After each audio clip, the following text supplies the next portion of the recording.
All right. Hello and welcome. I think I'm copying that from Turin accidentally. But anyways, today I will be hosting a tournament that is open to everyone with a larger prize pool than usual and quite a few more participants by the looks of it. The general idea is it's going to be the same as any other tournament usually, except I will be playing myself to defend the slightly larger prize pool. If I do actually win it, though, my own tournament, then I will increase the prize of the next one by a tiny bit just to make sure that I'm not taking all the money. But based on the competition here, I'd be pretty surprised if I managed to get to first place. As there is Falcon, Ice Power as usual, Dactyr, Saphir, tons of very scary opponents for sure. And as soon as the time ticks to, as soon as we hit the right time, I'll be able to start the tournament and we may begin. So first things first, as per usual, I need to set up my screen blocker, which I totally mucked up again. Oh dear, but there we go. Screen blocker should be good to go. And you guys can take a look at all the participants today. Now, for those of you actually participating in the tournament, it has not started yet. And that is because, Challenge is not allowing me to. So we will have to wait at least a few more minutes before that may begin. I've also done a quick check of my sound settings, so that should all be good now. And for anyone watching the VOD, now is about the time you might want to skip ahead to one of the battles, because there could be a little bit of waiting from here between now and then. And I'll mostly just be chilling with chat at this point. Hello, Glenn. Hey, Ent, how are you doing? I'm doing good. Fairly well rested. Feeling all right. Feeling all right about this tournament. It's pretty nice. I'm excited to actually play in my own tournaments, because essentially it means that I can Echo's totally gone. Sweet. I moved the microphone closer. That seemed to help it out. But yeah, it's really nice to just host a tournament when I want to play one, because then I get to play one. In a sense, I'm essentially paying each of these players $20, or paying each of these players $1 to play in this tournament of mine, to sate my needs and wants. But another way to look at it, you guys, the viewers, those that provide such ad revenue to me, is also is causing this tournament to happen, or at least funding the prize pool, since I can comfortably increase the prizes with the slight amounts of ad revenue that I get from YouTube. So wonderful. I know, a whole dollar for each person, per person. Insane. And it's Canadian dollars too. I don't know how that really stacks up against the American one right now, but usually America is a bit ahead on that front. Now, we will be testing the good old fruit rules today. A little bit more restricted than Falcon's write-up of the banner rules, but in terms of forests and attacking, it's more or less the same. It's all in all very similar, I would say. Hello, Tiago, saying good morning, and I'm sad you lost the tournament. Is there an ELO lower limit? Let's see. Well, no, anyone can join. This is, I don't usually have an ELO limit, although I did have a series for a bit that did. But at this point in time, the ranked ladder, I can't really support it too much just because of general time constraints. So unfortunately, that's going to have to take a back seat. But it will continue running at least until Amazon starts charging me tons of money for it. You can showcase the fruit rules too. Yeah, yeah. It's more or less the same though. But if anyone does find any problems, I'm sure my wonderful admins will be able to handle those situations. And then yeah, then we'll be good to go. Now the check-ins are done. The tournament has started. Tournament has started. Let's see here. And what else do I need to say? The tournament has started, and let's see, the bracket is set. There we go. The bracket is set. So wonderful. All right, and I can go ahead and update that for my screen blocker. Let's go ahead and do that now. And boom, what do we got? It seems like I am up against Void Lols. Wow.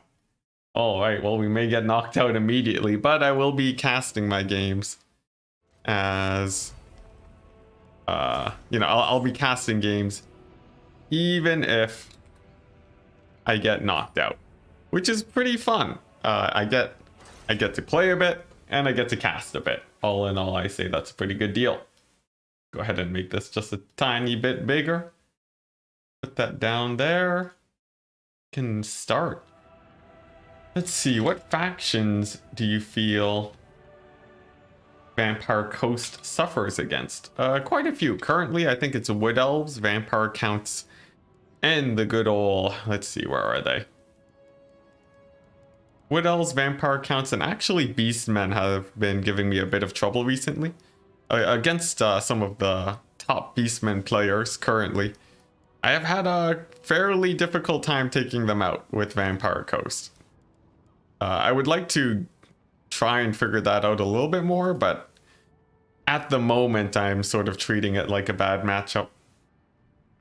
Yeah, a lot of people say Empire does well against Coast, but I feel like the deck on their build can really give them a hard time. You do really need to know how to pilot the build though, otherwise things can go quite catastrophically. There we go. So I've messaged Void Lols.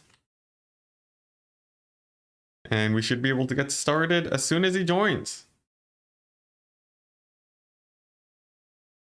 Oh man, this is great. It's wonderful. It really takes the pressure off to not have to worry about playing one series and losing immediately. It's pretty good. Hey, and there we go. The man himself.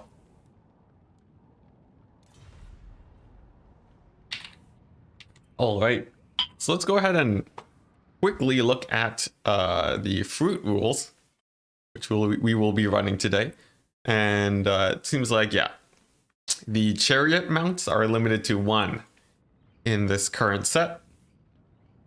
So we may still see them, possibly some Wargors. We will have to see. And as for my actual position here, let's see, what do we got? It seems like I am picking first. Oh dear.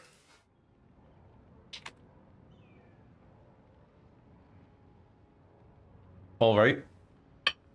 A tricky position that does put me in. Now I could go for possibly go for some Lizardmen shenanigans, maybe some Wood Elves. Honestly, I haven't thought this through. So let me double check my normal picks and bans. Alternatively, I could go Coast and the Counts and the Wood Elves. Oh, it hurts. It hurts greatly. But I do need to figure out my Vampire Coast a bit. Let's see. Alternatively, I could go for Lizardmen and ban the Dwarves and the Tomb Kings. But then, what? Lizardmen, Mirror, Skaven. Yeah, I might have to face Skaven again, which would be pretty bad. I'm not a huge fan of that. Yep, it's a best of 3, as there are 3 maps. Although I think in Challenge it says there's only 1. But I will go Vampire Coast, ban the Vampire Counts, and the Wood Elves. Very standard pick and ban for me. The map is very flat, which helps. Although there are nice Vanguard positions in the corner, which makes things a little bit scarier for me. But otherwise, it's a good map. washed up Coast player. I know. That phrase works out so well though as a Coast player. Is it just the sheer outrange or some melee build? Are you talking about Beastmen countering Coast? Right now the problem is that they can break Vampire Coast boxes fairly effectively, and they could actually do that before the DLC. Nowadays it's even scarier. My general problem right now is that, unlike Bretonia, my dogs can't easily outrun Centigores, and the Harpies can be quite problematic too. So, we shall see. Felix saying, come on, Enticity, you got this? Hopefully. Hopefully. It seems like Voidlaw's going for the Lizardmen pick, potentially. That would be pretty cool. I do have a preset build that I'd like to try, so this would be a pretty good test if that's what he goes for. So I'll load that up just in case this is what he decides to use. Wood Elves versus Coast, actually. Oh man, Wood Elves is a pain. Oh, covering Averlorn. Now that's an interesting pick. Averlorn, of course, quite scary, as they do have the Dryads that do bring the fairly good magic damage against Coast. And there we go, it is going to be Averlorn. I will have to figure out how to defeat them. Although I do think I have a build in mind, I'm not especially worried. You want more exciting and closer games nearer to the end of the tournament. Enticity. Yeah, okay, I said that, and it turns out, you know, I'm up against Voidlaw's in match 1, but I blame Voidlaw's for checking in late because I didn't bother organizing people by elo because I am lazy, and there is no better reason than that. So that's how that played out. And this is the world I will have to live with. Now, let's see. The Vampire Coast versus High Elves matchup. The High Elves, of course, very scary because of their archers. Actually, that's well, yeah, that's basically it. High Elf archers are an extreme pain to deal with, as they are much more mobile than your infantry. And they have extreme range, which means you only have a couple of units to really shut them down. But I don't think it's an impossible matchup by any means. Coast have the classic duality of their rush versus defensive builds. And the fact that you can threaten on both sides that way, I think will be helping me out quite a bit. But I will still have to figure out how I want to finish up this build. I think I have an idea of what I want to go for here. Yeah, this feels like an okay build. It's been a while since I played this specific matchup in this way, but I'm pretty happy with my build. I'll go ahead and double check the fruit rules to make sure that my build is legal. Always important to check your builds, and as soon as I lock in, I will get back to chat so that I don't leave you guys hanging. And there we go. I think it's all legal, so ready? We will dive right on in. Also, let's see, putting me and Void together at the start, yeah. Hey, Ruben, hello, and CJ. Welcome. Welcome, everyone. Ooh, I think you guys will like this Vampire Coast build, though. Of all the matchups, I think the Coast versus High Elves one, it's definitely up there in one of the matchups that I have quite a bit of experience with. But that doesn't mean it's going to be an instant win. It just means that I will be aware of whether or not I will be losing or winning. And I think there are a couple builds here that would just ruin what I'm bringing right now. I think Voidlaw's, he might be able to just run over me. But there are a few builds that I will do extremely well against. And that's sort of what I'm hoping to accomplish today. Ice Power versus Enticity final rematch. That would be pretty sick, but my track record against Voidlaw's isn't amazing. I could very well lose this one and then lose the counter pick. But, you know, the DLC is new. the meta has changed. I did do a lot of practice against Beastmen recently. So if he does go for Beastmen, I will have a suitable counter, I think. Why no double Necrofex let us free? Well, that's a question for FNG. In the end, I am merely a trusted advisor for the rules committee. But in the end, final choices are made by people who can spend more time working on the rules. And since I am mostly a content creator myself, and I would like to focus on that, I've given a little bit of my power to others so that they can figure things out. It also means I don't have to take as much blame for anything that happens in the rules. But honestly, I don't think single Necrofex or double Necrofex, it doesn't really matter that much if it's allowed or if it's not. So there you go. Not enough bribes from pro Necrofex people. I think so. If I got enough of a petition going, maybe we can get the double Necrofex in. But they're so expensive. And if it was a viable strategy, is that something we would want to see? You got 2 big single entity artillery. You could restock them with gunnery weights. The infinite kite could be bad. Actually looking forward to seeing high elves. You see them so little in multiplayer. Yeah, they're fairly rare, although a really nice generalist faction. You do have to play a little bit strangely to deal with different strategies though. Also just gonna turn on the light so I don't look so orange faced with this giant desert in front of me. Enticity, her name is so well known in the community. Wow, thank you, Jeremy. That is high praise. I feel like you would still be blamed if the rules are all messed up. Oh no, okay. Yeah, I'm ready for that, but I think FNG definitely takes the load off of me a lot. Of course, the other rules committee people do that too, but I think FNG participates the most on the community as a whole, so I trust them.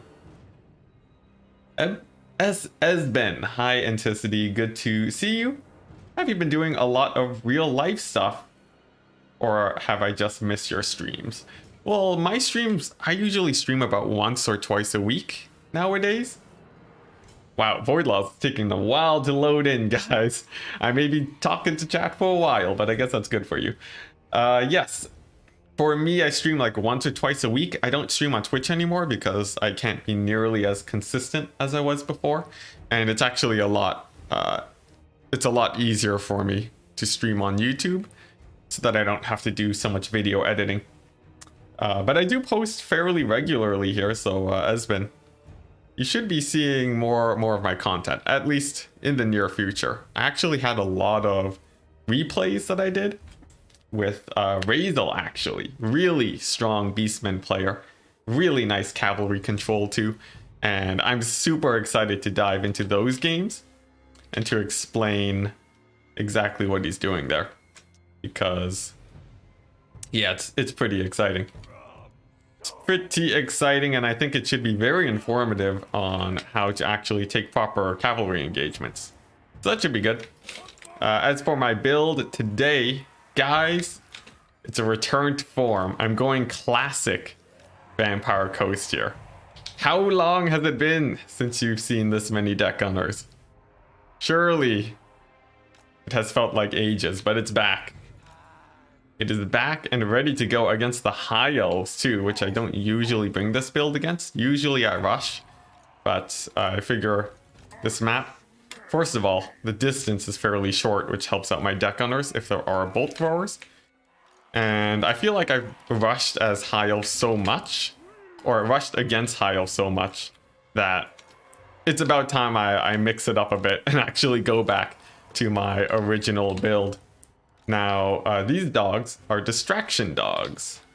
They will be avoiding combat for most of the game. If I slip up and one of them get caught, it essentially adds a unit of cavalry to Void Lulls. And that would be very, very bad, because then he can dive in on my deck gunners better. And then once my gun line actually collapses, I'm more or less screwed. So I definitely don't want that to happen. I may or may not have gone zero practice earlier today, so a mistake could happen, but we'll have to see. So good luck, have fun, devoid halls, and we'll dive in to game number 1. Noctilus, of course, he'll be shelling the cavalry too. And the cannon is actually a little bit of a distraction, but it should be able to take out quite a few targets. Oh, and beautiful. There are no bolt throwers, the main counter to this build. So that's extremely good for me. In fact, there are arcane phoenixes here. Regretting not taking gunnery whites, but I think I'm still in a decent position. I'm going to get my deck gunners lined up.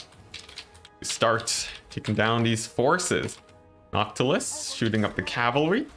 He is quite good at that, and then these dogs will be threatening a flank to distract these arcane phoenixes. Now the deck gunners, let's turn guard mode on. They want to be focusing archers where they can.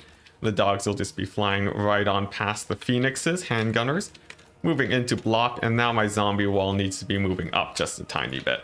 Noctilus too is going to summon some zombies in the faces of those archers to distract them. And you can see now my dogs are doing a very good job actually just distracting in general. The cavalry is not flanking me in the slightest. And now I have my bombers moving on in to push into the archers. Now some of the archers are getting a little bit close. I'm not the biggest fan of that. I'd say possibly I made a little bit of a misplay there, allowing them to get so close, but otherwise I'm still feeling okay. An arcane phoenix has landed too, but all in all I'm feeling decent. These dogs have managed to stay alive, which is great for me, and this arcane phoenix could be in for a very rough day extremely soon as my deck gunners turn and fire in onto it. Dogs continuing to distract is great for me, and we are beginning to rout off the front line, which is absolutely amazing. And there we go, the arcane phoenix extremely low now. I will want to finish it off to make sure that it doesn't get any healing, but you can see here the fact that the cavalry is sort of distracted is definitely a huge plus for me. Now some reavers do come in. I want to shoot at this phoenix, but at the moment I actually can't due to the fact that there are reavers actually coming in. But my handgunner should be able to support, and now my dogs are actually going to come into play now that they're no longer being pressured. Seems like my deck gunners, they can't fire in on these reavers due to the fact that they are stuck in combat with my deck gunners, and this is a little bit of a pivotal moment.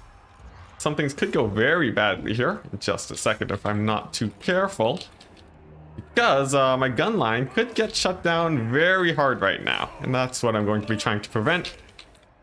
Throwing in some heals where I can to support these guys, and bringing in my forces to actually support the deck gunners. Now they're not going to try to run away, as they basically have no chance of escaping. This phoenix does manage to come back, but I think with the zombie summon pistols, I should be okay on that front, as it will be able to shoot at the phoenix, but a nice heal does drop, and that's going to be a little bit scary here. As for my dogs, I do still have one of them alive, so that means that most of the actual forces here can get chased down, at least on the infantry front. I'm much less worried about that, and I'm a lot more worried about these arcane phoenixes, who will be posing quite the threat. I'm going to turn that zombie summon around so it goes a little bit further, but we are seeing things are getting a little bit dicey here, as the balance of power shifts into the high elf favor. I do still have my unit of dogs, and I will have one more zombie summon, which is huge and very good for me. This artillery piece will be firing away, and these deck gunners are going to be poking away at the phoenix to try and take that out. These dogs, they will be starting to chase off all of these units, picking off whatever they can. Deck gunners will be focusing down this metal mage, I guess, since there's nothing really better to shoot at. And then as soon as cleanup is done, I'll go ahead and see if Noctilus manages to win things out here. I do have a unit of artillery too, and of course those zombie halberds should be fairly helpful, I think. But we'll have to see how this actually plays out. Noctilus finishing off the rest of the cavalry is definitely very nice, but well, we'll see. Let's see, this arcane phoenix is coming in for my dogs. I will have to retreat with them to get them out of there. Winds of Magic is very low, so I actually can't really spend a lot to heal these dogs, and instead they'll just be acting mostly as a distraction. Noctilus wants to move over here to make sure that I can terror out some of these Illyrian Reavers, as that will get them off of my artillery just that tiny bit faster. But the balance of power, it's not great for me, and the fact that I only have one deck gunner is probably the worst part here. Of course, there is only one more Arcane Phoenix, but those are quite scary. I'll have to be very careful not to die to that. Of course, the zombie summon will be quite important here too. And we'll see if I can shut down all of these archers also. I'm not sure if that's a guarantee, as Voidlulls is doing a good job shutting down my dogs, making sure that they can't really do too much in terms of actually routing off units. I do have a couple zombies scattered here and there though, and they should be able to help me out quite a bit. As for the lords, it looks like we got them dancing around just a tiny bit, avoiding shots from my artillery. Definitely a good call. Noctilus, he's running low on ammunition too, so I'm actually going to turn him off fire at will, and then get these dogs out of here before they actually die. Definitely don't want that to happen. And then the zombies will be coming back to try and distract the archers as best as they can. Let's see, this dog unit, it's actually more important than the pistol summon, I feel. So I am actually going to pump them up with a heal so that they can shut down these archers just that tiny bit better. I will continue shooting at the Phoenix. Of course, I do still have my halberds here too. And we'll see. Alarielle, thankfully, she's on a horse, which means that she's actually a fair bit easier to take down with something like Noctilus. As in melee, he actually has a pretty hard time hitting foot characters. So I definitely don't want to have a hard time there. But there we go, the Phoenix is coming in. And the fact that it is so high up in HP is pretty bad for me, actually. It seems like it will decide to dive in. I don't have my my summon, unfortunately, to assist here. My dogs are low enough where I don't think I'll be able to win this one. But my deck gunners will continue firing in on it. I'm actually not especially worried about much else at this point. I guess the fact that the archers are alive is pretty scary for me. Wraithstorm actually casted at a bit of an incorrect time. The Arcane Phoenix does manage to dodge most of the shots there. And I think this game is likely lost due to that collapse in on my deck gunners, unfortunately. But we'll still hold out. If I can kill the Arcane Phoenix, these archers, they may very well run out of ammunition too. So that's actually going to be my go-to plan here. Trying to focus it down as best as I can, and then chasing off what archers I can in the late game. But I think Alarielle will be throwing down a heal in just a second, and that will likely be the game for Voidlulls, unfortunately. But definitely a very interesting one. And there we go. Clumping up for the heal. I do have enough for a zombie summon, pistols. So once the final engagement actually drops, I will be feeling I will be trying to snipe out all of those important targets. I have 2 units of zombies left, and the archer ammunition is fairly low. Noctilus is at high HP, and he will be regenerating himself. But we'll have to see. I think it will have to be a bit of a misplay for this Arcane Phoenix to actually die. But we will hold out. Better to go for a bit of luck than to tap out early, I would say. But yeah, elves out healing the undead. Yeah, although this game I was mostly focused on the zombie summons, I think. There we go, another heal drop. Actually on here, that's a little bit strange. Since, actually, yeah, that's a little bit strange since the units over here are not as important as the Arcane Phoenix, but I might actually hit army losses. And let's see, how healthy is the Phoenix? It's really good, so I'm going to call it GG now. And that's going to be game number 1, going to Voidlulls. Look at that. Now, I think the big thing, the fact that I only went for 2 handgunners instead of the usual 4, seemed to have cost me the game there, since I did not have enough stopping power against the Illyrian Reavers. Had I taken a couple more handgunners and fewer bombers, I definitely could have done better there, but such is the way of these things. And I think, although I did manage to shut down the Arcane Phoenixes, the nice dive in on my deck gunners really won out the game there. As for Noctilus, he did fairly well for himself. I think he's usually worth it. But there we go. That's going to be GG in game number 1. Going to Void Lols. Let's go ahead and update the score. And we'll see if we'll have to go into casting mode in just a second. But I will still continue scrapping it out. Let's go ahead and set the next map. It's going to be Langui. Here we go. And where is that map gonna be? There we go, Langui. Okay, map set. Now this map, not a very good map for defensive builds, as it is covered in forests. And perhaps we will go for a rush in this game.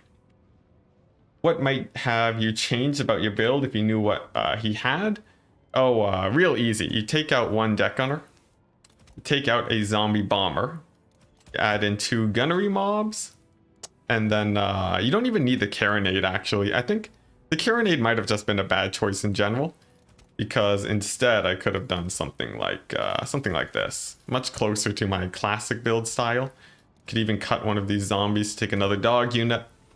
And this is much better against single entities. Usually they don't go for double Arcane Phoenix, but I think that was more of a counter to the usual type of shenanigans you see when it comes to, you know, Vampire Coast single entity blobs, like double gunnery white.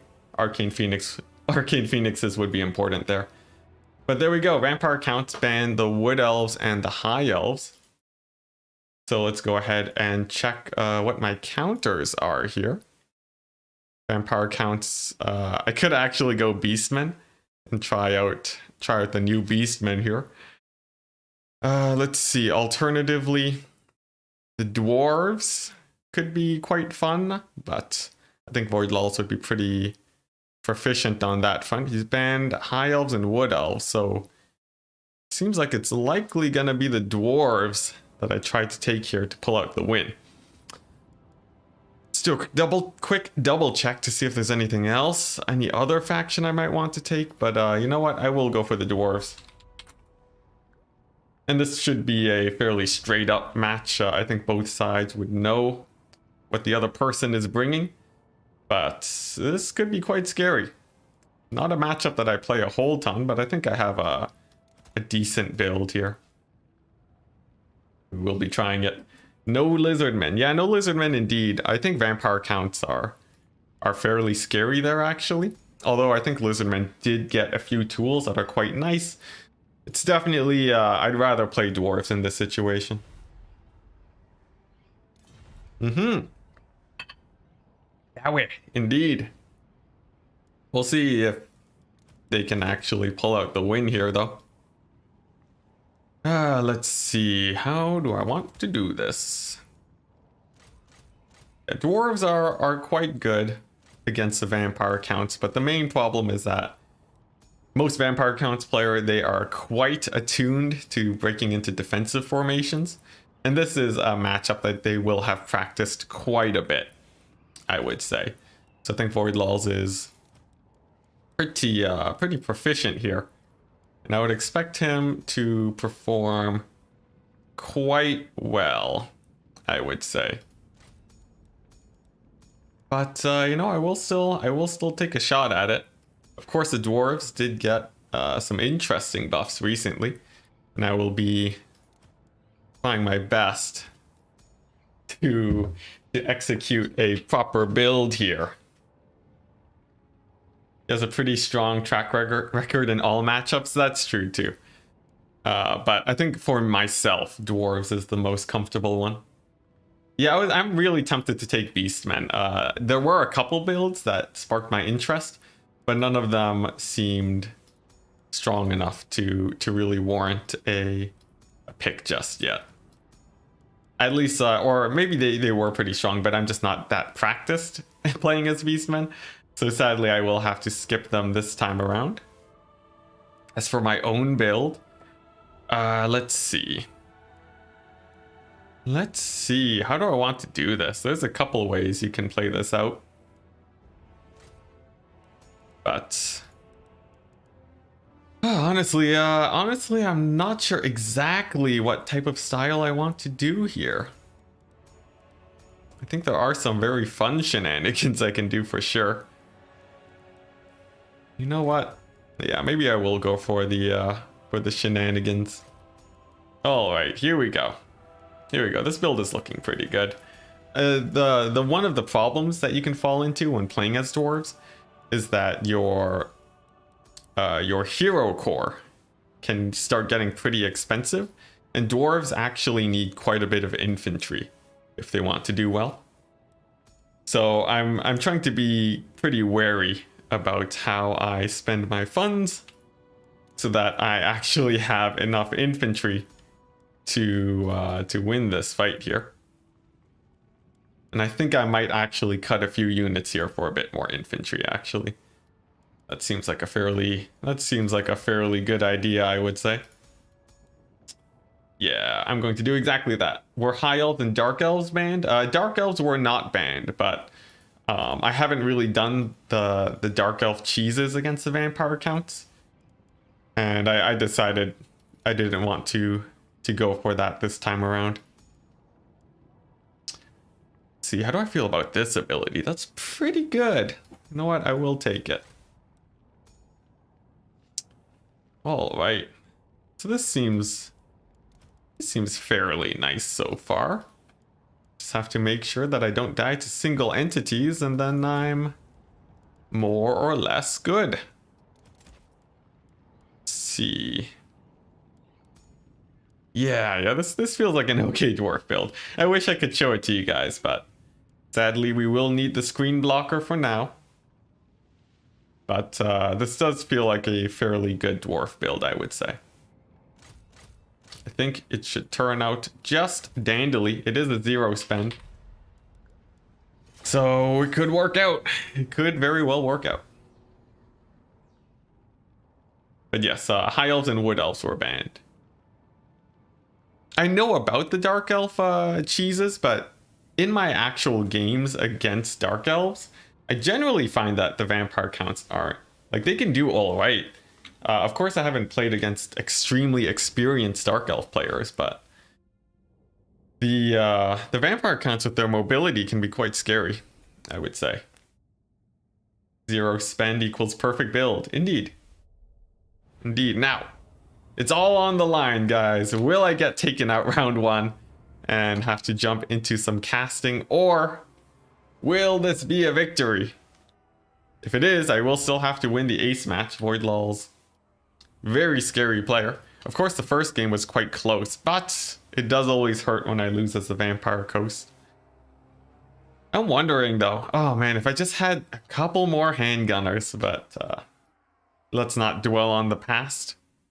In the meantime, I will double check my Discord to make sure nothing's on fire. Indeed, it is all a-okay. So yeah, we'll see how well this dwarf build works. My actual build, it is an Ironbreaker build, and I'm not using the new rune system, unfortunately, but I do have a single Master Engineer, and the reason I have him is to restock ammunition on my blasting charges. The idea is that this build will be killing all of the Grave Guard with the blasting charges and then grinding out the fight in the late game. Now, one main problem is that Dragon Breaths can just annihilate your Iron Breakers, and one of my main focuses will be attempting to dodge those as much as I can. And if I just eat a Dragon Breath onto my Iron Breakers, that will very much tip the favor into Voidlaw's court. But if I manage to dodge all 3, he will likely be in for a very bad time. And to make that easier for me, I will be opting out of the box formation, actually instead going for a more loose formation so that I have some wiggle room to actually dodge. So that's the idea, and as soon as we get in the game, I can, you know, show off the build. But for now, we continue to wait.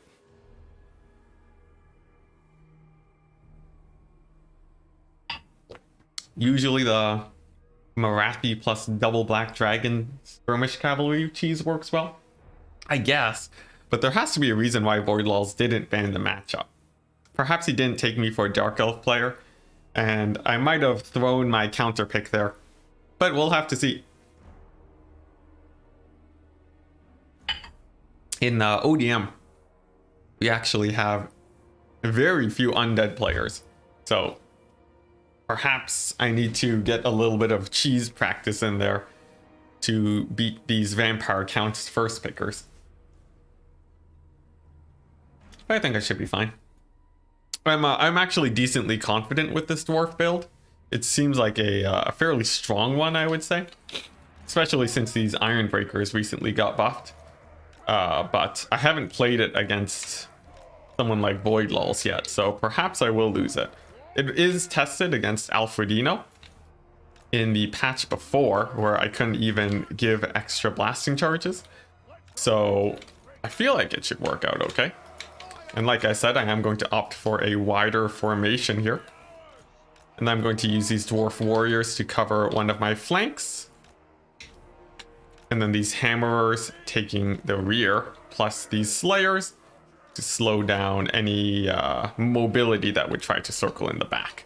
Otherwise, there's not really a ton that would be threatening to them, because the front line is going to be having a very rough time with my front line throwing tons and tons of explosives at them. And I have the normal lord with this item, minus 10 melee attack, on top of my iron breakers. You're going to be seeing upwards of almost 90 melee defense. Almost unhittable. Which is why I need to dodge those breath attacks. So good luck, have fun. Void Lulz is ready, and we dive into game number 1. Here we go.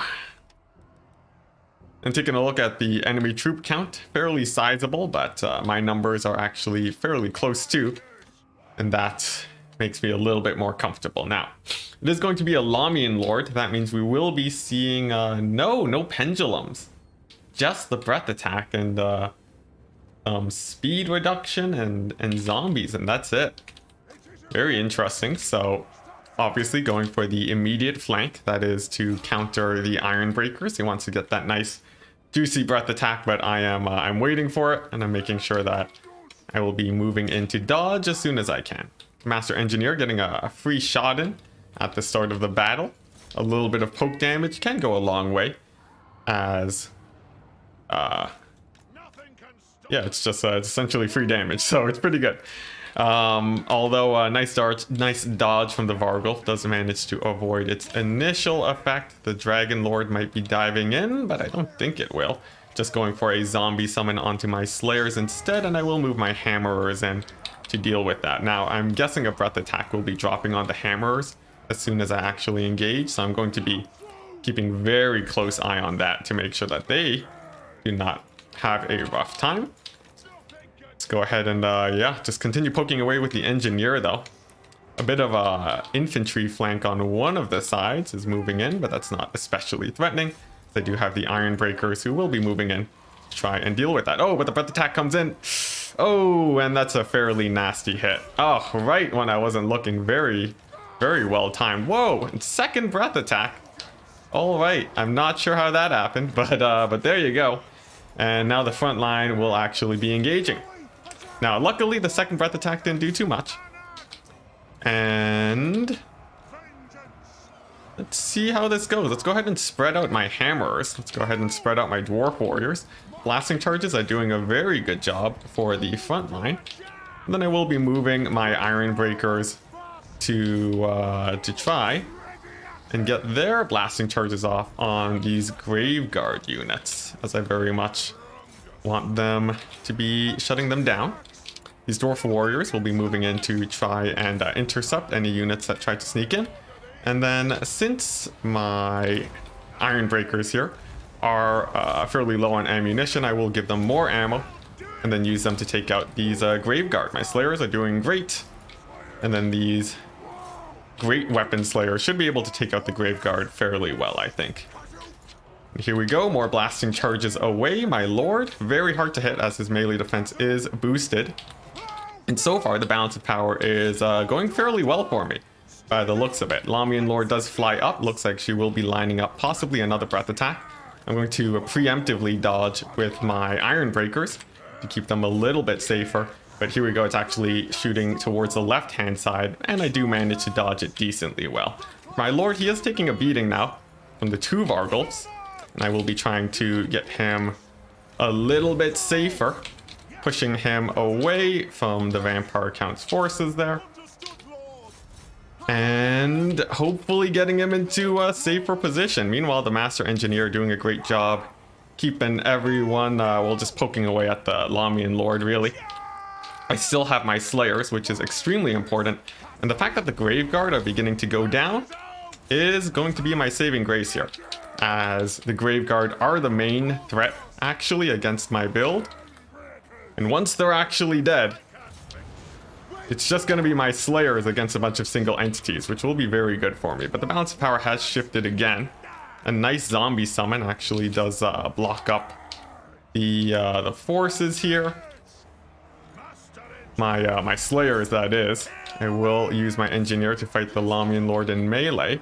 Seems like my actual Lord is actually getting a bit pinned down, though. And I will have to bring in my Slayers to support in that fight. As for my Engineer, let's go ahead and use that breath attack to get a bit of extra damage there. And then he is going to be... Oh, man, that's really bad. Good breath attack onto my Iron Breakers there.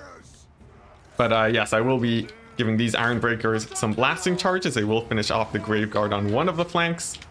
Looks like my Lord is actually going to be off the battlefield, unfortunately.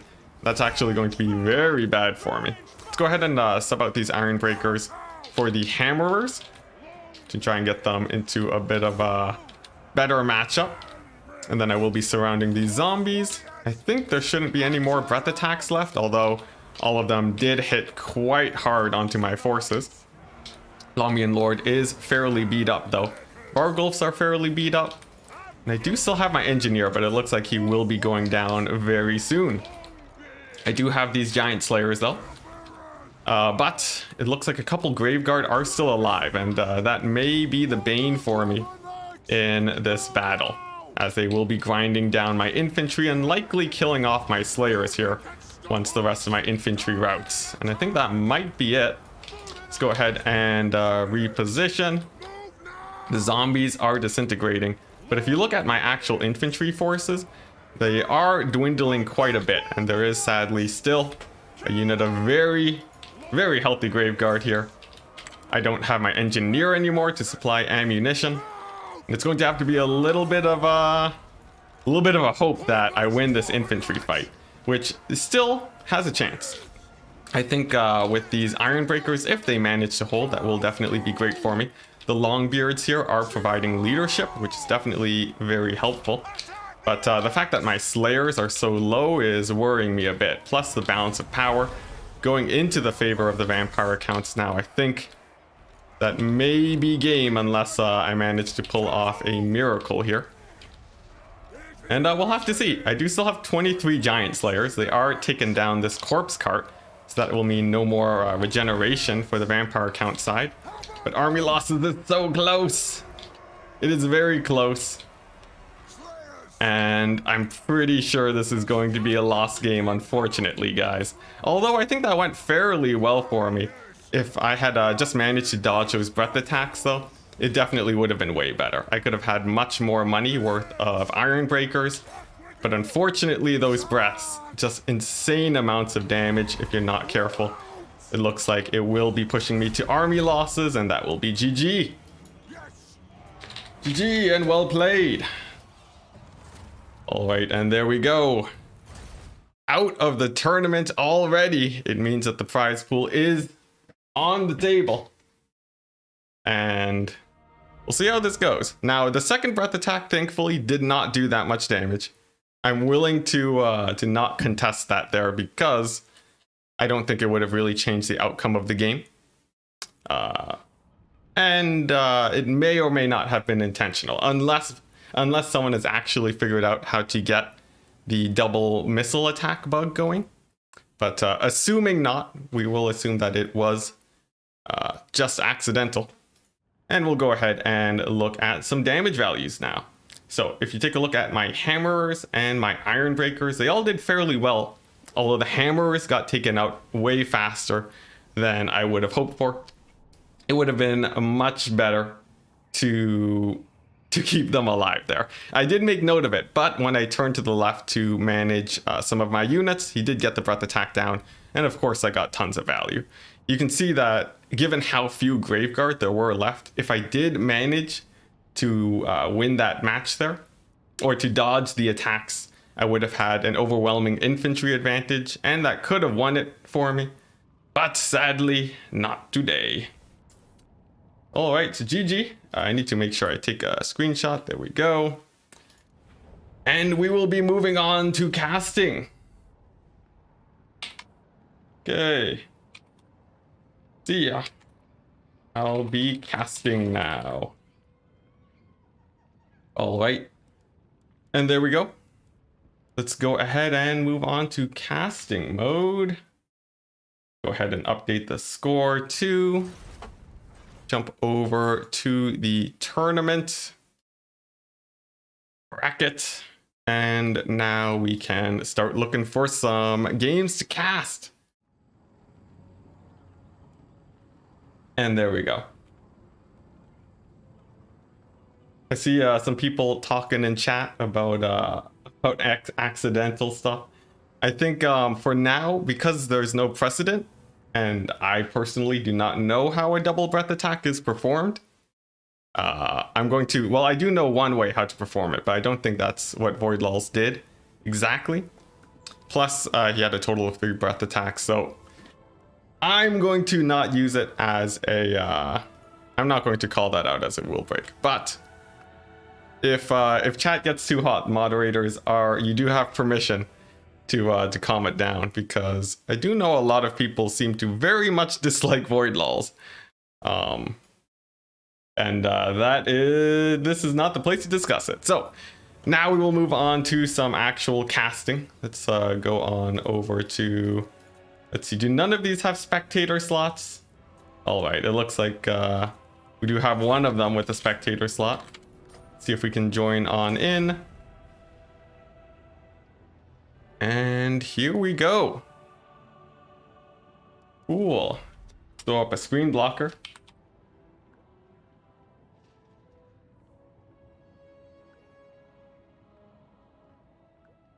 And now we wait. Now we wait for the players to... Oh, it looks like they just finished. All right, well, rip. All right, well, let's go ahead and back out of this again and then look for another lobby to go ahead and join.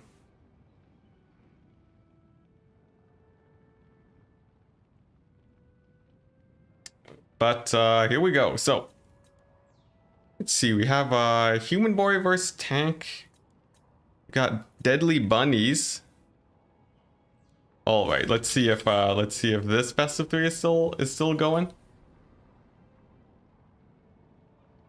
And then hopefully we'll get a game today. Hopefully. And here we go. We are in. Hey, is this still going? Question mark. Hopefully it is. If not, I might be able to cast the match between Tank and Bob Trash, which should be fun. Okay, but here we go. We are, it looks like, see, this is game 2. Who won game 1? Question mark.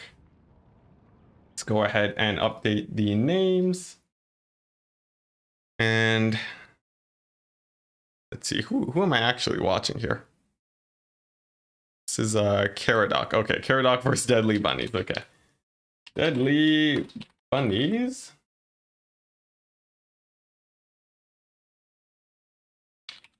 Caradoc. And there we go. Let's see. There were 4 breath attacks. The first one went off twice. Yeah. All right, cool. In the end, it didn't get that much damage off. I don't think it would have made an impact. I think had it decided the game, I would be, I might have asked one of my admins to make a ruling, but in the end, this is also a good excuse to hop on out and cast some games. There we go. Looks like both players are ready.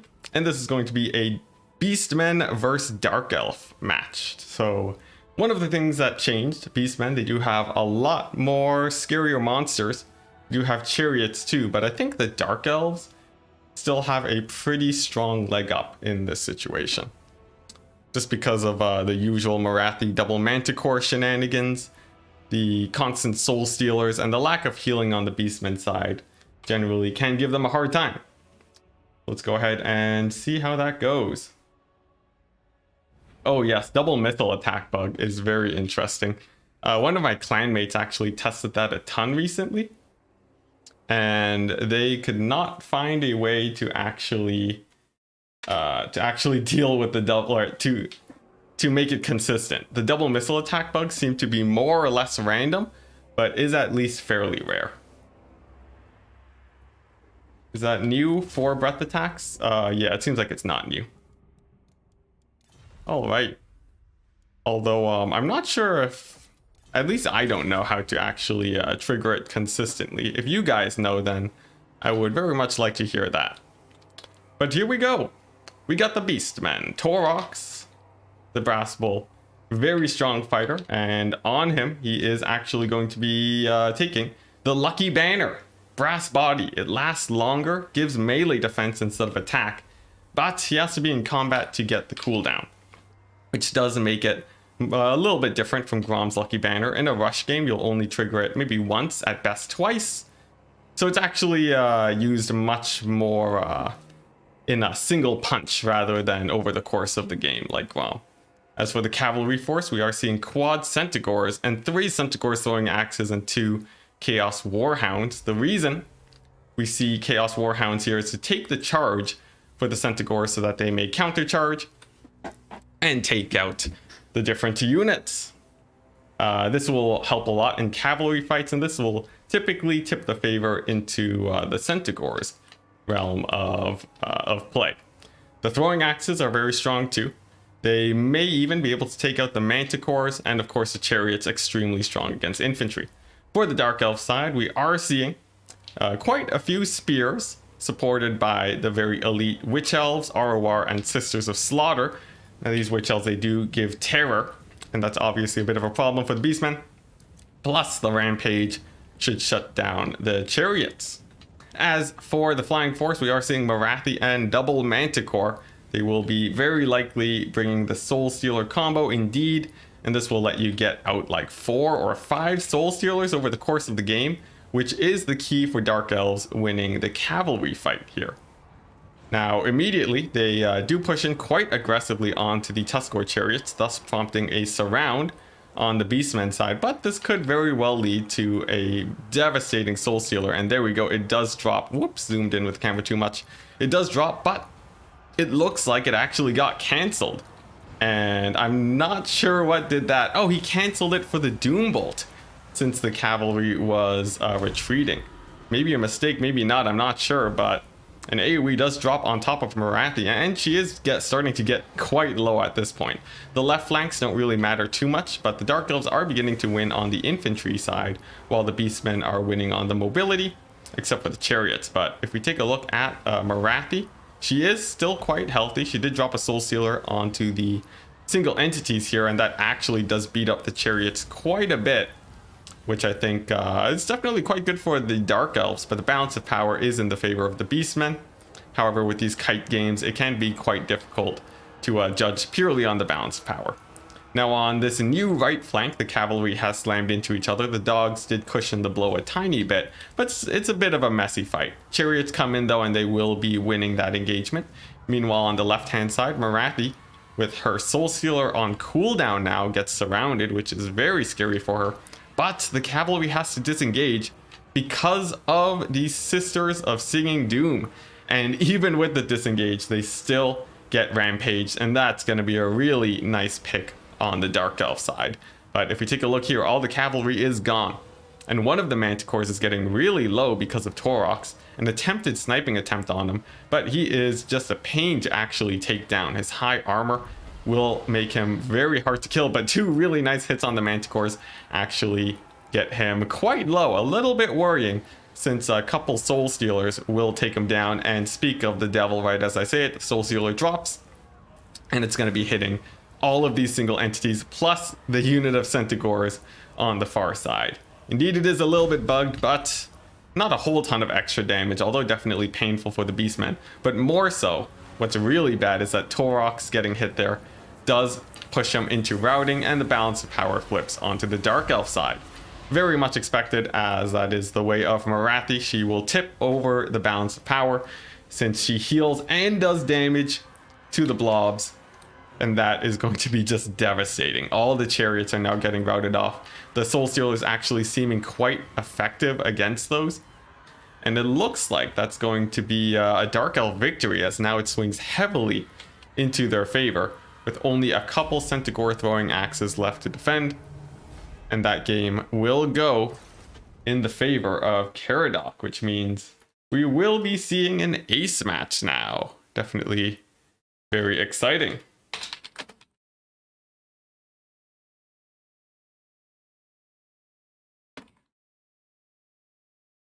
And there we go. Yeah, Morathi getting 1700 gold value, doing quite well for herself. Of course, not insane amounts of damage, but the fact that she still had juice in her to put in a lot more damage means that she likely could have gotten a lot more value. Chariots did very well for themselves, and although the Manticores did get a little bit caught, I think in the end, the Beastmen player here, just a couple good catches from the ROR Witch Elves and Soul Stealers onto the Chariots really shut down the Beastmen here. And that's going to be that match. And on to the next one. Not enough Chariots. They actually seemed quite bad here with the Soul Stealers. I think Manticores would have done much better. Or, well, yeah, I think the Soul Stealers, I think having more Chariots would have actually been a bit of a problem, since it seemed like they took a lot of damage from those Soul Stealers. And there we go. There we go. Game end. See, she has so many Beastmen units locked up for so long. Let's see. Yeah, the Morathi too. The fact that the Beastmen couldn't take her out even after surrounding her was really rough. And it actually flipped into the favor of the Dark Elves with that good old surround. So definitely a very rough game. But I think Dark Elves, they do still have an advantage against Beastmen here with that specific build.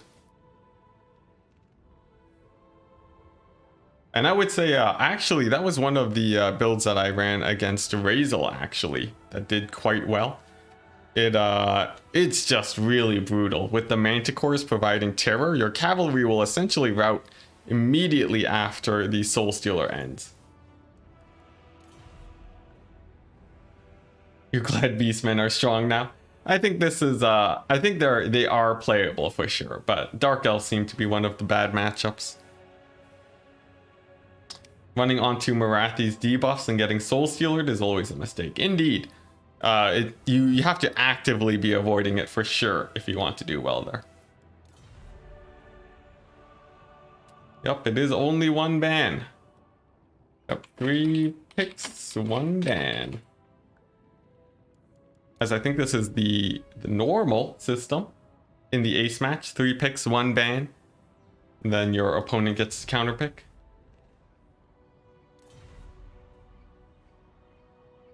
But yeah, I think right now at the moment, it seems like there hasn't been a Beastman build that has figured out how to beat the Dark Elf Morathi Soul Stealer Manticore combo.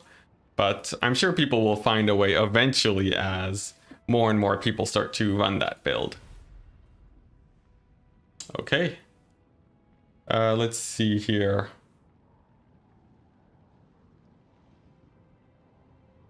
Nope. You cannot ban Lizardmen again if you're the one picking 3. Malagor with Traderkin? Yes, that has been suggested. And I think that's currently in testing, at least in the ODM sphere. I'm not sure if you guys have had extreme success on that front.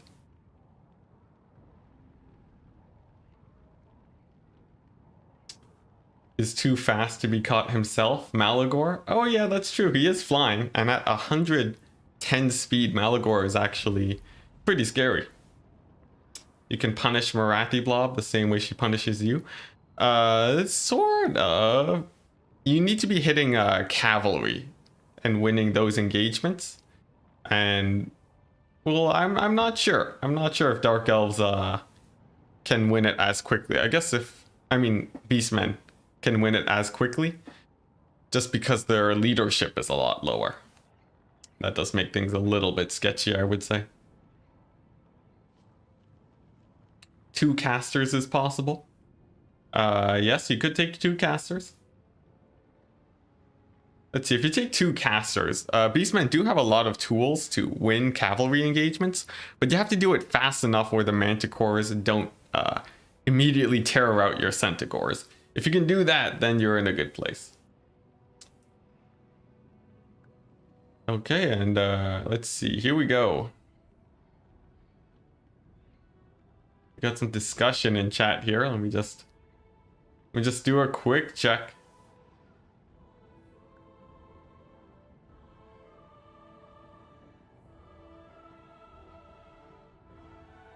I'm going to let's see, is this a rule dispute in chat? Let's see. I'm not sure. They might just be discussing Soul Stealer in general. But if they do bring it up, I guess I will have to address it. And it does seem like hosting tournaments is a little bit sketchier when there are a lot of bugs in the game. I think it is still very playable, but it is unfortunate. However, this shall pass, and eventually we will have Warhammer 3, hopefully. Which I think hopefully we get Warhammer 3 soon. Although who knows, it could be quite a ways away. But yeah, I like the idea of Malagor with Traderkin. A nice mobile target that can't be dived on. And here we go, we have our 3 picks. Greenskins, Wood Elf, Bretonia banning the Dwarves. Fairly strong lineup. I think I like it. It's well, let's see.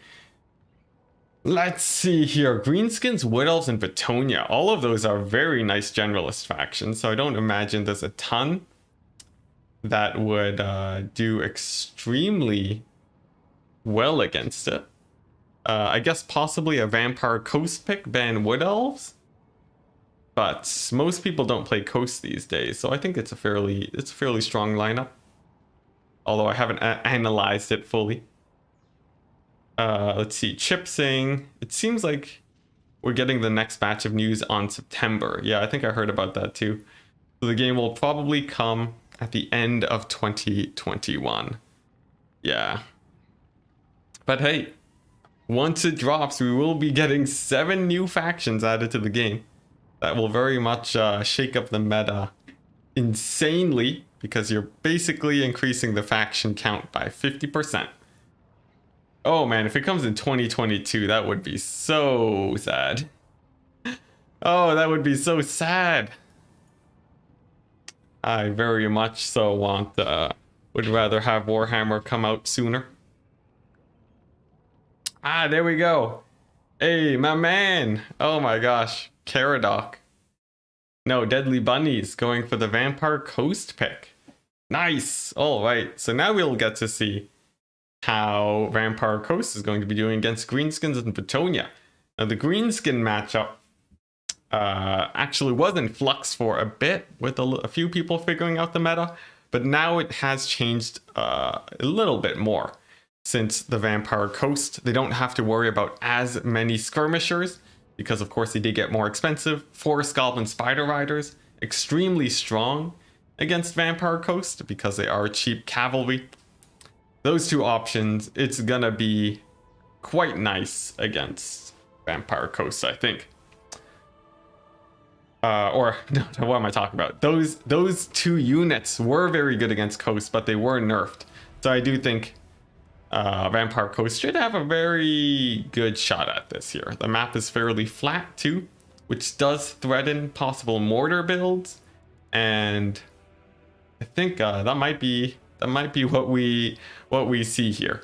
Now, for the Greenskin side of things, I think most of the time you do see a mass archer type of play style, but one of their main weaknesses is that they are extremely weak on the air front. They essentially have only one flying unit, that being Azag, and of course, not really an easy unit to fill in if you want to take any other lord. He is very susceptible to ranged firepower too, so he could be having a very hard time in this match.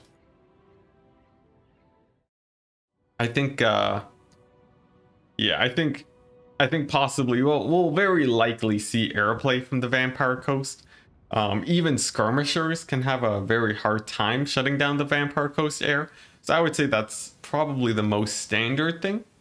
Although on the greenskin side, if they do really want to shut it down, Mither plus skirmishers would be their best option. And usually you'll see both sides taking both of those, and that generally balances things out. As for the infantry side, sometimes you will even see Savage Orc big guns. And the reason is because the Vampire Coast, they will sometimes field very large and scary monsters. And, you know, you want to take them down with your big guns for sure. So I would expect at least a couple of those guys, and the rest may very well be chaff, but against the Vampire Coast, it can be a little bit of a bait to bring in a lot of chaff. And that is because they route so easily, sometimes they don't even pose a threat to the main Vampire Coast army. So that's a couple options there. Of course, the greenskins could always opt for a full rush too, which can also be quite scary. If you go for quad stone trolls and manage to kill off the gunnery wights, it's a fairly good time for the greenskins, because without restocked ammunition, the gun bats will take forever to kill the stone trolls, and from there you can pull out a victory. Alternatively, a hybrid rush with skirmishers to push back the flyers is something we could see too. So I think it's this matchup is still very dynamic, and we could see a variety of builds from both players. Jeremy, if you could play without a lord and thus have extra money for units, would you? What race would be the best to try something like this? I think the dwarves for sure. The Dowie really rely on their infantry more than their single entities to do well. And a lot of builds that sort of go wider seem to perform a lot better than builds that take, 4,000 gold worth of lords. And that's because single entities need infantry support to do well. And when it comes to the dwarves, their infantry is usually what's being focused first. And since their blob is so small or is so slow, they can't really support the rest of the army, and then they get killed off in the late game. So I would say, yeah, that's probably my main thoughts there. A lot of other factions that use magic will very often put their magic on their lord, and I would say they would opt for their lord instead. Plus, given that the maximum unit count is 20, things like very expensive lords, like for example vampire counts, they would go for expensive lords to handle to be the main money dump, since the rest of their army is more or less just zombies and skeletons.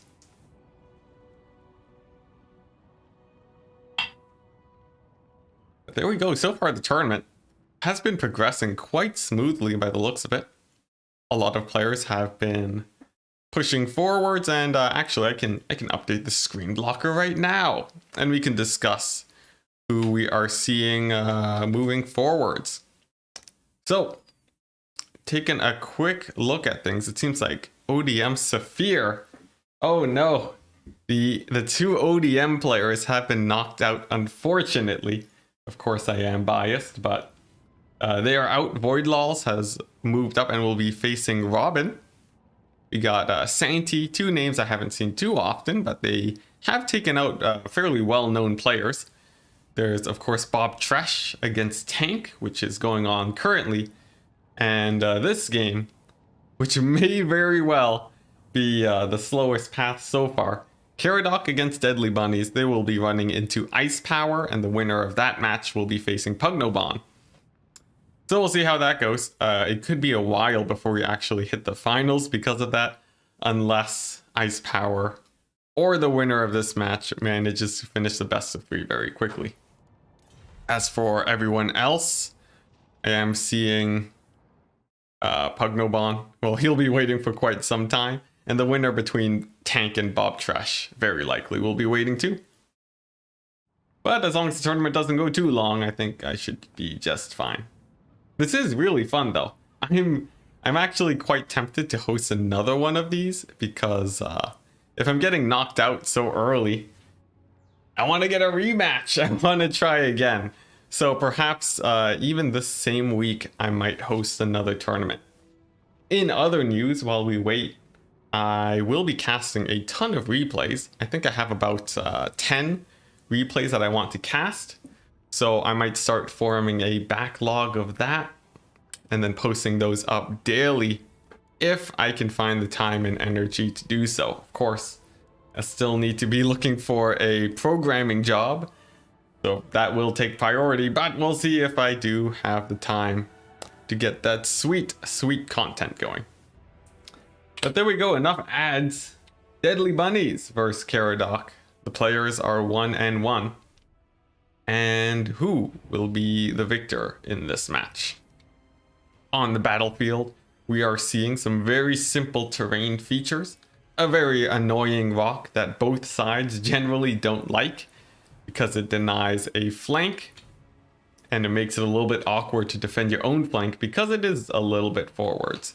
There's a forest on one side, sometimes used, but not always. And for the actual builds, the Vampire Coast player, Deadly Bunnies has gone for triple, nope, quadruple hand gunner bats in the sky. Zombie wall frontline, very standard. And a couple bombers to make sure chaff is not a problem.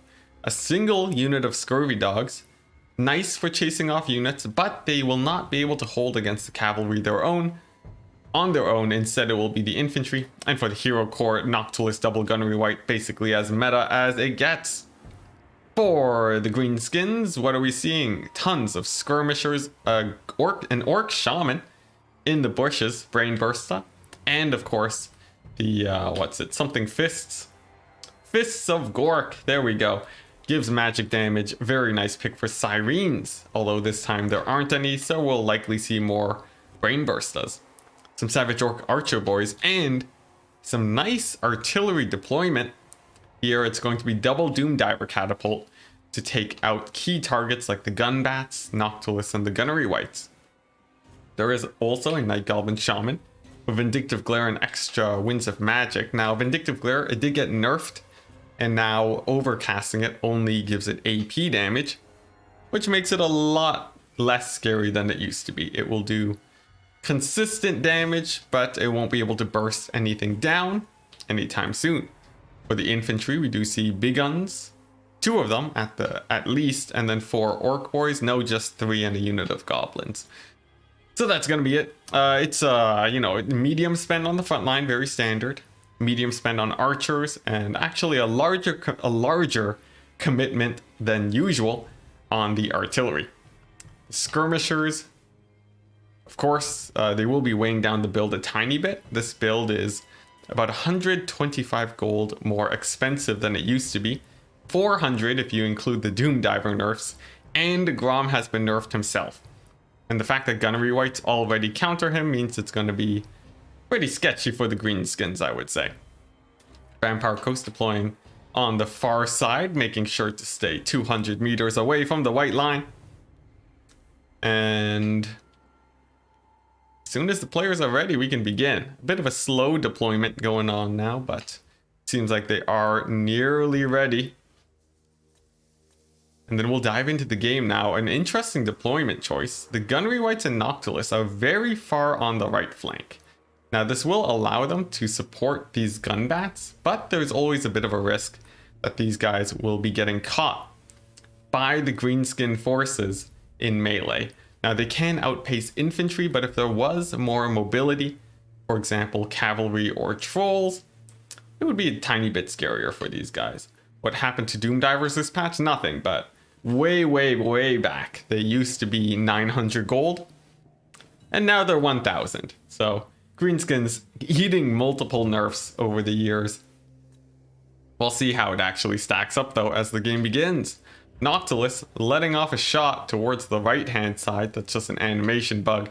And then he's going to be shooting at these skirmishers. Very hard projectile to dodge, but no, actually cancels it to go for the Doom Divers instead. Now Noctilus is not a great target against Doom Diver catapults, as they, well, he's not that accurate, so he will actually be missing quite a few shots. The mortars are firing away. And the Night Goblin Shaman, I think there might have been a shot of Vindictive Glare, but the Overcast actually seems to have cancelled it. Now, some of these skirmishers, they do reveal themselves, and they are getting shot at by Noctilus now. Some Scurvy Dogs just hanging around to protect, and they'll also be able to put some pressure in on the greenskin side. But right now, I think the onus is on the Vampire Coast to try and make a play, as the double Doom Divers, they will be picking off targets as time goes on, but they are actually focusing the mortars. And depending on how these shots actually come in, the mortars may actually do quite well. As you can see, the Doom Divers, they aim for the infantry a lot of the time, and that actually keeps the mortars firing for quite a bit. And because of that, I think the Vampire Coast is actually pulling ahead in the initial stages of the battle here. A volley on the skirmishers too gets them very low. And the fact that the Greenskins is not pushing forwards, it could be a bit of a problem unless their Doom Divers manage to pull out some better trades here. But this does buy time for the Coast to skirmish with their bats, and they will be picking off skirmishers as much as they can. More Doom Divers do fly in towards the mortars. They do manage to take out a model, which is nice, but just one model so far over the course of 2 minutes. Definitely not the greatest for the Greenskins, although some good poking on the Gunnery Wight will force an invocation of Nahek, which is good for the Greenskins. But Doom Diver number 1 gets routed. 2 skirmishers are off the map. Some quick maths tells us that the Greenskins have lost about 1,500 gold to the Vampire Coast, who has lost not even 600 gold yet. If you include the damage on the Gunnery Wight, getting close to 600 gold, but it's definitely not a great trade so far for the Greenskins, and the balance of power shows it. And they'll have to make a bigger play in the later stages of the game if they want to win it here. The main goal, probably getting their archers on top of key targets. They do still threaten the Gunnery Wights, and they'll be trying to take them out. Vindictive Glare, Overcast with its armor piercing damage, does hurt the Gunnery Wights, and that's a good start for the Greenskins.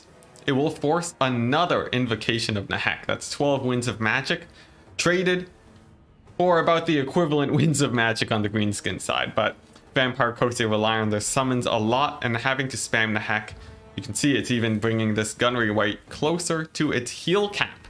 Something you actually don't see very often, at least in my own games, playing as the Vampire Coast. Noctilus too, tanking a few arrow shots, actually forced to push back a tiny bit. But we're still seeing the mortars are just continuing to hold. They are not even low on leadership, and there are still 2 models.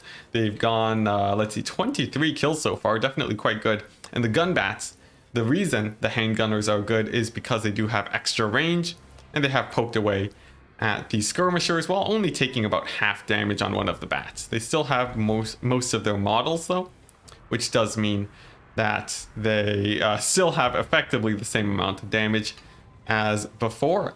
Now the Greenskins, they have slowly pulled back in the balance of power. They have remanned their Doom Diver catapult. So 1,000 gold lost, actually a little bit of a lie, as it will continue to get value, but still shooting at the mortars. Noctilus getting in some damage, and the first initial charges come in. These deft creepers, note just deft creepers, they charge in on these bombers, and they do have regeneration, I believe. So this is actually a fairly good trade for the Greenskins, as long as they don't get routed off. And boy oh boy do they take quite a few hits.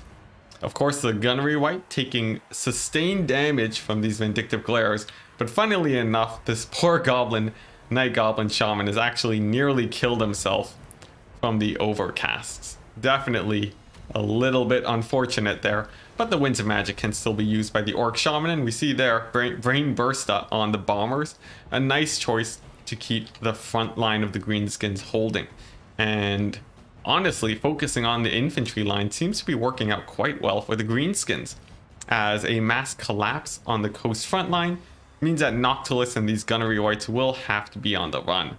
And with Grom the Paunch now slipping in through the front line, if the gunnery white is dead, Grom can simply chase the other gunnery white, mostly uncontested, and start taking them out. But wow, his leadership drops dramatically. Not sure why that happened. The Wraith Storm is not that scary, and his leadership does boost up as he gets into a safer position. But Grom, not as scary as he was before. He will have to be avoiding the fight with the gunnery whites, and he will definitely need infantry support to make that dive in. And at the moment, it seems like that infantry support might not be coming because the bombers are still here and alive, shelling out these big guns. And not to mention, 2 gunnery whites are still alive. This one getting Invocation of Nahecht all the way to his heal cap. And there we go, tons of greenskin forces routing off the battlefield. And a single play may change things. Grom the Paunch coming in onto Noctilus. He dives right in onto the back. Noctilus, absolutely terrible melee stats. They're decent, but not that great against Grom. Taking some damage immediately, and he's looking to get support from the rest of his army. This gunnery white is basically dead, but still alive, which does matter quite a bit. And Grom too, oh my gosh, lucky banner not up. He takes a full volley from these deck droppers and all the way down to 60% HP, very rough. But the focus fire on the gunnery white finally paying off at the 7-minute mark. But there's still a gunnery white left, and this is more than enough to threaten Grom for sure, especially with deck dropper support. As for the infantry, the greenskin forces, they are beginning to rally now, and with the Vampire Coast forces crumbled, we may see a bit of a resurgence on the greenskin side, and it's going to be up to these deck droppers to actually win it out. Over the course of the battle, they've been focusing skirmishers for most of the game, and they will very easily rout off the infantry units if given the time to shoot. As for the mortar, it is still online and operational. It's going for the archers, usually the best choice to fire the mortar at. But Grom taken another heavy hit from the Wraith Storm, already getting very low, and we are seeing the skirmishers, they are routing off in fairly large numbers. Not to mention this gunnery white doing very well for himself, extremely healthy, and Noctilus getting focus fired a tiny bit, but he won't be dying anytime soon. He actually regenerates in combat, although actually his healing ability was not taken by deadly bunnies, so invocations of Nahecht will have to be a little bit wasted on Noctilus in this game. The ammunition on the gun bats too, still doing extremely healthy, with possibly more ammunition restocks on the gunnery whites. And look at that, a pretty big rout incoming for the greenskins. Looks like it will be dropping as 2 units rout off, 3, 4, and this single unit of archers just barely keeping it together with the big guns. Now Noctilus finally low on HP. He does drop his zombies, which is why he just really did not have to worry much about being surrounded by infantry, as he can quite easily escape now. He's actually quite speedy on that Necrofax, and he will simply walk away. These dogs crumbling, using them just to rout off these forces, a very nice choice, even a terror route. And this is usually what you do when your dogs are crumbling, if you don't have a heal that you can cast on them. Since, well, yeah, the dogs, their leadership is just a tiny bit too low, and they'll usually crumble to death. Now, another Wraith Storm does drop on Grom. Gets decent amount of damage, but not as crazy as before. However, the bigger threat, these deck droppers, they are ready to snipe him out. This gunnery white 2 targeting on Grom, you can tell by the red arrow. He's just tracking him down, and he'll be trying to take him out. Noctilus too. His shots don't do as much damage, but it's still fairly good, and Scab Scrath on these archers, they rout off. And that means that there's basically nothing left to deal with this flying force. Ammunition restocks will be keeping them up, but instead, I think an ammo, yeah, extra powder going on Noctilus to snipe out Grom. Not a bad choice actually, as he does chip Grom down just a tiny bit more. And I honestly don't see the greenskins coming back at this point, unless Grom manages to magically heal cap himself to full. And the Gunnery Wight runs out of ammo to give to these bats. But man, oh man, the constant hammering of the ranged fire. Picking down Grom, Goblin Shaman. He's been casting like a madman the entire game, picking away one of the Gunnery Wights and Noctilus. Definitely quite the feat, but not enough for the Greenskins this time as Grom takes a final shot in the back. Will very likely shatter at this point. And the Greenskins, they do hit army losses. GG, and well played to both players. A really nice match. Good back and forth on both sides. And if we take a look at some values here, the mortar only just barely paid for itself, having fired for most of the game. The two Doom Divers, they just paid for themselves too, having fired most of the game. But I think they both did their jobs fairly well. The Doom Divers managed to come back from routing, and that helped them out. Strangely enough though, the Skirmishers got shut down very hard, and that's because they had to keep their distance for most of the battle, and they were getting countered by these glorious deck droppers who, while not paying for themselves, were a threat the entire game.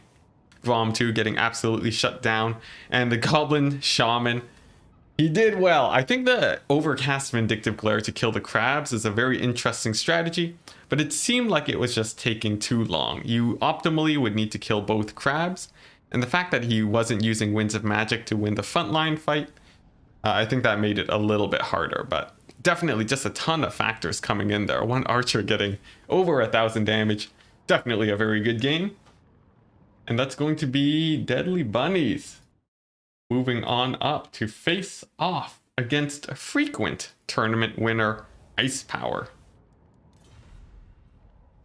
Let's go ahead and grab the screen blocker. Gee. Let's see. Deadly Bunnies. Can you invite Ice into the lobby? No, he left. Oh, darn it. Deadly Bunnies, why? Oh, and he crashed the game, or maybe the game just crashed itself. Who knows? Oh, we're gonna have to do a quick reboot, guys. All right, you're gonna see the Matrix for a quick second, I think. Yep, yeah, you're gonna give it a quick second, guys. We had to find another match anyways, but all right, here we go. Here we go. Let's see. Jeremy saying Coast OP, please nerf. I think so. If Greenskins are OP and Vampire Coast can beat Greenskins, I think just by simple deduction, Vampire Coast is the best faction. Clearly.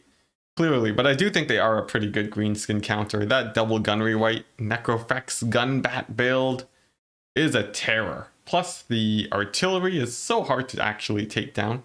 But I think there was a bit of a missed opportunity there. Vindictive Glare is actually really good at sniping out artillery pieces if you position correctly. And I think that might have helped out the Greenskins, but not today. Alright, so let's go ahead and message Ice Power and Deadly Bunnies. Can you open a spec slot? If we can do that, then we can jump into the beginning of this best of 3, which should be quite nice. If not, I might join Hank vs. Bob Tresh. Also a good choice.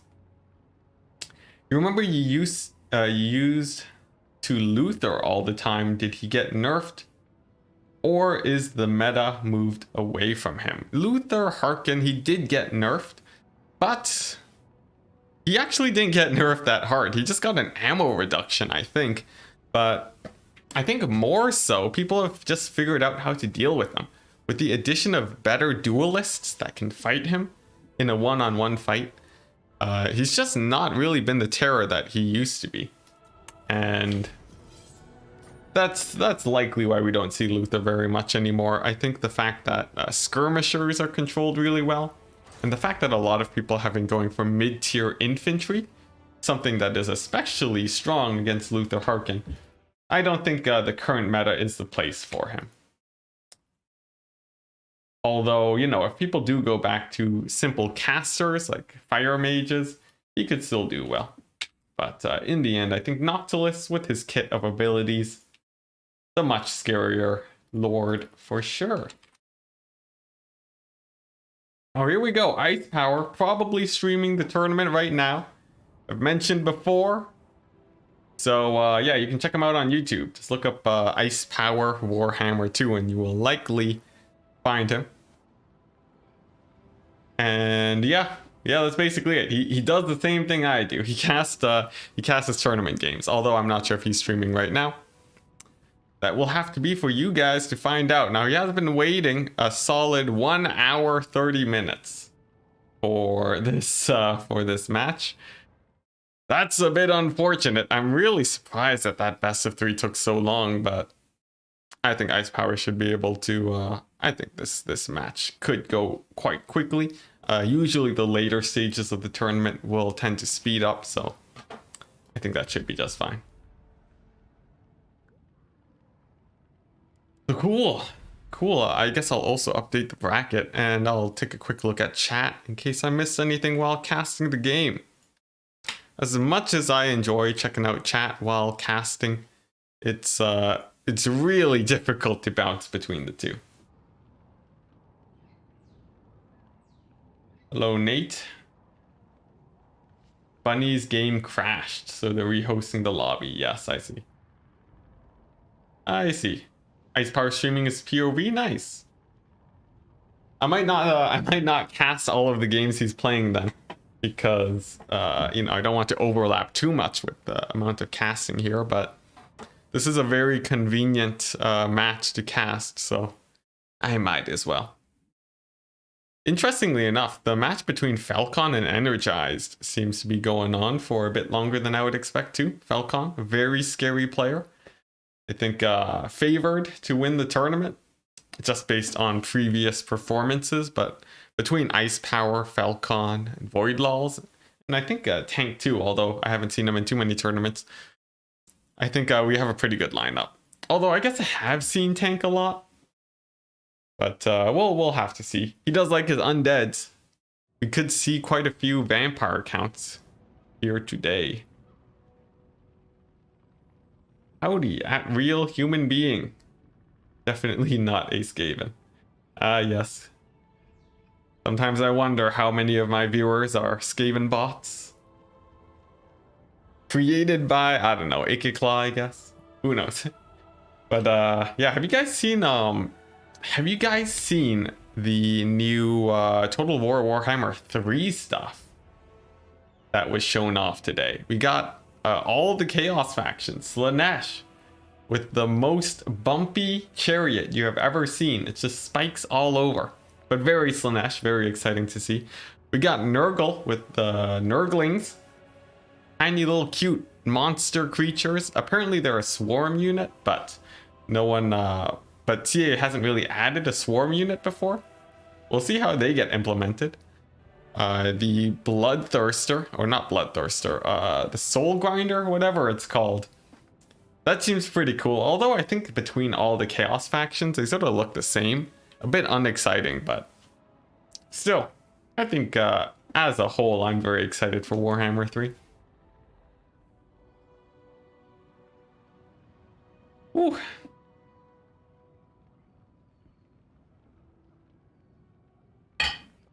Real human being saying at Enticity, if someone happened to bring 15 corpse carts instead of an actual army, would you turn a blind eye? Or you would turn a blind eye, right? I would say, you know, given that I am casting these games, I might have to step in. But if both players agree that they don't want to call a rule break there, who am I to stop that from happening? Such a glorious build. Biblington saying, I love the small... Oh yeah, the small demons, yeah. There were demonettes introduced too. Very exciting stuff. Nurglings should have 200 plus models or something. I think so, but I'm not sure how they would implement it, because they're so small, they might be hard to see in battle. We'll have to see, but here we go. We finally have some picks.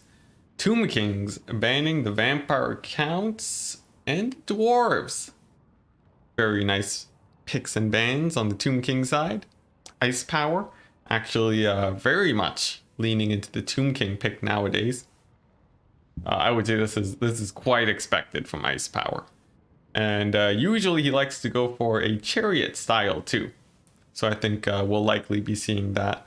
And actually, Deadly Bunnies perhaps opting for the Vampire Coast. Actually, a playstyle that I enjoy, but no, he swaps Beastmen instead, unfortunately, which could be quite interesting indeed. So perhaps fortunately instead. And then going over to Chaos. So a little bit indecisive. The Demonettes look great, yeah. Demonette stat line. I would imagine it's pretty nice. Let's see. Forsaken, right? Forsaken are a really nice anti-infantry, very fast. I would imagine Demonettes lean into that a little bit more. They could actually be quite a bit like Norscan Berserkers, actually. Or for maybe Sisters of Slaughter. Lots of different ways. I never played with demons on tabletop, so I don't know what to expect from their stat line exactly. 0 melee defense? Oh man. Oh, that would be extreme and so wonderful at the same time. Oh man, yeah. Oh, that would be good. And then give them insane charge bonus. I like it. Are you using scientific notation for their charge bonus, or am I just reading that wrong? That one chariot with a million blades looked deadly. Sort of reminded me of the dwarf hewer, actually. Especially for the rider trying to get on it. That is true. Maybe they have a little ladder that they put up for those riders.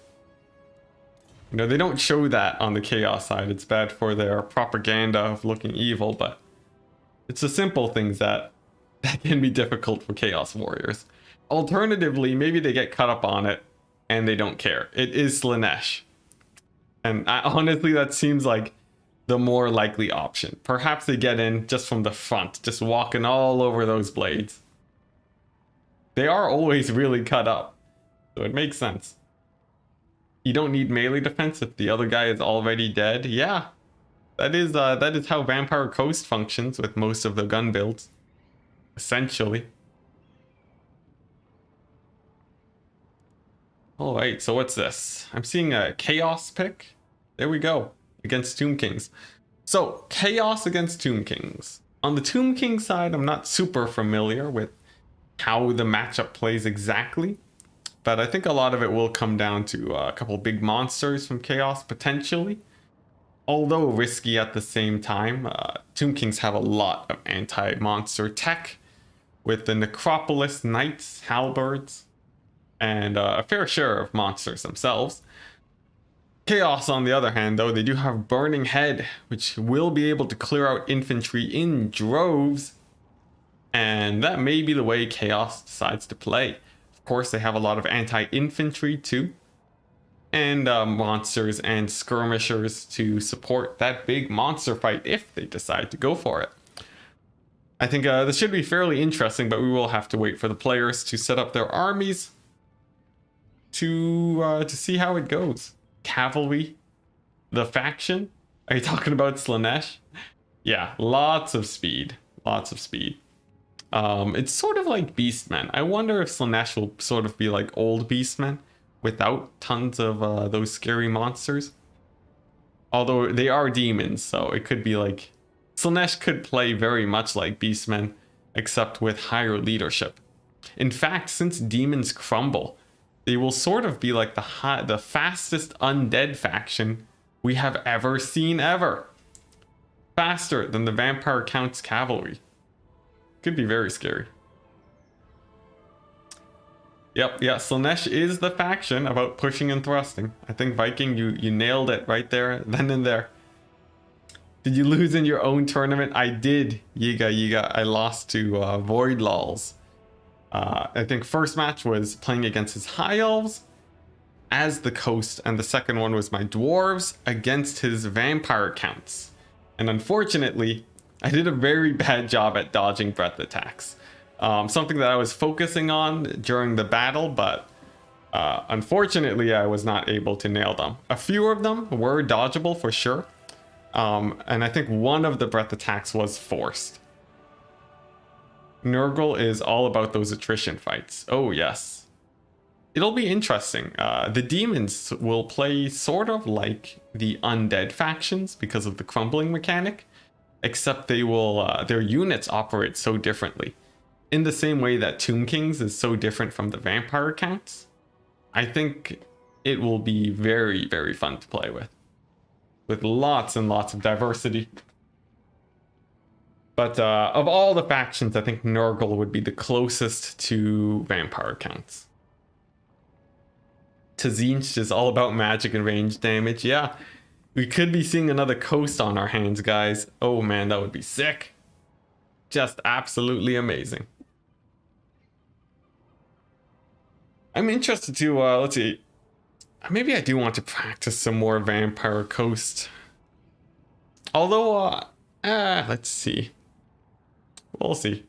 In the next tournament I host, I don't really have other first picks that I feel super comfortable with. Unless I figure out some of the factions. Perhaps I will stick with Vampire Coast and just get better at the High Elf matchup. But it's definitely one that I would rather avoid if possible. Horn is the Mouth Breather faction. Select all, attack, and done. I would argue against that. He has more range units than the vampire counts. That does make a fairly big difference. And of course, there are people who have won games by playing AFK, literally. Just as a meme, some defensive factions in quick battles, you can't actually get away with playing AFK. How does one deal with Sisters of Averlorn as the vampire counts? By banning the High Elves, actually. That is the most typical way of dealing with it. But enough of that. Onto the game. It seems like my good old cinematic smoothing got screwed over. Don't mind me. There we go. All right. And for the match, Ice Power. He's opted for a very standard Tomb Kings style, except actually opting for archers instead of a second Ushabti unit in this battle. He is using chariots, a very strong anti-infantry tool, and going in for a ton of infantry. Actually fitting in 2 Tomb Guard here, I believe, along with his chaff. A little bit of mobility to chase off Marauder horsemen and to run down infantry, and that's it. On the Chaos side, wow, double Exalted Hero. These guys are quite a bit more expensive than your normal Manticore, and with their abilities, even more so. Although, it seems like it's going to be a sniping squad on the Chaos side.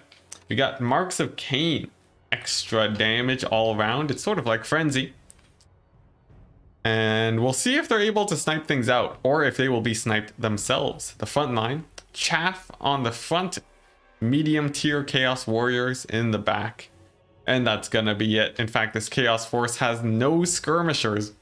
But given that the Tomb Kings has opted for a box build, skirmishers actually would not have been very useful here. Dragon Ogre, Summoners of Rage, very nice for anti-large, and a little bit of mass for the chariots. Could be the saving grace for the Chaos here, since they actually don't have a ton of mass for the chariots. Meanwhile, on the Archaon side, he does come with a nice selection of spells and abilities. Most importantly, or most different from usual, the Flaming Cloak taken, and that is to help in single entity fights. Although in this case, that is not what the Tomb Kings will be bringing, and we will see if Chaos will be caught off guard by the fairly low single entity count of Ice Power, who actually only brought the Tomb Scorpion and Arkan the Black. He does have his armor reduction debuff though, and that will be really helping to clear out the infantry. So that's going to be the setup for this battle. And I think mostly it will be based on how well the infantry fight actually goes. Alternatively, if these Exalted Heroes can snipe out Arkan the Black, or shut down the Chosen of the Gods, I think Chaos will have a fairly easy time winning out the game by using the Shaggoths to kill off the chariots. But these Chosen of the Gods will be a very difficult target to take down, as they are embedded in just so much infantry. these skeleton archers a little bit harder, or a little bit easier to take down, as they will die to burning heads, but we'll have to see. Right off the bat, a really nice trade. The skeleton chariots, they do insane amounts of damage to these undefended chaos marauders, and these summoners of rage, they do get hit up quite a bit by the Ushabti great bows. But nice first burning head does drop, annihilates one of the skeleton units and even clips one of the spearmen. Very nice initial damage, but will the Ushabti get shut down? It seems like instead a sniping attempt on Arkan the Black, a little bit too close quarters for the Ushabti to get easy shots in there onto the exalted heroes, but it doesn't matter because they actually have to pull away. Dragon Ogres taking a huge beating on the charge, but they do manage to connect, and now we're going to see if they can manage to stay on top of the Ushabti here. Not a guarantee though, because the secondary reserve infantry of spearmen do fall in and stop the Dragon Ogre Shaggoths. Now, if you are experiencing stutter, that is on my end, and not you guys. It could be the players who are actually lagging a tiny bit. But don't worry about it too much, as it should subside in just a second. Now, the Dragon Ogres, they do get surrounded, and the fact that the Chaos, they don't have any other units to really easily shut down these Ushabti could be a problem. Now, the Exalted Heroes are probably the best options to dive in on top of them, and it seems like they will actually be going on to the Ushabti. But now the secondary line of defense, these Nehekara horsemen, are coming in to provide some mass and to allow the Ushabti to escape. The Dragon Ogres, however, they do manage to hold out for quite some time, and they get their their vortex spell onto the skeletons, which helps out Chaos quite a bit. But while all of this has been going on, we've been seeing the infantry line of Chaos taking a huge beating.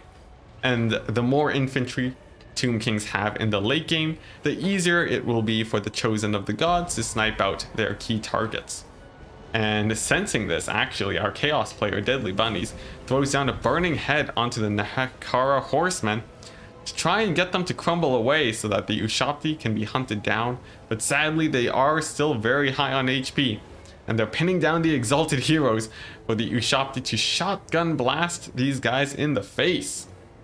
Absolutely brutal. Although a nice win here, Archaon does manage to pick off this Tomb Scorpion. I am seeing a little bit of some people messaging in chat. They are saying Deadly Bunnies, his internet provider, does indeed hate him. And that is why we are experiencing this rather slow game. But nevertheless, that's mostly where all the micro is coming down to. Whether or not these Exalted Heroes can shut down the Ushabti, but it doesn't look like that's going to be the case. The Nehekara horsemen just doing such a great job providing mass and keeping those Ushabti firing. Meanwhile, on the right flank, chariots dealing with the rest of the infantry. These Chaos Warriors, they are still going to pose a little bit of a threat, especially these Chaos Marauders slipping in through the lines. The fact that these guys are so high armored means that the chariots, they will be having a little bit of a hard time. Now, one Exalted Hero does get routed off due to the Ushabti fire, the other one getting caught up in an Ushabti summon. And that's going to be very bad here. This guy, a single Spirit Leech, could get him off the map too. And we'll have to see if Chaos manages to pull it through. They do still have quite a bit of infantry. A huge burning head in the center line fight is going to be very nice for Chaos, as it does whittle down the infantry of the Tomb Kings. But the fact that these Ushabti are still online, I think that will likely determine the game, as this Exalted Hero is looking to be routing off a second time, and this one getting absolutely pummeled by the Ushabti summon. He likely won't be long for this world, which means it's just going to be Archaon the Ever-Chosen. Still a very scary force indeed, but I don't know if Archaon will be able to carry it out here. This is quite a few units, but Archaon is a beast himself. And if these skeletons begin crumbling away, Archaon could actually be very threatening here. Spirit Leech is on top of him though, a very nice ability to snipe him out. And the Ushabti do still have ammunition after killing off the two Exalted Heroes. And that's very likely going to be it for the Chaos. One of the players now discussing in chat. That's a very bad sign when it comes to Warhammer multiplayer in general. And here we go, we see Archaon trying to shut down the Ushabti, but this unit of Nehekar horsemen, their leadership is still high. And although Archaon does manage to escape, it seems like his fate of being focused down by Ushabti is very likely. As the Nehekar horsemen, they are desperately trying to pin him down, but they are whittled down quite a bit. And honestly, the balance of power is ebbing into the favor of the Chaos, as the Tomb King's infantry is actually crumbling away. The Dragon Ogres are gone, but honestly, Archaon is just such a scary force. If he does manage to shut down the ROR Ushabti, that could actually be the win for Chaos here. So, you know, never say never, but this is yeah, it seems like things could actually go the way of Chaos very well here. As the Burning Head does drop onto the skeleton archers, they get absolutely annihilated. Another unit of skeletons crumbles away, and there's just a single beat up chariot now to try and win the game. So interestingly enough, it seems like Deadly Bunnies felt like the game was over, but decided to stick in for a couple more seconds, as Archaon did manage to shut down one of the major threats here in the game, and that is extremely rough for the Tomb Kings here. And unless there are a ton of Spirit Leeches to drop onto the Chaos side, I think Archaon might just win it out by himself. Oh my gosh, amazing. It's absolutely amazing.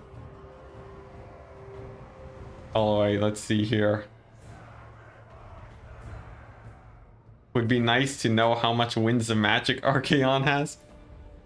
Well, yeah, we'll see. He hasn't actually casted too many spells, so the Burning Heads can actually be quite plentiful.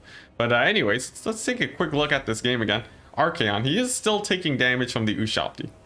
And they do have only a couple volleys left, but another Spirit Leech does drop down on top of him. His infantry support is falling. So I think the Tomb Kings could still manage to win it, despite that huge swing on the Chaos side. We will have to see.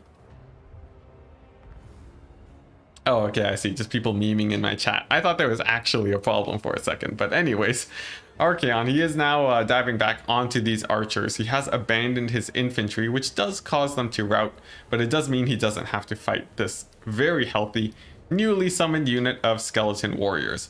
So it'll also depend on how well this final volley of Ushabti fire go in on Archaon. And at the moment they aren't firing, but here we go. An opportunity presents itself, and then they decide not to shoot. So Archaon, he will be able to finish off the rest of these skeletons. And a single good volley could win it for the Tomb Kings here. But there we go. The Ushabti, they line up their shots. Oh, and the shotguns, they fly right over Archaon. That is very unfortunate. Extremely bad for the Tomb Kings, because it means, you know, this unit of skeletons is going to crumble away.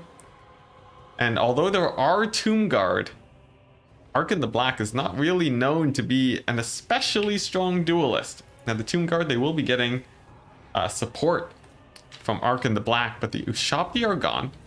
This unit of skeletons is gone. And there is another unit of Tomb Guard in the distance. And that may be the saving grace for the Tomb Kings here. Unless Chaos does have another Burning Head, I think the Tomb Kings would be able to win it out, just because Tomb Guard are actually fairly strong against single entities here.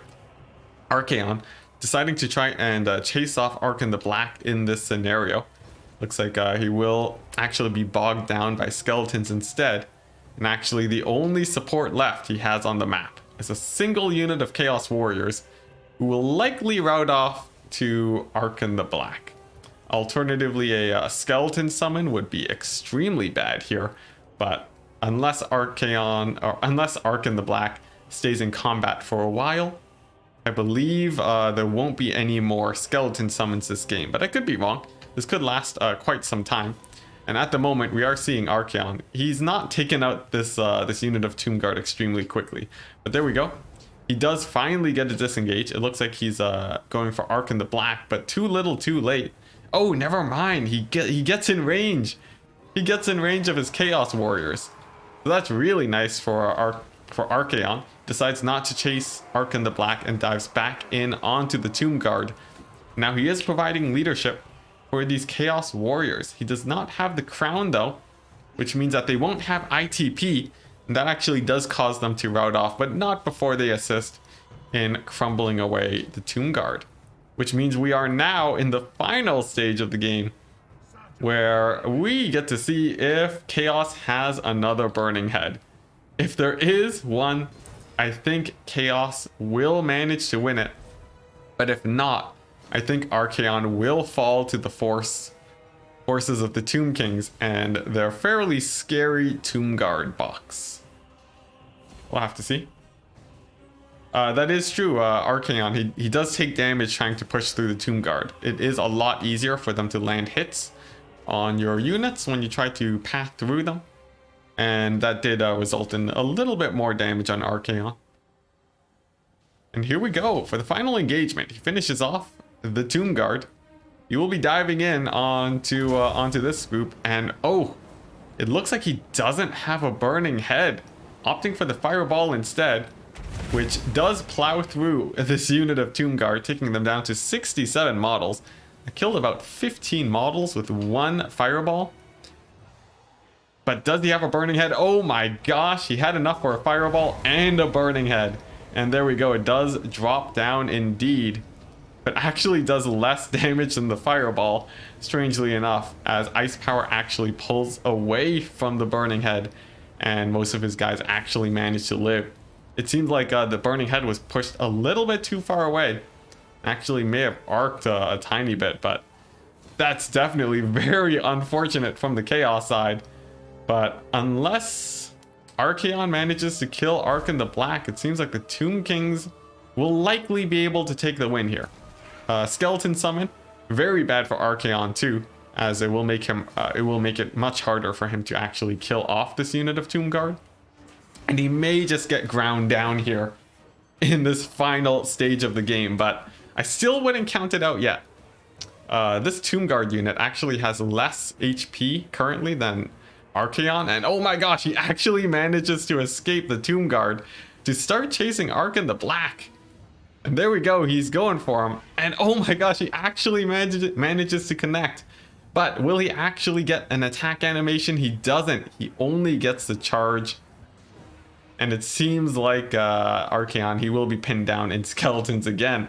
But had he actually landed a strong hit on Arc in the Black there, it actually could have won the game for Deadly Bunnies.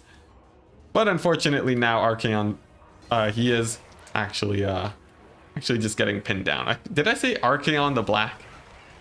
These two names are too similar. But anyways, here we go. These skeleton summons, they are beginning to crumble away now. Very close to disappearing. Archaon, he does still have his leadership fairly high. Gets charged in by Archon. And he does actually land a hit, I believe. Gets him down a little bit of HP. Their HP pools are actually quite similar currently. The skeletons, they do crumble away. I wouldn't count Chaos out just yet. But Archaon is taking quite a few hits from the Tomb Guard. And if he does rout off, of course, that will be a loss. And we'll see how well his leadership holds up going on into the later stages of the game here. Arc in the Black does go in for a second charge. Oh, but he gets hit himself. So both trading blows. And if Arc in the Black dies here, that will very much be a loss for the Tomb Kings, since the Tomb Guard will crumble away quite quickly. And single entities, they do have very nice balance of power in the game. Now Arc in the Black comes in for another charge. He actually misses Archaon, both of them at 800 HP, but neither really getting a hit. And now he goes in, leaves the infantry, gets a solid hit on Arc in the Black, goes in again and gets another attack. Oh my gosh. And the Chaos managed to take the win against all odds in the grindiest fight we have ever seen between a Rush faction and Undead. Archaon just nails Arc in the Black in the back. Savage, brutal, Oh my gosh. What a game. What a game.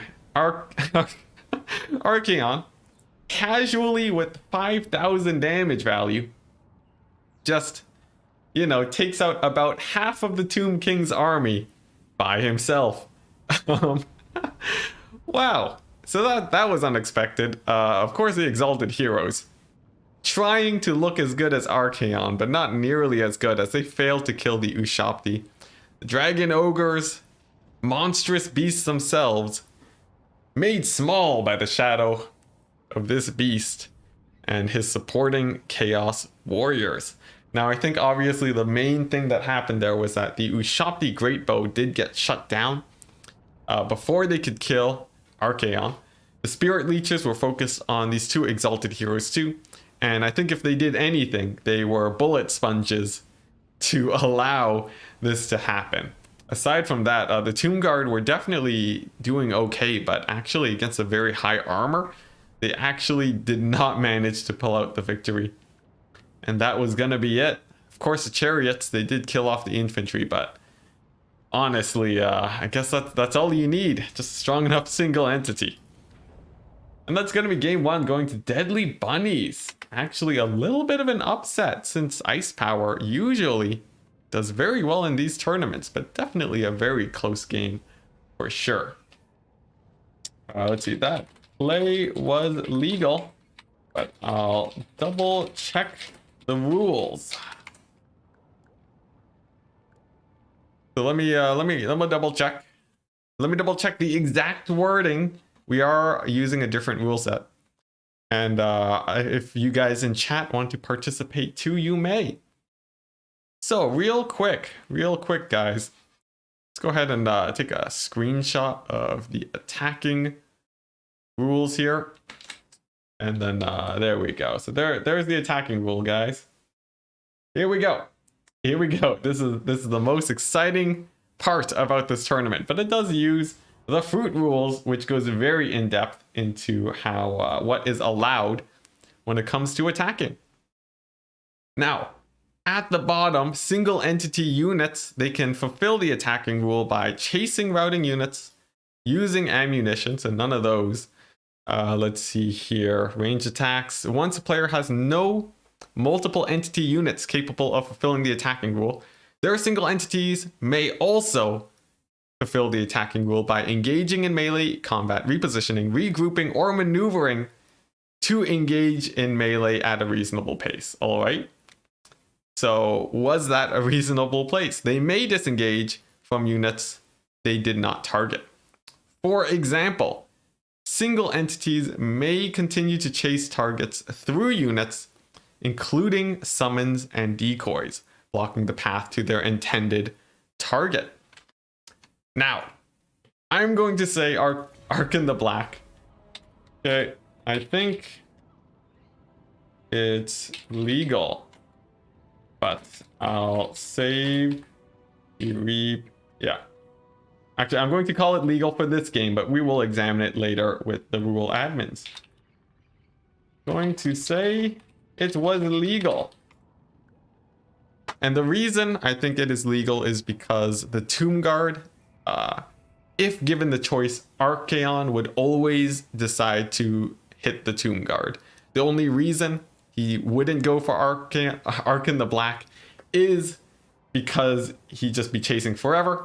And clearly we saw that the Tomb Guard were being used as blockers.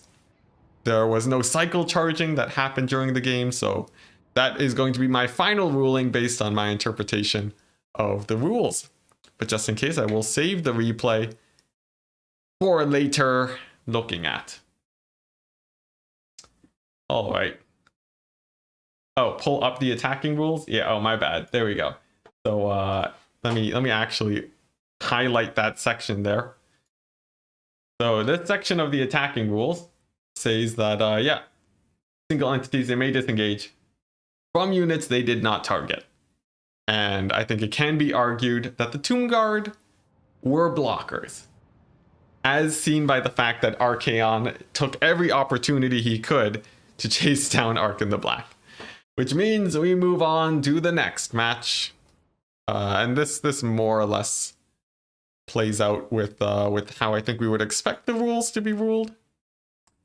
Just because mostly the attacking rule on single entities is to prevent cycle charging, which is one of the more annoying things that we don't want to be seeing.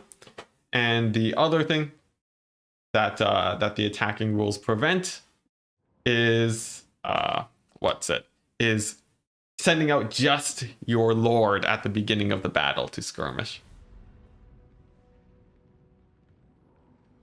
All right. That's cool. That's cool. Let's see. I don't think cycle charged or infantry. Let's see. More. Very much. Yeah, there was one point where he charged into Ark in the Black, but anyways, that's that. The one time he did, the infantry got engaged. Yeah. All right. So there we go. That's resolved. It's too bad. It seems like Deadly Bunnies may have disconnected again, unfortunately, but they will be back. He was fighting infantry for most of the time, but as the admin, I think the intent of the rules there is that you are allowed to disengage to fight other targets. And Archeon definitely wasn't cycle charging the infantry. And that is that. There will be no more discussion, unless it's civil in the chat, I guess, about that rule section. It would have been really funny if all the players in a tournament went behind the organizer's back and had their lords meet in the center of the map to duel. Oh my gosh. Yeah, there are the attacking rules. There are some, if you don't do it right, both people might just send their lords out just to spam magic at the beginning of the game. And obviously that would not be very fun.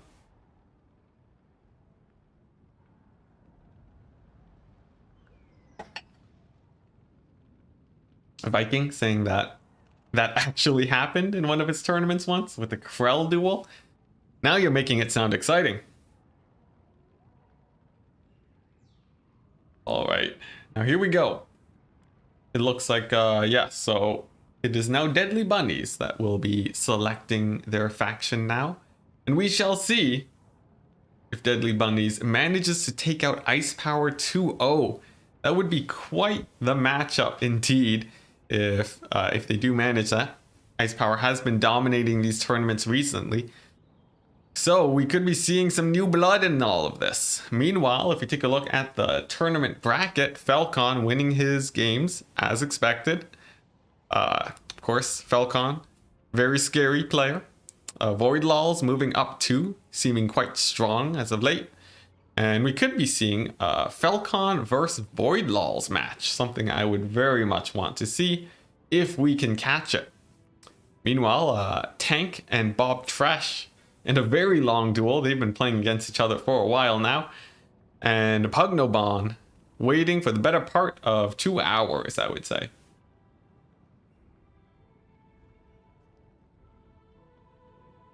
And Deadly Bunnies deciding on what to pick.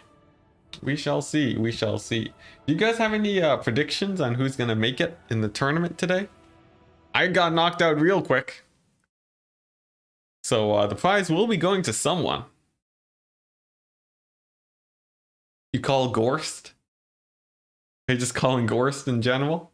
Or it seems like it's just a separate conversation. It's always interesting. I need to get used to conversations in chat that are not about me. Because yeah, I find it's always fun to look at it and to see that somehow I've managed to get enough people where the conversations are branching in chat, which is very nice. In fact, viewership in general has been doing great today. 65 viewers. That is close to like my peak average viewers back when I was streaming on Twitch daily. which is a very good sign, especially with Warhammer 3 on the horizon. Fingers crossed that that YouTube streaming career. I just need to make about 25 times the income that I am. Actually, more than 25 times. I did the math. I need to get like 50% more viewers than I do, or not 50%, times 50 the number of viewers that I'm getting right now to make it a full-time job. Close to, Turin numbers before I can even live off of it, which is insane. Even at my fastest growth rate, it would probably take me about like 2 years to hit that point, but we're gonna stream anyways because it's fun. And I get to hang out with you guys and talk about the game. So, that's that. Yeah, Long Paul stating it. God, Enticity, it's not all about you. I know. I'm so, my ego, it's too much. Too much. Just witness me.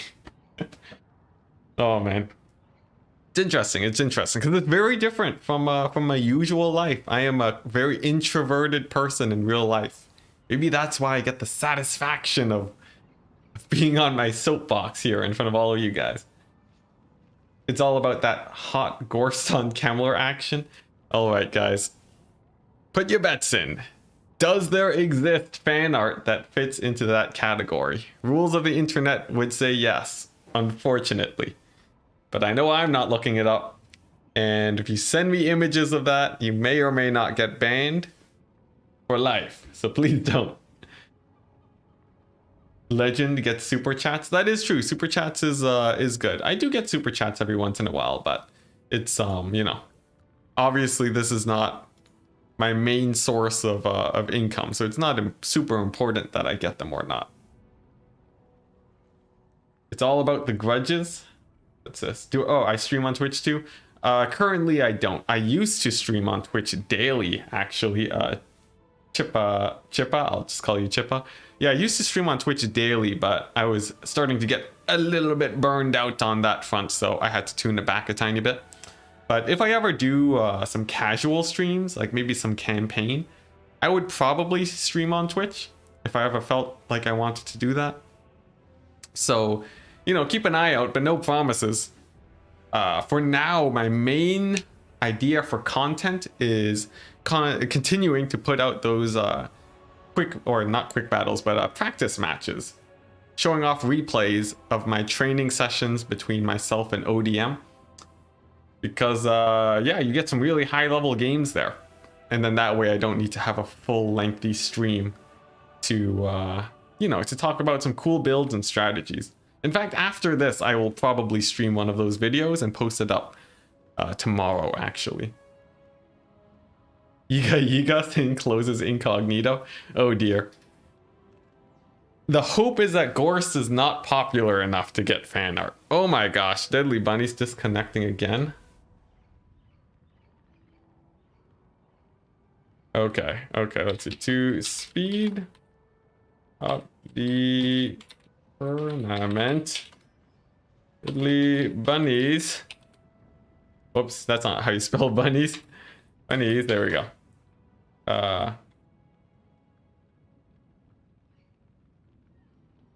We'll need to get this game started in 15 minutes.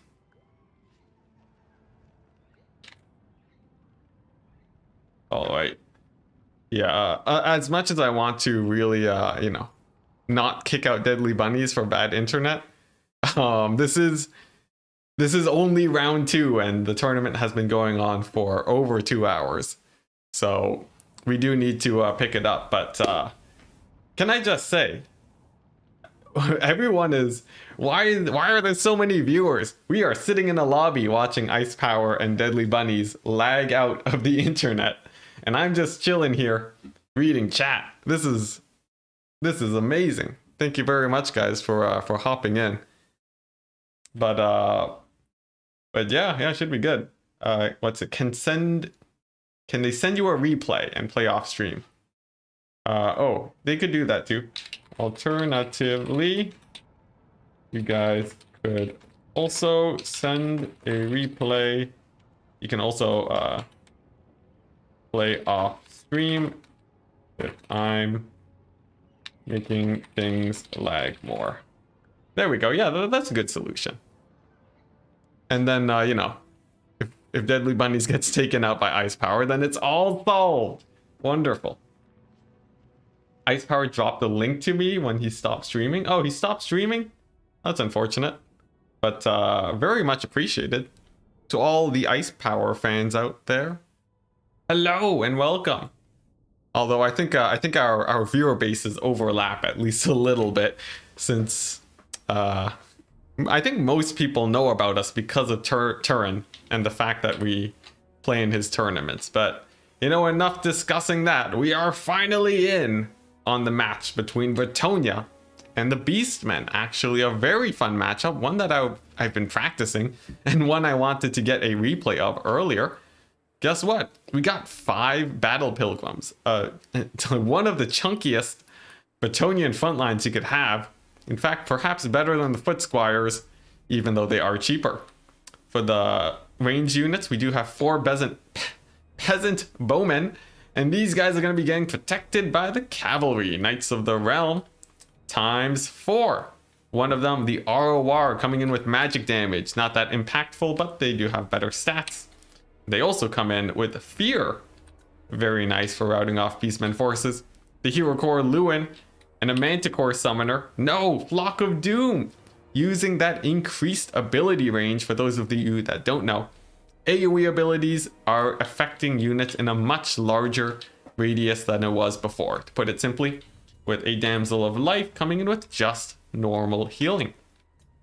For the Beastmen, we are seeing a very long front line, although they don't outnumber the Bretonians in terms of infantry. In fact, in general too, and coming in with quite a bit of mobility, and actually opting for a single entity squad, a duo of 2 Gorbals that will be probably fighting Lewin, I would say. In the air, we got Malagor, the Dark Omen. Definitely can't fight Lewin, but he does come in with Flock of Doom and a Pendulum. And perhaps that Pendulum will be here to help take out these archers. But otherwise, I think Bretonians, the Bretonia side here, will have some fairly... they do have the advantage here in protecting their backline. The Beastmen don't have a backline of themselves, and they'll be trying to push through with single entities. Now, the way this matchup works, at least the way I understand it, is that the Beastmen, both sides are trying to get charges in on top of each other using their cavalry. Okay, there we go. Just checking chat. So using their cavalry, they want to be charging in onto each other. If this unit of Centaurs charges the Battle Pilgrims, oh my gosh, and the game dropped. Well, that's unfortunate, guys. All right, let's go ahead and screenshot that to make sure that players aren't cheating. But as I was saying, the idea here, is that both sides want to charge their cavalry onto each other. Ice Power saying it's probably better I cast some other games. I think so. And I'm actually, I really want to catch the games with Falcon. That seems pretty fun. Let's see if I can spectate that. Let's see here. At Falcon at Santi. Okay, it seems like they're not on my Discord. Can you get a spec slot open? Let's see if you can do that. But, you know, okay, since we don't have a game to actually cast, I'll show with my hands, I guess. Oh, actually, I can watch Tank vs. Bob Tresh. So, we got the cavalry forces, right? They want to be charging in on top of each other. But if they just do that, they'll generally just trade out into each other. Instead, the goals is you want to get a unit of Spider Riders to tank the charge so that the cavalry can come in and countercharge. This is a horrible explanation. Darn it, why did they have to disconnect? Whatever, we're in the game between Bob Tresh and Tank now. I'll describe it when I cast the replay in my video. Let's see. Are you guys still playing? Guys still playing. Alright, let's see.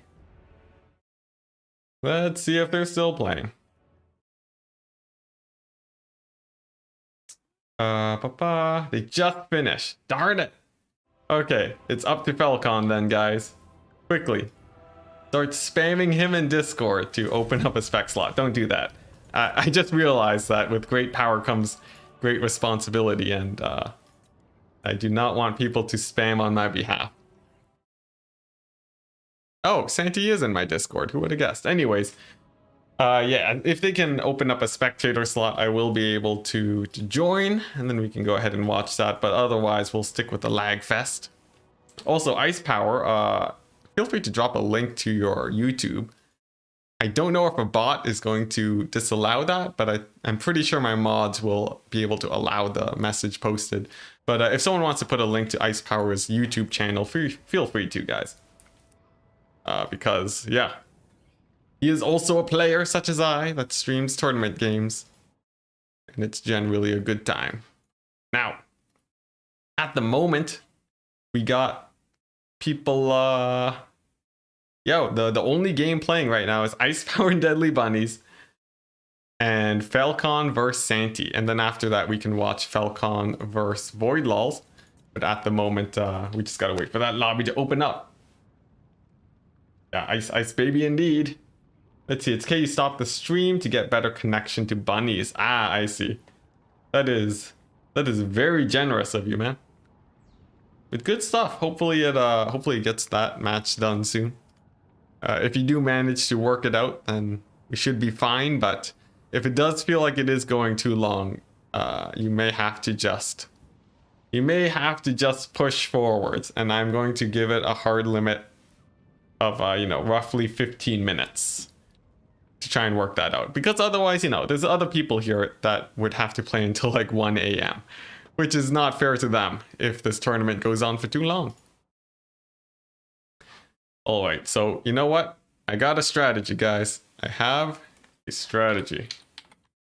Here we go. Let's see. This is going to be a really bright screen blocker, so let me just do this.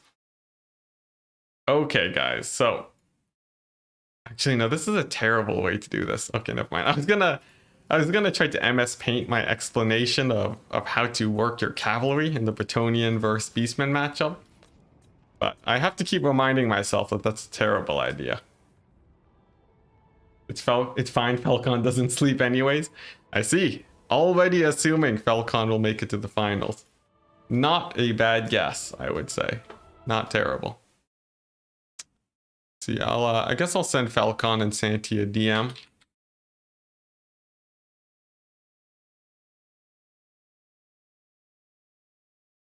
And then I will also send Santi a DM. It'd be nice and fast.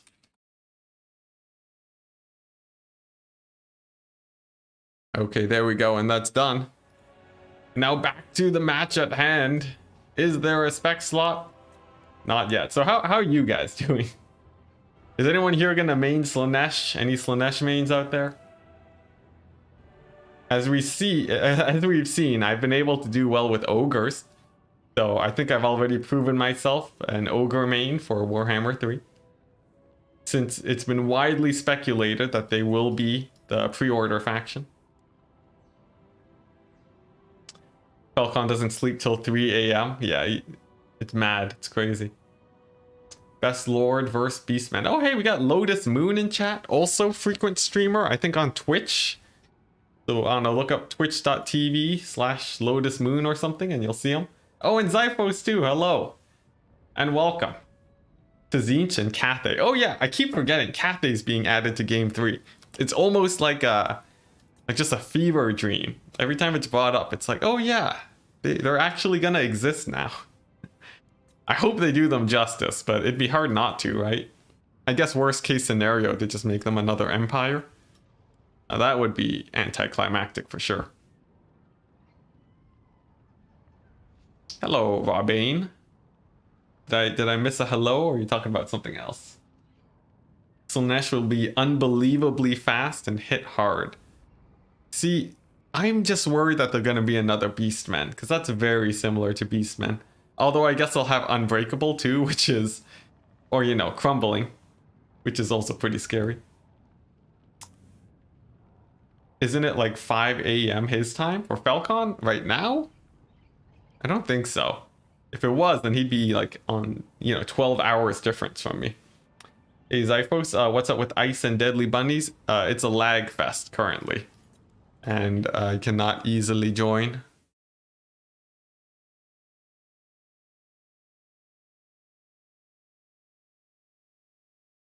Oh, wait. And unfortunately, it seems like Tank had to drop out of the tournament because it's taken too long. It's taken too long, and Tank is a responsible worker and unfortunately had to tap out. But Bob Tresh will be moving on in his stead, and I will go ahead and edit the score to show that. So there we go. All right, there we go. And Bob Tresh has been moved.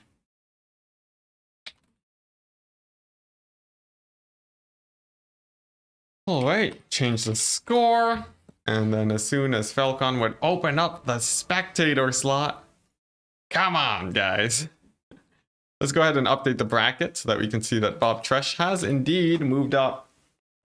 And it's going to be, let's see, I think Ice Power and Deadly Bunny's still playing. Falcon and Santi. They are busy at the moment. One of the good things about this, though, is that for those of you watching on the VOD, you likely already skipped to the match, which is nice. It's 6:30 a.m. in SYD. That reminds me of Sydney. Is it? Is it actually 6:30? It could be, actually. Oh man. That would be pretty crazy. Yeah, but various people with their annihilated sleep schedules, I'm not one to judge, as I myself have also destroyed my own sleep schedule. Let's see. So what do we got? Okay, Santi and Falcon are playing. All right. You know what? I'm gonna host a battle. It's gonna be called Enticity. And if you're a tournament player and you are currently waiting for someone, we can play a show match. So feel free to jump on in. I will go ahead and set the map, and that way we'll have something to do while we wait. What's a sleep schedule? Does anyone know anyone with a good sleep schedule? I don't think I know a single person that just has a perfect sleep schedule. Okay, except for maybe Rob Bain, apparently. Falcon is 1 hour ahead of you, so it's midnight for him, or almost midnight. Okay, so not super late yet. Look, the Meisters, 86 views here. Yeah, Neckbet, it's insane. It was Ice Power. He rated me in sort of. He rated me as best as he could by YouTube terms. Sleep is for the weak. Couldn't agree more. But yeah, basically, if you're a tournament player, you can dive on in. If you want, I'm gonna message Bob Tresh. I have a lobby up and play a match while we wait. Ice Power, feel free to. Oh wait, no, you're playing against Deadly Bunnies. Whoops. But Pugnobon could jump in. Potentially.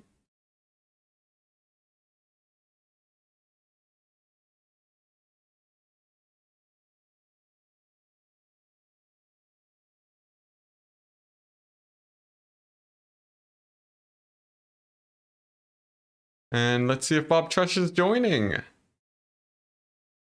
All right. Cool. So it looks like Bob Tresh will be coming on in. I will send him his invite. Bob Tresh. Invite to lobby, and here we go. Playing a show match. He'll play against anything but lizards, he states. Now, if anyone has a faction they would like me to play, I will gladly give it a go. Perhaps some more Vampire Coast action. And if you just type it in chat, I'll pick based on what seems like the general majority. And if there's no clear sign, then I'll go based off of whoever messages first. Define a good sleep schedule. You sleep very regularly from 1 a.m. to 7 a.m. Oh man, that's brutal. But here we go. The messages are in. Skaven, Norska, High Elves, Tomb Kings. Coast. Coast or High Elves. So that's 2 votes for those. High Elves again. Okay, I'm seeing a lot of High Elves. Seeing a lot of High Elves. Another for Skaven. 3 for Skaven. I'll give it 5 more seconds. 1 for Norska. Beastmen. Counts. Coast. Alright, High Elves won. High Elves won. Okay, I'm playing High Elves. High Elves. There we go. It's done. You guys didn't get enough votes in for Norska, for all you Norska lovers out there. I'll ban. Let's see, what do you ban as High Elves? What? Are greenskins still scary? You know what? I'm not afraid of greenskins. I'm playing High Elves. What else? Beastmen, maybe? Beastmen could be very scary. Probably. Beastmen and what? Bretonia? Sure. And Beastmen and Bretonia. What's the worst that can happen? What's the absolute worst? Beastmen, but only old units? Butcherbird. That sounds painful. Can I at least take Manticores, please? Yeah, there were a lot of people asking for Skaven. Vampire Coast was close behind too, but strangely enough, people really like the High Elves apparently. Alright, Lizardmen. Sweet. So, quick build High Elves against Lizardmen. Now, High Elves, they can go. Let's see the stock build real quick. It's overpriced now because of the Winds of Magic changes, but here we go. High Elves, they can go for a fairly heavy Dragon Prince frontline against Lizardmen. That is an option, but let's see. Alarielle actually fairly common here, as she is a decent combatant, but you actually do lack on the ranged options a tiny bit if you're not careful.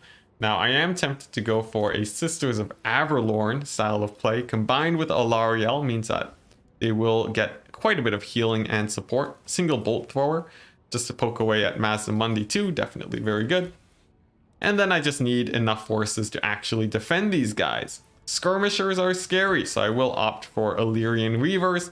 And then the hope is that my front line will be able to carry me to victory. White Lions are decent here. They're never amazing, but they can get the job done. Although I will sub in a single unit of Silverin Guard just because I have the extra money. In fact, I have enough extra money where I could go for more Silverin. But I'm not sure how they compare to White Lions. Nevertheless, I think this will be good enough. And we'll see if I can defend my backline. It's a little bit sketchy because although I do have a lot of cavalry, the backline, it is a little bit susceptible to getting dived in on because I simply do not have a lot of infantry. Now, what's going on in chat? Is Bretonia now a very bad spot due to the charge bug? I would say no. Although I do have the tendency to be quite contrarian, we often see cavalry getting taken by many factions. And just purely by the fact that people are still taking them means that they should still be in a decent position. And Butcherbird says so himself, Bretonia is still fine. Charge bug has been around for a while, yet we still see them.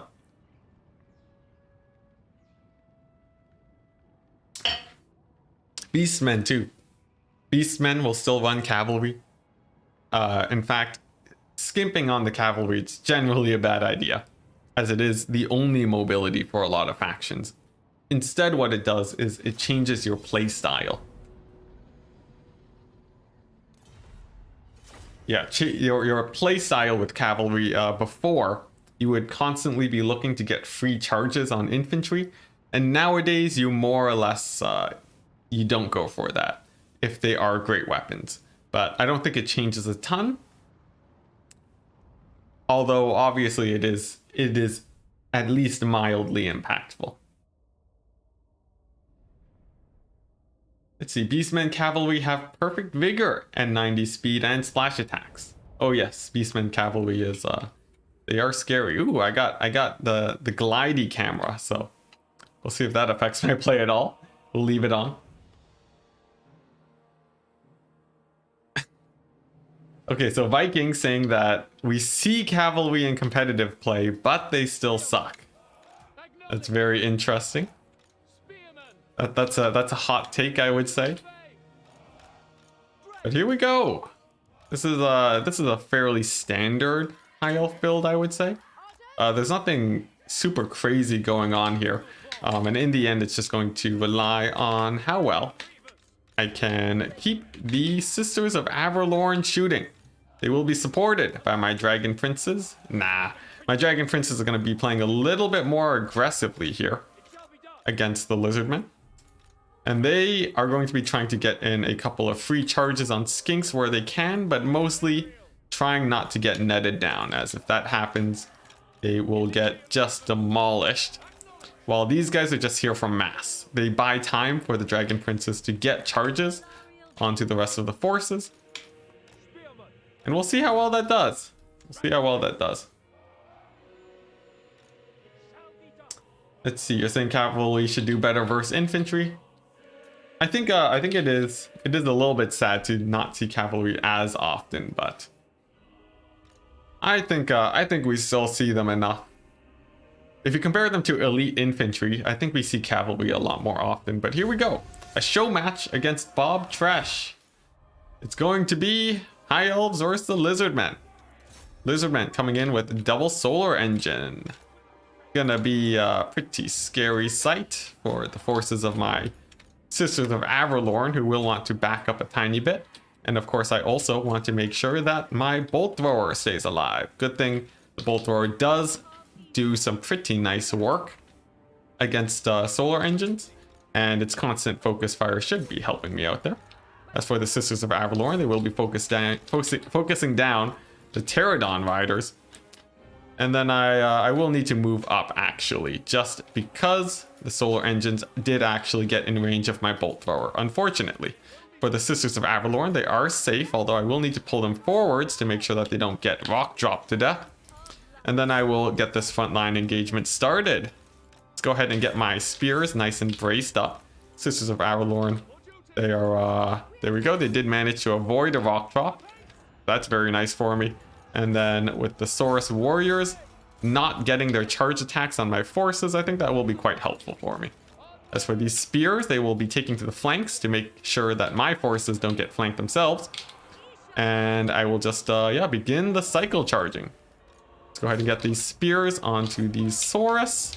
Sisters of Averlorn are still doing okay. Thankfully that shot missed, but I have to be very careful that these solar engines don't kill off my Sisters of Averlorn here.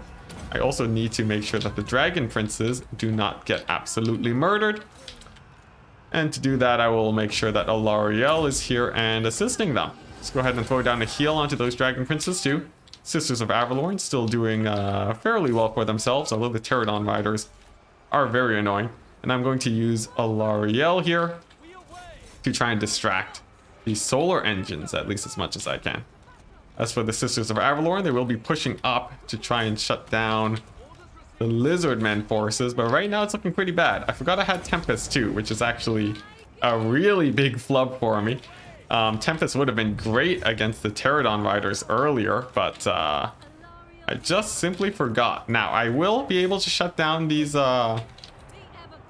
solar engines. That's definitely very good, but my infantry can hold out against Source for only so long. And I'm a tiny bit worried about what's going to be happening on that front. As for the Sisters, they need to be pulling up so they can actually fire in onto these forces. And I'm going to try and finally get some hammer and anvil onto these Saurus warriors now. This is good because I'm shutting down the ranged for the Lizardmen. Sisters of Averlorn will be able to fire away too, which is very good. But we'll see how well the Dragon Princes hold up. I do have a fairly nice spear advantage here, but I think a single strong AoE could very well, very much ruin things for me here. Looks like another spell being dropped. I'm not sure exactly what that is. But anyways, I will continue cycle charging. And if I can keep the Sisters of Averlorn up, that would be very nice for me. But they are taking a rather large beating themselves, as one of them actually nearly gets routed off. But still, their leadership is still quite strong. Meanwhile, Alarielle is still doing well for herself. A Dragon Princess, they do get netted down, but they're not in the worst position to eat a bunch of AoEs, so I think they're okay. And we'll see if we can win this one. It's gonna be very scary. I'm not sure if my cavalry is gonna be healthy enough to pull out the victory here, but if I can even keep a few of them alive, I think that may be my saving grace. The Slann Mage Priest is in a little bit of bad shape, but he's still doing decently himself. And I don't have an easy option to take care of him unless I get a surround with the Dragon Princes, but it doesn't look like that'll be the case. And I think unless I get a huge pick on this Slann here, I think it's going to be a win for Bob Tresh. Ooh, I do have another Star of Avalorn that will help. But there we go. I think that's gonna be it. And I'm going to call GG, well played. And another loss for me today. Oh my goodness. But I think not using that Tempest was probably a pretty big misplay. Oh man, really showing how experienced I am with the matchup. But I think it was a very strong build. The single bolt thrower got shut down by the solar engines, and what I should have done, I should have pulled it back and away to keep it safe. As for the Dragon Princes, I could have probably done better to deal with the Saurus, or alternatively use the Tempest on the Pterodons and then just use the Sisters of Avalorn to break through the box instead. I think all some pretty good reflection, but for now we will go ahead and try to GG. No probs. Okay, gonna see if I can find a game. So now we're going to go over and see if Falcon and Santi have opened up their lobby. Yes. Wait, this is Voidlaws versus Falcon. Yeah. Yes, but the lobby is up. Sweet. Oh, thank goodness we could finally join. And here we go. Screen blocker is up. So Falcon, this is the semifinals now. It's now against Voidlaws. Two very scary players up against each other. And we'll see who manages to come out on top. So very likely that this is their first game, and this is MP Alpine Ridge. So indeed it is.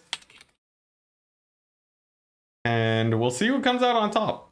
I would assume Falcon, but I actually haven't seen him play very much in general recently.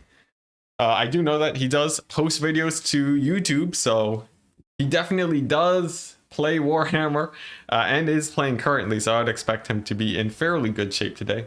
And for the picks and bans, it is going to be Tomb Kings, ban the Vampire Count, and the Vampire Coast. Now, Vampire Coast against Voidlaws, I think he does play Coast, so a nice pick and ban Tomb Kings, very strong faction in general too. I think we'll see if they end up being a good first pick. I've seen them get championed by Ice Power and Falcon now, but I'm wondering if he will get counterpicked hard here. As of course, Burning Head, a very scary spell for Tomb Kings, obviously not an auto win, but I think a lot of factions would be happy to face Tomb Kings. So we'll have to see. Urbane saying, or Robin asking Falcon to avenge him, getting taken out by Papa Palpatine all the way, no, getting taken out by Voidlaws actually in round 3. If I move up the screen blocker a bit, you can see him right at the bottom there. We'll see if Falcon manages to avenge him. I think there's a good chance, and this will be a nice viewing of Falcon in a tournament since the patch. Although, let's see, I personally haven't seen Falcon in his games and tournaments this patch yet, but I'm pretty sure he would have participated in at least a few of them. But here we go. Butcherbird asking what improved for Tomb Kings with the DLC. Essentially nothing. Most factions were untouched except for the 3 factions that obviously got an update and greenskins. With the Wood Elves getting a bit of a nerf to Drycha. And, you know, a couple factions getting some light nerfs all around, like the what's it, the frenzy changes affecting Skaven a bit. But otherwise, all factions will more or less perform the same, with the factions that were weakest against greenskins having a bit of an easier time. Still, 6 to 7 damage, says Butcherbird. Ah, yes, but Burning Head got nerfed too. That is true. And yeah, that is true, yeah. That's a significant amount of damage. That could be upwards of 400 damage on a unit of Tomb Kings with that nerf. And if it doesn't push them into crumbling, that is a huge change, actually. But for now, as is tradition with these long streams, I will be getting myself some water. So in the meantime, enjoy the chat between the players. And as long as they don't breach the terms of service somehow by messaging each other, I should be good. So I'll be back in a minute.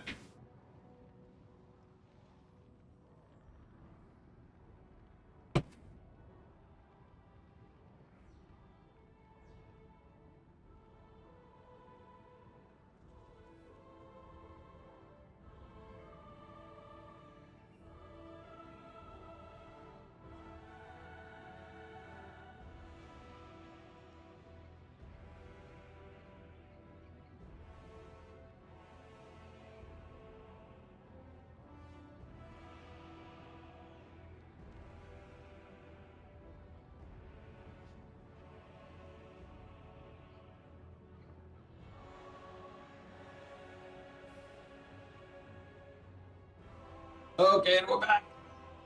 We're back. Alrighty. Some talk about better chariots for Tomb Kings. Did they actually get buffed? I don't know. Also, Voidlaws is playing High Elves here, so for all of you High Elf fans, here we go. We may see a High Elf victory yet, piloted by the defeater of me earlier in the tournament. High Elves, they actually don't have a ton of armor piercing, but with the lore of metal, they can quite easily snipe out a lot of units for the Tomb Kings. So I think Voidlaws may opt for that option. That could go quite well for him. But we'll have to see. Tyrion is hard to kill? Really? Really? I almost never see people take Tyrion. But yeah, I personally really enjoy the High Elf Mass Archer build with Lothar and Seaguard. That generally seems to do quite well against Tomb Kings, I would say. But as of late, I haven't really played the matchup. But in general, the matchup works more or less the same. Also, this is a 0-0. My bad, I need to update the scores. But yeah, the matchup shouldn't be very different between patches. Unless the Tomb King chariots got a little bit of a change, but they feel basically the same as before. Nothing on Tomb King Svoster has stats. Let's see, you saw Tomb King's chariots go through infantry like butter and you assumed they got better? Really? I personally, I know that they did okay before, but it didn't feel like they were as strong as Tuskor chariots. At least mass-wise, I didn't notice anything. But they are definitely good. They're definitely very, very good. Because of their higher model count, they can do a lot more damage than other chariots. They are also harder to pin down because of their quantity. And that is quite scary. That's right, this is fruit rules. Indeed. Although most builds will be legal between different rule sets, since most of the time people aren't trying to push the rules.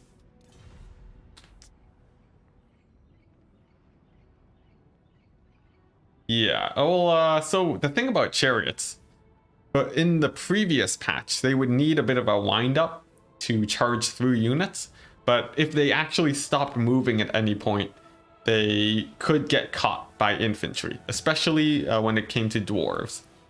In the current patch, it seems like Tuskor chariots, definitely very high mass and extremely hard to pin down.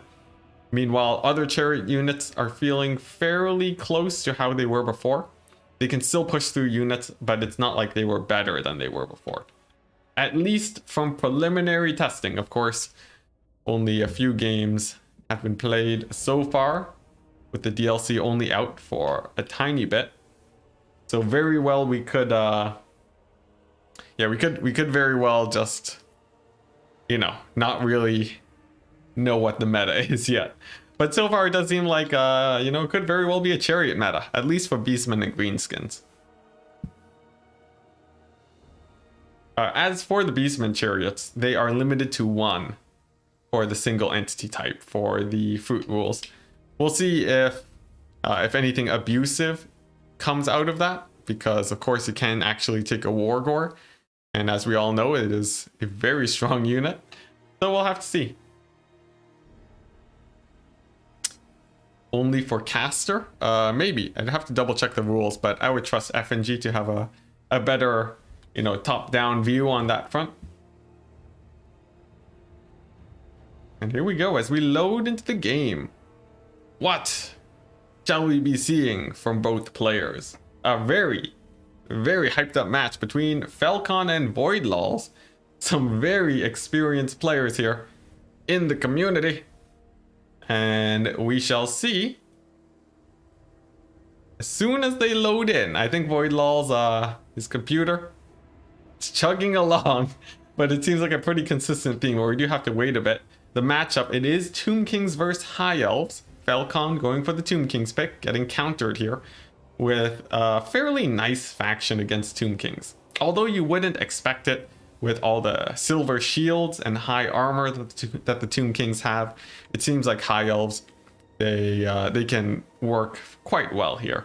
And one of the main advantages is that their infantry is quite speedy compared to undead factions, which does allow their ranged play to do quite well for themselves. And FNG coming in chat saying that the fruit rules is max 1 Beastman chariot mount of any kind per army. So technically you could go for the Wargore on a chariot. And we'll see if that becomes a problem. But wow, look at that. Subscriptions from Manifold. Thank you. I actually miss those most of the time because my notification thing is super quiet. But thank you very much. And I think Jason Thompson too, but enough of that. This isn't Twitch, this is YouTube. And as soon as we get in the game, we'll see what the players have to bring. Now, I think for Falcon, I did see some pretty heavy single entity play that I'm excited to see go down. I'm wondering if they're going to get sniped out, but knowing that it's Falcon, he will probably be able to get them into the back line. Or at the very least, it will be very contested. Some trades back and forth instead of making a blunder. As I think Falcon is, he plays very consistently. At least from my analysis before. As for the High Elves, I have no idea what the build is going to be. Perhaps it's going to be some single entities. We did see Arcane Phoenixes in my game against Voidlaws. So perhaps showing his playstyle a tiny bit. Perhaps. Or it could be completely different. He might have various builds in these types of situations. Or different matchups. Also, only 1 more minute left for Voidlaws to connect to the game. We'll see if he manages to make it. How long does Overcasted devolve? From Lore of Wild last. I've never used it before, ever. So, yeah, you might have to check that out yourself. You know what? Oh, actually, look at this. There's a little panel here for me to do it. What? Overcast devolve? Like, there's nothing else to do. Devolve Overcast. Boom. Lasts 20 seconds. Not a very long time. In fact, the speed effect is fairly low itself. And for only 9 winds of magic, it's actually fairly large. Honestly, it doesn't seem super great. I'd much rather cast it normally for only 4 winds of magic, but you know, that's that. This game is already a nail biter. I know, right? Look at this. It's dead even. Dead even. Both players have taken full stock armies. Somehow. The stock bug is back. Oh wait, no, it's just Voidlaws' computer. Hopefully he manages to win this game to get to make sure this doesn't happen, unless it's a connection issue, which is very often outside the hands of players, unfortunately. Oh yes, yes, you can target the ground with Devolve. That is true. You can turn the entire planet and slow it down by 25% speed. The Beastmen have yet to realize it, but when they do, it will be a cataclysmic event that will end things. Thankfully, in multiplayer, they let you cast it, but for balance reasons, they don't actually destroy everything. But yes, I think Human Boy posted a video on that. That was hilarious. You can cast Devolve on the ground and it will do nothing. It is just a waste of magic, because there's some bug in there that really screwed it over. Hammond asking at Enticity, so why is your why is my PFP a grass type Pokemon? PFP, what does that mean? The Urban Dictionary. PFP. See, now I feel so uncultured. Picture for proof. Why is it a grass type Pokemon? Is there something in my background? I don't know. We're getting way off topic. Unless I can figure out what in the world you guys are talking about. Why is my profile picture? Oh, I see. Oh man, now I feel real bad. All right, guys, stop typing it in chat. Mods, ban everyone. Kick everyone from the stream. Okay, yeah, I see. Yeah, boomer. Actually, I just barely didn't catch the wave of Pokemon. It's actually my older sibling that played a lot of Pokemon. For myself, I was pretty terrible at it. And I think in schools, I was more of a Game Boy kid, but nevertheless, it's actually a drawing that I did for D&D. It was what? Oh, an elf, not a rogue, like a hunter. What's it called? Ranger, yes. It's like a half elf ranger or something. And he has a leaf on his back, so that's why.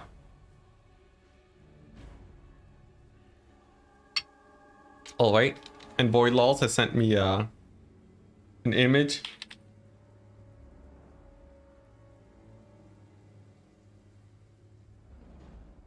So it seems like the match might be bugged. We might have to leave and remake. Today is the day of internet and connection issues. But I'm happy I have you guys here to keep me company while we figure our way through all of this. You thought it was a RuneScape avatar? Alright. Given how good the graphics are on RuneScape, I will take that as a mild insult. Considering how much time I spent on it, but I'm no graphic designer by any means. I'm still learning how to draw and so on, so yeah. It's a really old picture though. Actually like a few years old at this point. They'll be able to vote in about a decade. Void is playing in a museum on one of those room-sized PCs. I wouldn't be surprised. I wouldn't be surprised. If it times out and loops again, I'll leave and then we can remake. With a Commodore 64. Oh boy. Well, hopefully upgrades.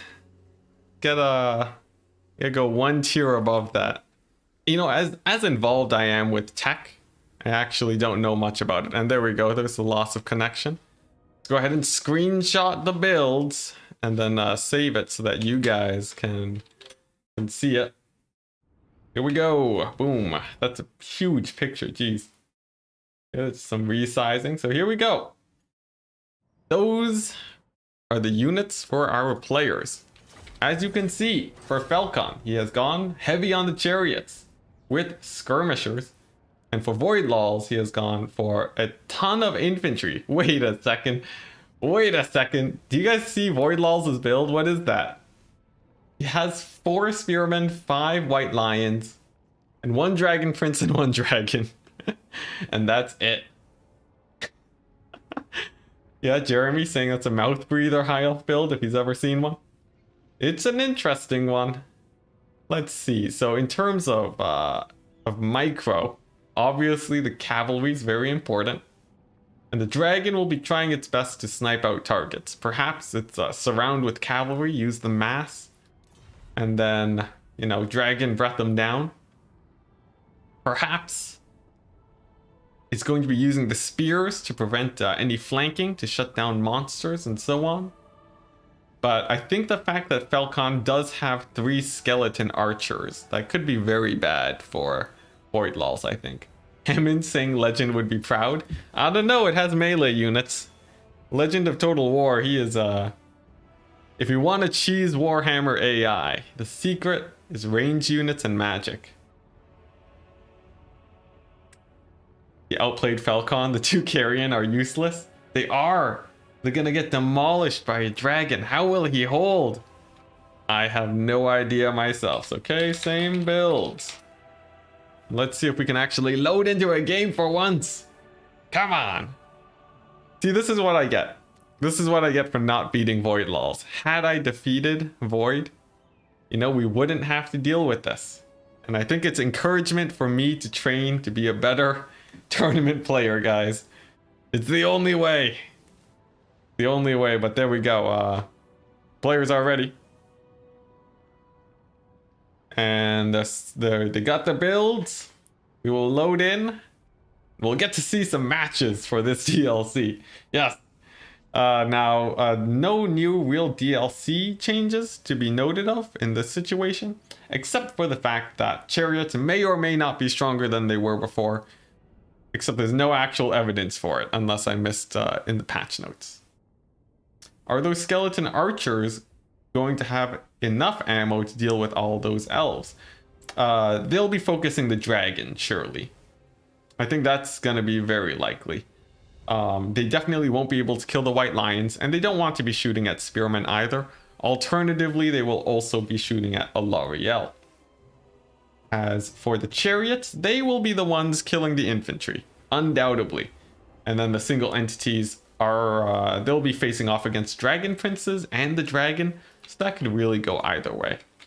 I forgot, we gotta load for another minute, so let me just bring up the screen blocker again.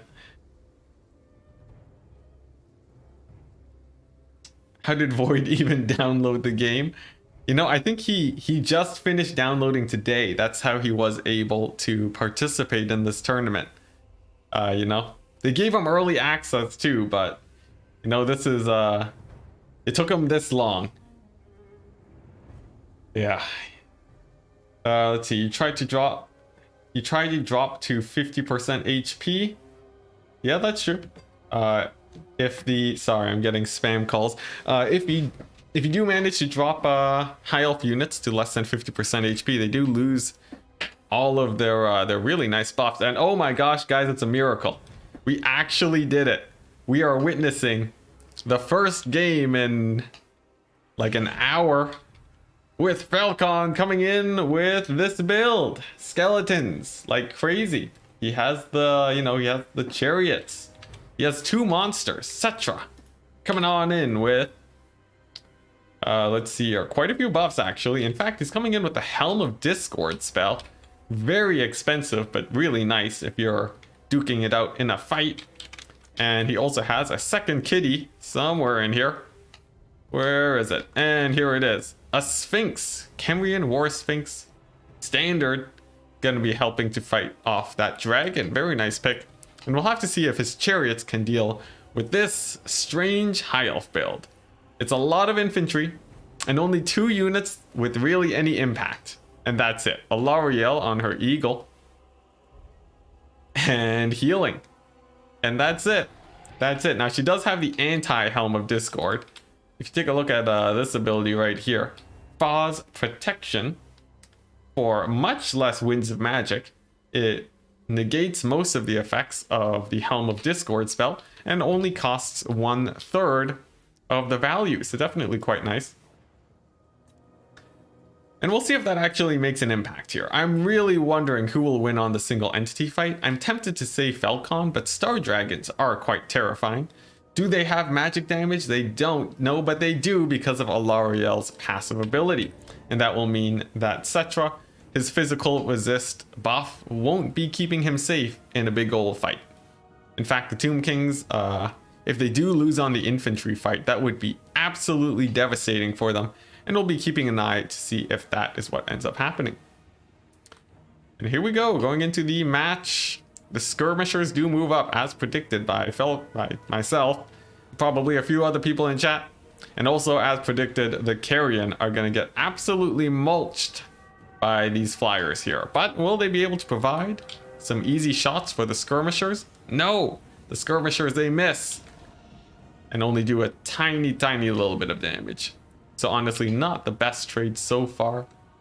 And we'll have to see how the game progresses. Of course, the chariots will be able to wreak havoc on most of the forces here, since most of the mass is busy trying to deal with other things. And unless the dragon princes manage to really position well to deal with the chariots, it's probably not going to go great for the forces of the High Elves. Another volley of archer fire does come on in, but barely tickles the Star Dragon. Only a couple pixels of damage there. And so far, I think Voidlaws has taken the most minor lead possibly imaginable by dodging with his dragon. Now, for the actual armies here, of course, that will make a much bigger difference on how this goes. Star Dragon still taking basically no damage with these volleys, some really nice jukes.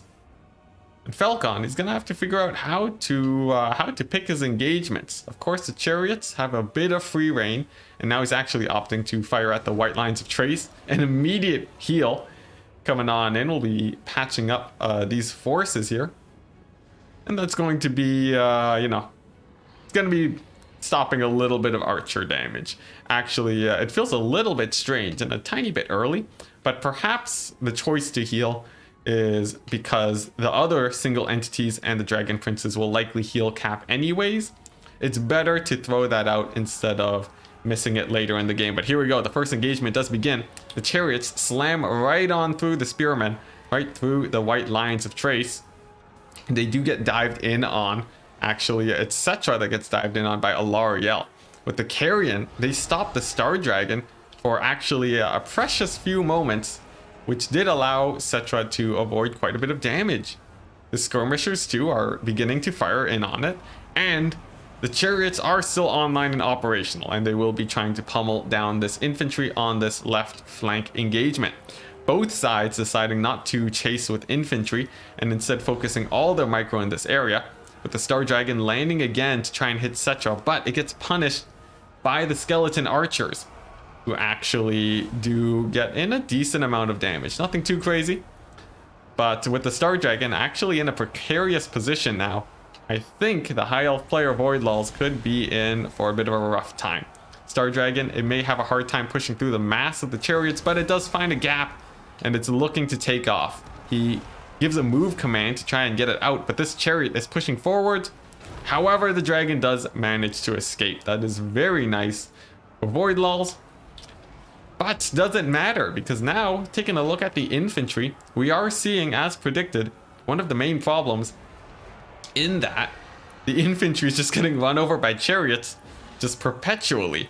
There are not a whole ton of units that can deal with chariots, and they have done quite a bit of work so far to the infantry lines of the High Elves. Even the carrion getting used in the distance to chase off units, but the more important play, a big dive in on Cetra, gets him down to almost half HP. Plus the Star Dragon is still doing very healthy, and the Dragon Princes too. I think this could actually end up being rather bad for the Tomb Kings if Falcon doesn't manage to pin down this Star Dragon. Despite the chariots, it seems to be constantly finding ways to escape, and there we go, it does again, which means that another big charge on Cetra could be on the way.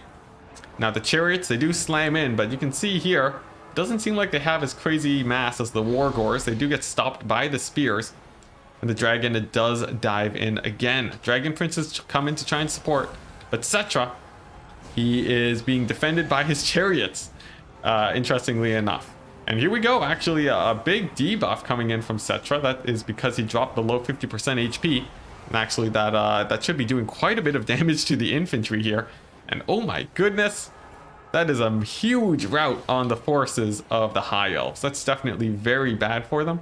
But of course, it's not over yet. We've seen single entities do great in the late game in this very tournament.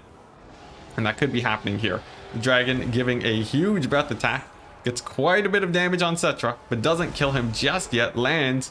And oh, gets a nasty hit there. Balance of power going in the favor of Void Lulls. But it almost doesn't seem like that should be the case, because Alarielle is equally beat up, actually taking insane amounts of damage from the skeleton horse archers, and she hasn't been able to take off yet. If she goes down here, I think it will definitely be a win for the Tomb Kings, but we will have to see.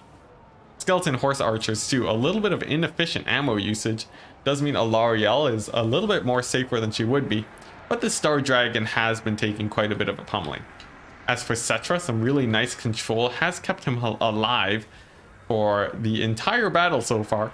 And with the Dragon Princes now out of the battle, I think Falcon's going to be feeling a little bit more comfortable now. Because the only threats are these two flyers, and interestingly enough, the Carrion are actually pinning them down. As much as we said that the Carrion would be killed by them, they're actually just being used as a nice damage sponge, making it very difficult for these guys to maneuver around and allowing Falcon to clean up the rest of the ground force. And really, it's just one unit of spearmen left holding the position, but here we go, a big play, possibly. Star Dragon trying to land and attack, but it does pick off into the air. Except now it actually does land, and immediately the skeleton horsemen fully surround it, pinning it down with their mass. And the Kemrian War Sphinx comes in on the back and starts hitting up that Star Dragon. Now it is trying to force path through. A nice heal on top of it will be getting it onto its heal cap, and somehow Cetra did manage to take a hit in all of that, but he is still just barely keeping it together. 7 leadership and 64 HP. What a hero. And unless his leadership breaks, he will still need to take a hit before he actually goes down. Alarielle possibly looking to get that hit, but it's a risky situation. We are seeing tons of chariots here, and they could very well move in and surround Alarielle, thus killing her. Plus, the few spells that Cetra is casting does actually heal him up just the tiniest bit. And we'll see if he goes down. Alarielle actually does choose to land here, lands the attack, and Cetra does actually die, but at what cost? Alarielle had to land, and for only 200 points of damage, she's not going to be trading very well on the ground. She's not near the Star Dragon. It could very well rout off here, and I think despite the loss of Cetra, Falcon should be able to take this game, especially with this Kemrian War Sphinx, unless it gets absolutely annihilated by the dragon. Just so much infantry will likely be able to win it. B Master already calling it in chat too, saying elves are doomed. It seems quite likely here, although I think the fight did feel a lot closer than you might have expected just looking at the armies. In the end though, some really nice single entity control on both sides, but Falcon egging it out just enough where even though Cetra went down, he will be able to win it with the rest of his army. And boy oh boy is the rest of his army massive. Compared to the troop count, he numbers the High Elves 10 to 1 at this point. And the Star Dragon is not a very proficient killer of tons of infantry and skeleton horsemen. And there we go, the White Lions are now routed off too. And it's just Alarielle desperately trying to reconnect with the dragon. She reaches out trying to support its leadership, but right as she gets there it routs off. Right in front of her face, looks her right in the eye and starts walking away, resulting in a loss for Void Lulls. Falcon avenging many people today, doing quite well for himself with pretty good Tomb King's build. Taking a quick look at the chariots, all of them paid for themselves, and that is insane. They got so much value. I think in terms of build selection, Void Lulls ended up having a very not a great build for what the Tomb Kings were bringing, for sure. Although I think the single entity squad was still very good. In the end, yeah, that's really rough. That's insanely rough. As for the skeleton horse archers, they got insane value. They took a L'Oreal down to half HP easily. Took about a quarter off the Star Dragon. And for Cetra and the War Sphinx, they were mostly just trying to stay safe for most of the battle, and they still got pretty good value. Not to mention the Carrion. What? The Carrion paid for themselves and did not lose very many models. Interesting, very interesting indeed. Now let's go ahead and throw up the screen blocker and adjust it so it's not a confusion blocker. There we go. And that's going to be game 1. Victory for Falcon. That was brutal. That was a brutal watch. I can't believe the Carrion paid for themselves. Oh my gosh. Oh my gosh. That load time was worth it for that build? I think so. That was a really nice game. I thoroughly enjoyed it. And so far it seems like chariot builds are very common and very popular when it comes to Falcon and Ice Power. I would say it's very suspicious how many chariots these guys are taking for Tomb Kings. So perhaps I might try out myself. Or perhaps I will be looking to hard counter it if I ever face them. Nevertheless, I think the control was very strong here. And yeah, very interesting game. Chariot buff helps Tomb Kings immensely. I still don't know. Did they actually change chariots for the Tomb Kings? Someone needs to give me actual data on this. Has anyone opened up the game files? I would like to know. Yep, Robin. He is indeed avenging you. He's avenging me too. And we'll see if Void Laws is able to avenge, let's see, Santi or Energized. Perhaps he will, perhaps he won't. But the next match does get set up with Vampire Counts, banning the High Elves and the Wood Elves. Void Laws going for, his usual pick.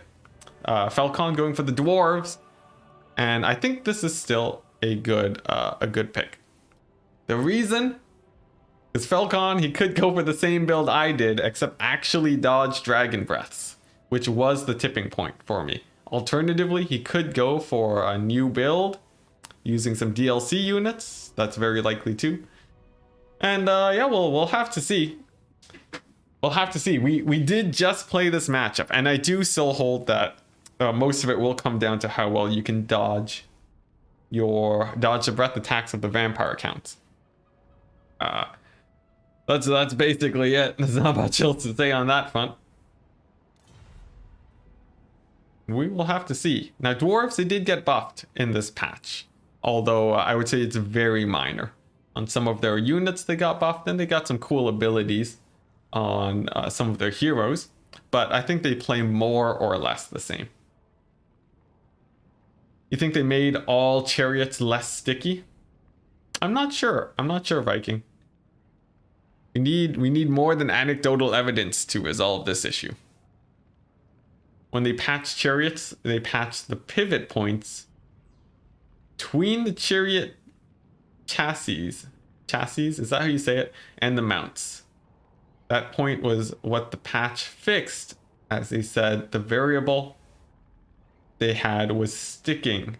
Okay. Alright, well, Manifold seems to know what he's talking about, so I'll assume that all chariots did get buffed then. ME is OP though. Rest of the dwarves seem fine. ME as in Master Engineer. He did get pretty stacked. Extra ammunition. He still has the fiery ring completely unchanged. Pretty scary. Optimus. Then you haven't looked into the game files, but you recall all chariots got buffed to move through infantry better. The hitbox changes only affected the boar and beastman chariots. Okay, I see. This is good. This is better evidence. More fleshed out than the rest of it. I like it. What is your opinion on the 2 generic beastmen lords? I think the Doom Bull is very cool because he gives -10 melee defense, which is a really nice utility pick. And I think the caster lords are sick. I think they're really cool, and they allowed the legendary lords to shine in other ways. I think it's really nice. It makes Beastmen, it makes the Beastmen roster feel very fleshed out. Which, you know, adding Caster Lords generally will do that. Adding generic Caster Lords. It said so in the patch notes. Thank you, Viking. Then I just missed it. In the patch notes, I only saw the section on the Boar Chariots and Tuskor stuff. So I thought that was it. Let's see. Yes, the Master Engineer, he does have the Smoke Bomb. Gives a melee defense debuff, a slow, not as crazy as Mither. It is only 60%, but quite chunky indeed. I think that could have a very big impact here. But yeah, Smoke Bomb is great. Now, Master Engineer, he's actually a fairly good fighter too in melee. And he's actually quite annoying to actually take out. If you knock him down on the ground too, it can get really awkward for the Vampire Count single entity. So I'm interested to see how Falcon decides to play it out. As for Void Lols, I would imagine he would go probably a very similar build. I don't see most, like, because the dwarves can't really air cheese here, I don't think there's a crazy reason to really mix it up. In general, this matchup is fairly, not exactly stagnant, but samey between different matches. Yes, Mither is also 60%. The update that CA did is they standardized a lot of the slows and sort of rounded them to the nearest clean numbers as they saw it. So as Lotus Moon states, all 72% slows are 60% now, which means that you won't be getting pinned down nearly as hard as you were before.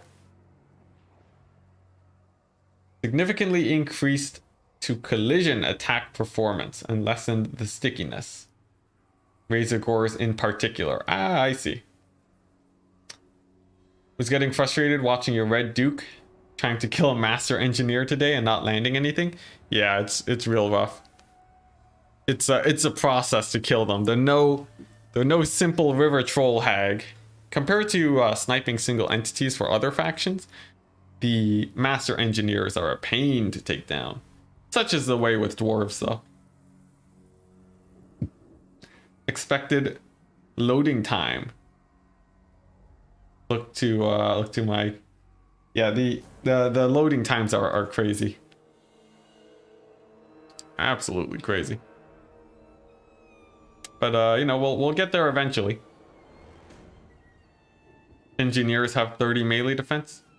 Yeah, the big thing is that they get knocked over a lot. They also have fairly high armor too, at 120. It's pretty chunky. Now, Falcon, for his build, he does have Thoric Ironbrow. He has the Locus of Power, which means that those who cast spells within his range will take a little bit of free damage, which is always really nice. As for, he also has immune to psychology, extra melee attack buffs, which will make his army quite proficient at killing here. His actual infantry core is going to be mostly Iron Breakers. Like I said, they're a very strong unit, or I said in my game earlier, they're a very strong unit at killing Graveguard. And the fact that you can give them extra ammunition with the Engineers is going to be making them quite terrifying against the Vampire Counts. I hope you guys aren't hearing those background noises, by the way. Might have to mute those, but yeah.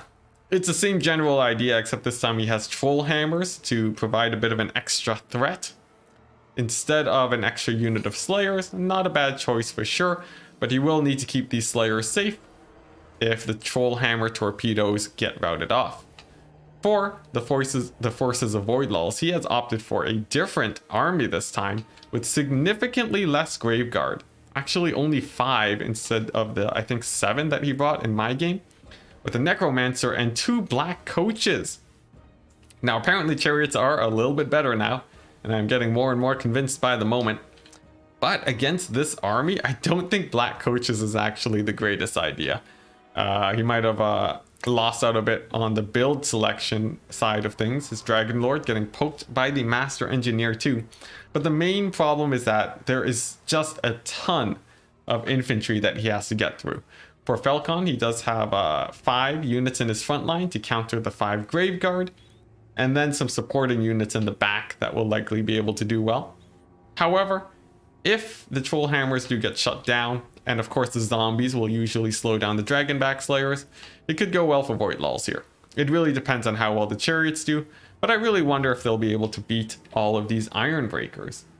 Thorek does not have his armor increasing buff here, but he is on his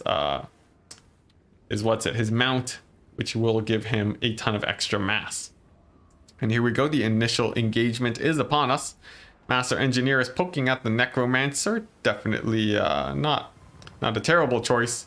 Troll Hammer is just picking off some zombies, but it does mean they will be reloading, and that will actually slow down their shots on the Vargulfs that are coming in. And boy, oh boy, it does a charge right into those Iron Breakers. Doesn't get a ton of damage, but it tanked the first volley of blasting charges.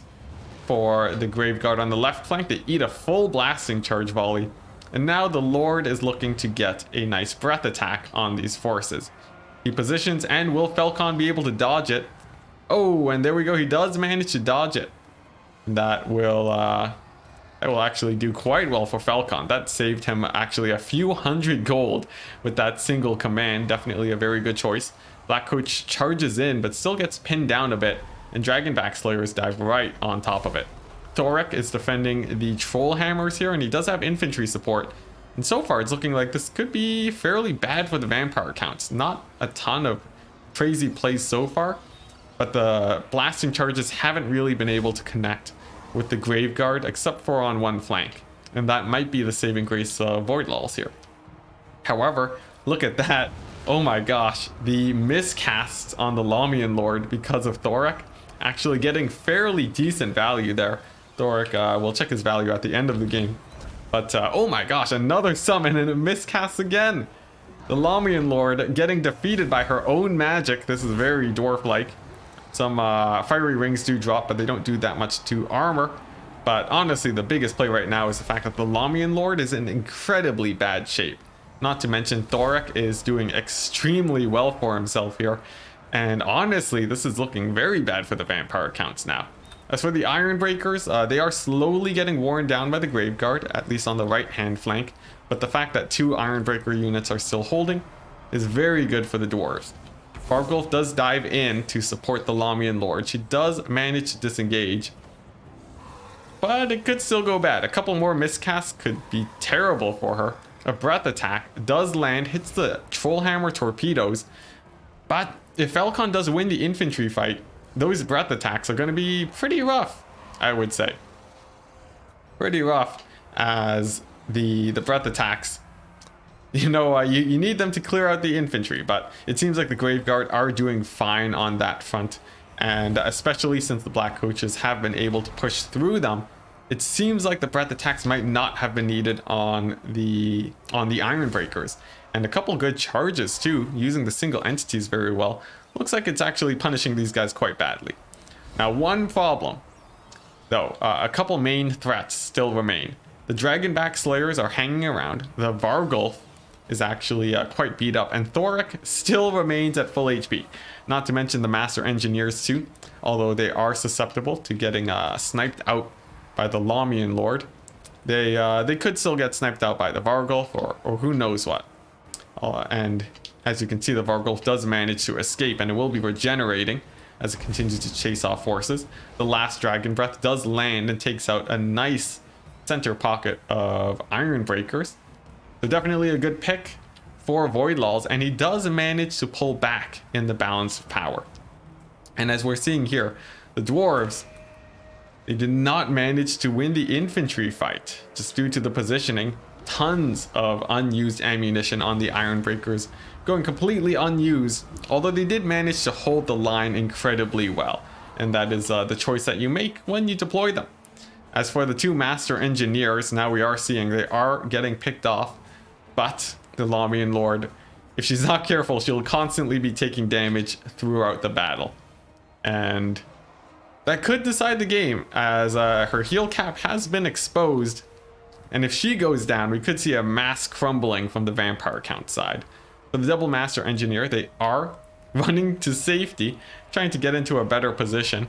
There are a couple Dragonback Slayers here, but the fact that Graveguard are now on top of them means that I'm a tiny bit worried for the dwarves now. Master Engineers, they do get dived in. Vargulf comes in from left field, and he will be pummeling them down quite a bit. In fact, they are getting caught up in a big old single entity fight here, with the Slayers going down to the Graveguard. And it seems like Void Laws again will be able to beat the Dwarves. Actually, coming out on top in the infantry fight both times. This is usually the deciding factor. If there are Graveguard by the end of the battle, they'll be able to easily bog down heroes and clean up the the Slayers at the end of the game. And we are seeing that play out once again here with Thorik Ironbrow doing his best to beat down the Lamian Vampire Lord, but there are just so many single entities here. I don't imagine Thorik will be able to win it. The Viking calling it. Vampires OP confirmed. So unfortunate. Another fiery ring drops, but it does no damage against Armored. The Graveguards stand there and tank it in full, taking basically no losses. And now it's just Thorik. Flash Bomb does land, hits all of the units, but too little, too late. Unfortunately, the Graveguard taking that nice engage and grinding down the Ironbreakers with the support of the Black Coaches does force GG to be called. Or maybe not GG, but an end of the game. That's gonna be it.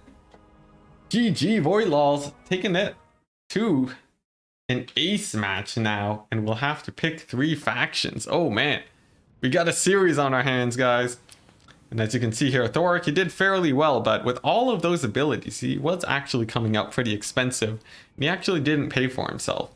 Same with the Engineers and the Ironbreakers. Falcon saying that the Ironbreakers disappointed him despite paying for themselves quite well.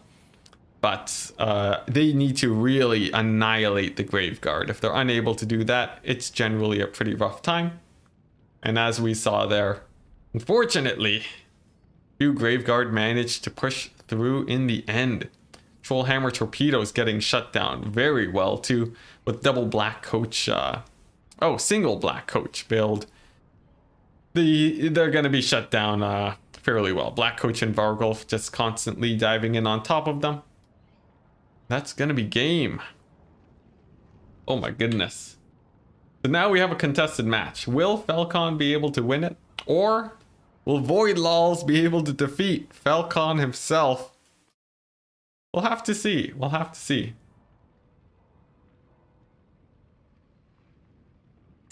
Scabscrath is useless versus armor, yeah.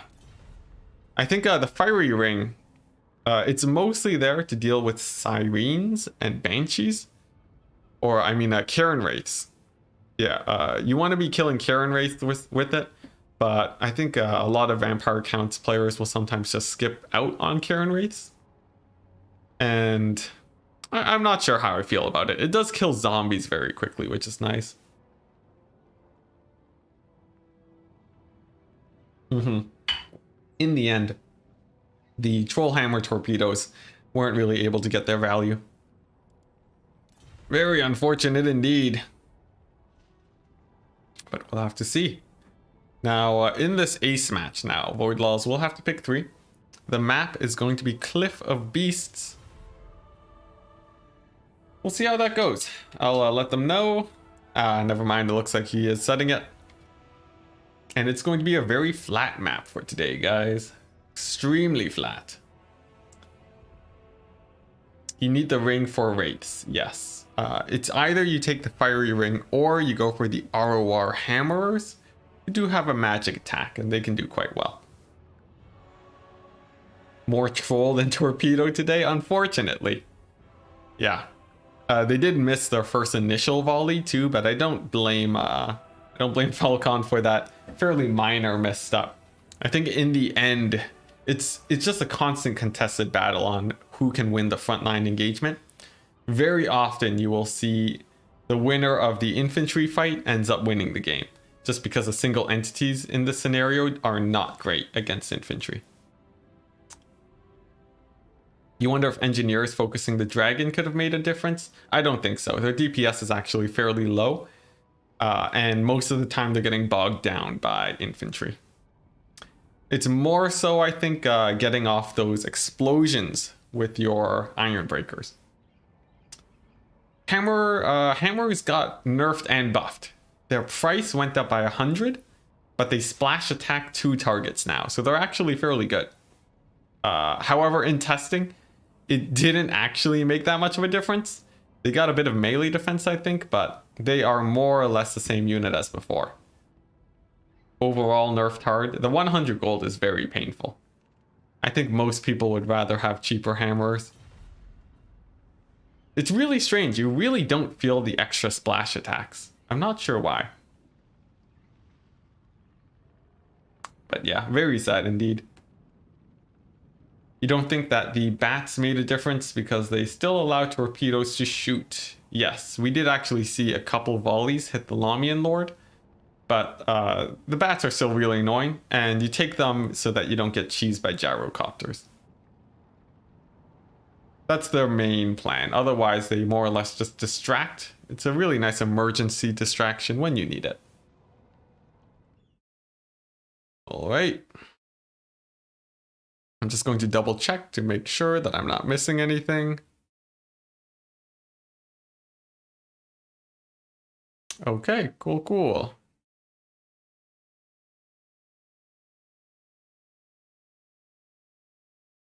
Let's see. Yeah, it's a nerf because they pay 100 gold for splash attacks. Yeah. And splash attacks doesn't really increase your damage output very much, because I don't think hammers were overkilling that often before, but I could be wrong. Could be wrong.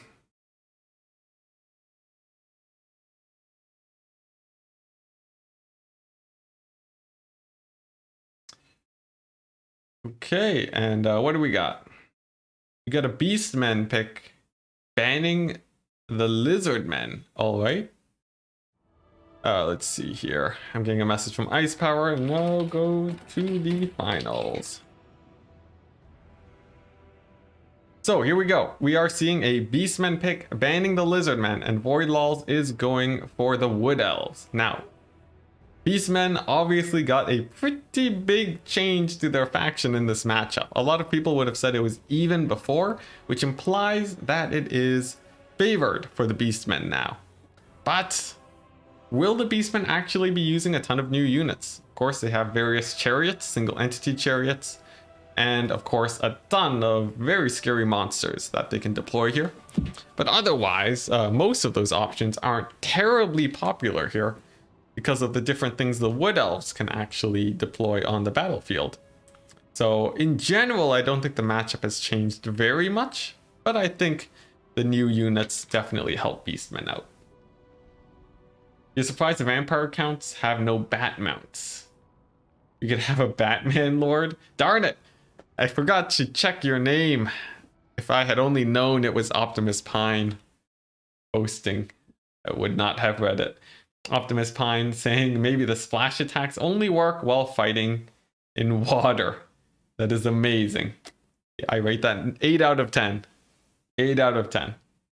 Would read again. That one's actually pretty good. I like that. I like that one quite a bit. Terrorgeist is kind of a bat. Kind of. You know, it's a decent bat. I don't know. It's not a true bat though. Not a true one. Hawk Rider cheese incoming. I think that's likely. Oh, okay, no. Void Lulls actually opting for Bretonia. It just took them a very long time to make the pick, but there we go. It's a Bretonia pick, which is actually quite different. Quite different indeed. There is much less cheese on this front for sure. And I think the general idea, at least the way I would play it, is mostly you're trying to defend your archers in this situation. Yeah, Nick, he does get me every time. I'm too over-eager with these chat message reads. Okay, I'll try not to encourage him. Try not to encourage him, but it's very difficult. The bait is too strong. Benzo, you saying you love cheese. Really? Just the food or in-game too? Because that is a hot take. Most people, I think, are not fans of cheese, but I personally feel like it does have a place, at least a little bit.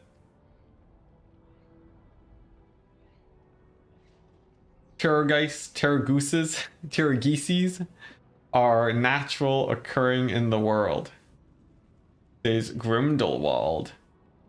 Are they? Let's see. Well, are they just dragons? I feel like they're not dragons, right? Yeah, they're not dragons. Are they a different thing entirely? Is there a living Terrorgeist? Someone with knowledge of the lore, please fill us in. Someone summon Sotek. The Knights of the Realm spam and Archer spam? I think that's likely. But, you know, which Bretonnian build isn't Archer and Cavalry spam? And the fact that they take mixed armies means that it's not really spam, but, you know. If you hate cheese, you hate pizza, says the Viking, and it's impossible to hate pizza. I like it. Let's have more cheesy Warhammer. Attacking rules out the window. Actually, I think that would be interesting, but I feel like most people wouldn't enjoy that, just based on general community perception. But I haven't actually done a poll on it, so who knows. If you remember correctly, they're just giant bat monsters native to Sylvania. Okay. I'm still surprised we haven't seen a living one, though. You would expect one to, you know, like maybe a greenskin tribe would have tamed them in life. Maybe they went extinct. I wouldn't be surprised about that. You meant IRL cheese. I see. Yep, Beastmen and Bretonnians. Ah, yes, that is true.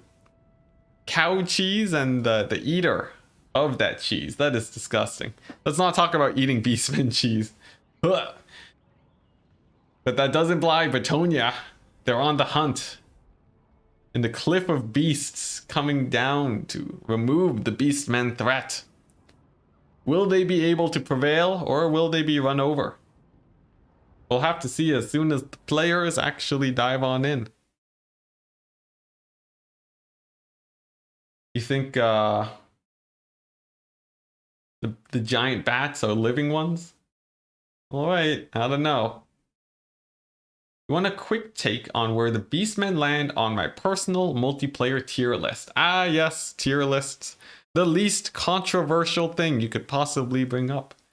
I'm going to say Beastmen are, I'm going to say they're A tier. A tier with the current restrictions we have on them.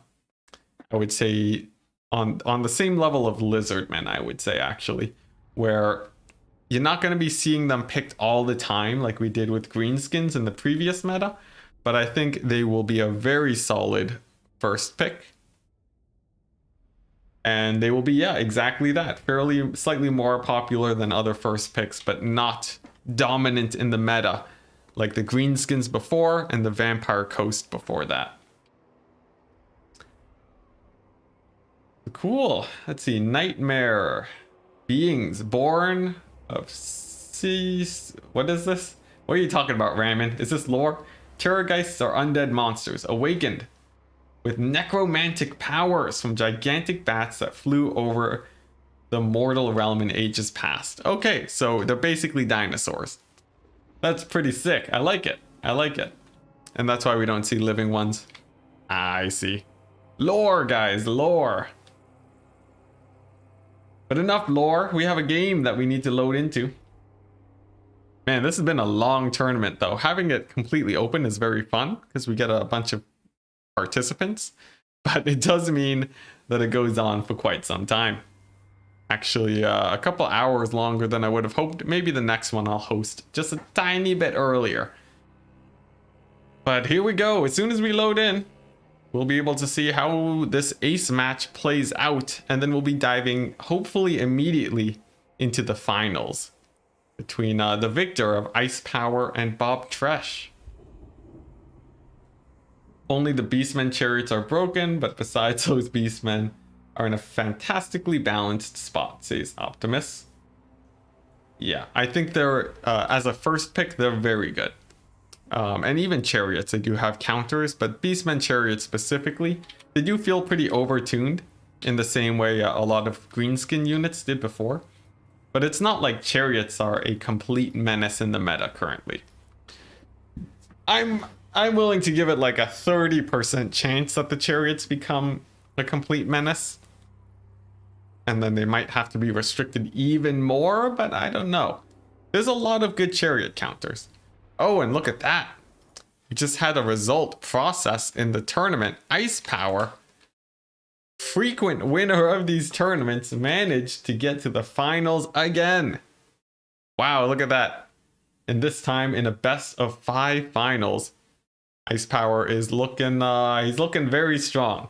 Especially, I think he's probably been practicing quite a bit, having qualified for the ECL. Oh, never mind. Bob Tresh just had to drop. All right, well, that's very unfortunate. That is the nature of things when it comes to these longer tournaments, but there you go. What can you do? Ice Power has, however, moved into the finals, and he will be facing the winner of this very match in front of you guys. Yeah, 1-0 because Bob Tresh had to drop, unfortunately. Ice Power is probably a top 10 player worldwide. He's very, very good. I think, well, I don't know. There's been a lot of contested viewpoints, but I personally think Ice Power is quite strong. I think he is definitely among the top. In fact, if I had to give a ranking, Ice Power can definitely take a lot of games off of me. I can take games off of Ice Power, but in the current patch, I don't know if I'd be able to do so. It'd be sketchy for sure. I would expect like a 30% win rate of my games against Ice Power. That would be my prediction. I know, right? 90 viewers. Is it not like, you know, midnight for many of you guys? Or have you just been subbing out over the day? Like, what are your time zones, guys? And by time zones, I mean, give a better geography thing, because I'm actually pretty bad. Or give a geographical position, because I'm pretty bad with time zones specifically. But I'm pretty sure most of my viewers are European, and they would be getting pretty late for you guys. GMT +2 in Poland. Yeah, so it should be pretty late. Butcherbird, actually earlier than me. So it's only 5 o'clock p.m. for you. That means you're somewhere East Coast then. Yeah, Brazil, Alberta. Okay. All right. Seattle. Okay, so maybe we're just drawing in all of everyone in America then, with a couple people in Europe watching during the midnight. That's pretty sick. That's amazing actually. We got huge coverage actually in terms of people coming in. Void Law's messaging me saying because it's lagging again.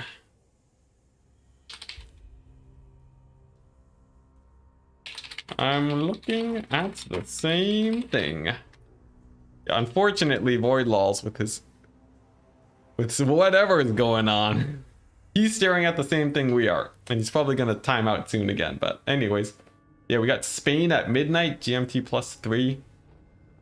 The Viking saying hopefully he has no lag issues this time, while we are currently experiencing that. But yeah, I guess it makes sense. A lot of people do watch things around midnight. I would expect if this tournament went on for another, 2 hours or something, then the European viewers will likely start heading to bed, I would imagine, as it is a Monday. Yeah. Let's see, Minnesota. Oh, Butcherbird, sick. Scotland. Yeah, okay. We got a nice split of time zones here. I guess that makes sense though. Looking at the clock, it's time for Warhammer. Optimus Pine, I love your optimism. Always Warhammer time. You just want to see the XMT finals? It could very well happen. If only the match would play. Like, the games have been amazing. And this is gonna be nice for those coming in on the YouTube VOD. Imagine being able to just skip ahead like it's nothing. Oh my gosh, what lucky people those guys are. Oh my goodness. Almost 8 a.m. here. Oh, Lotus Moon. Oh geez, okay. So for you, it's just the complete opposite. I don't think I have many people watching where it's the morning for them. Oh hey, Ice Power, welcome to the chat. Welcome. I've discovered that my viewership lives everywhere. And Lotus Moon is a trooper, an absolute trooper. So wait, you came in like at least like an hour earlier ago. So that means you woke up in the dead of morning to come into watch, or you have been around since midnight, which is also insane. But I'm happy to have you here, and there we go. Classic. We lose connection, and now we can actually discuss the armies. So that's something, isn't it? So here we go. Let's screen capture that. Use that as the army blocker. It's massive. Don't mind Mogur's gigantic form. As I shrink that up, there we go. And Falcon has opted for a Tuskor chariot build. Look at that. 4 Tuskor chariots, 4 skirmishers, 2 manticores. Very nice. His cavalry engagement, he can actually take a direct fight. If he gets charged by those Knights of the Realm, he's gonna get just absolutely murdered. But he will be able to skirmish away and use those chariots to properly, you know, kill off everything. See here. I dropped. Let me know if a new lobby is up. But yeah, Tuskor chariots, like crazy, they'll be diving in on the peasant archers, and the fact that Falcon has 8 different threats for the archers, it means that he could very well get a pretty good dive in on top of them. But Void Lawls, taking 5 cavalry units, will be helping him. But one of the main problems is that he actually opted fairly heavily on the infantry front, and they're going to be having a really rough time against those chariots. Oh my goodness. Battle Pilgrims against Tuskor chariots? That's not going to be good. Lotus Moon saying, just been up all night. You madman. It's lockdown, so your sleep schedule is terrible. 10 a.m. to 6 p.m. daily. Okay. That's hardcore, man. If you wish to get it better, I hope it does for you. Fruit rules don't prohibit 4 chariots. Well, yeah, it allows exactly 4 chariots, indeed. We'll see how well the Tuskors do. They don't do especially well in the single entity fight, but they are devastating against infantry. And it will be good data to see how they perform in tournament. If the Tuskor chariots are killing cavalry, though, that would be worrisome for sure. Hey, and Ruben, thank you for subscribing. Very much appreciated. Hammond saying, this too shall pass. I think that's a wonderful line. I think, Tom Scott, frequent YouTube content creator that is completely unrelated to Warhammer. I think he goes by that line too. Not a bad one to follow. If you remember correctly, Tuskors are overperforming but not bugged. Yeah. It's an odd blurry area, much like other units in the past. Like, you know, zombie handguns, fanatics, and so on. Let's see. They're overperforming massively, says Ice Power. Interesting. Well, we'll have to see. One of the main purposes of this tournament is figuring out how much they are overperforming. Oh no, and it was me. It was me the whole time. Falcon and Void Lawls are, they did manage to play their game, unfortunately. Ah, darn it. So we'll have to skip out on that. You can keep playing then. Oh no, I have been having a few internet issues recently, so I don't blame them. But unfortunately, we'll have to wait it out. I don't want to keep this tournament running for so long because, you know, people have lives that they need to maintain, and having a long tournament during a weekday is really rough for a lot of people. Also, Long Paul, thank you for that. Never feel that it is necessary to do so, though. Let's see, Viking. Oh, you guys are talking about the Beastmen chariots. What's it? The Razor Gores? Yeah, they're very expensive. Prone to getting sniped, but they are quite beastly indeed. Hadries, hey, hello Hadries.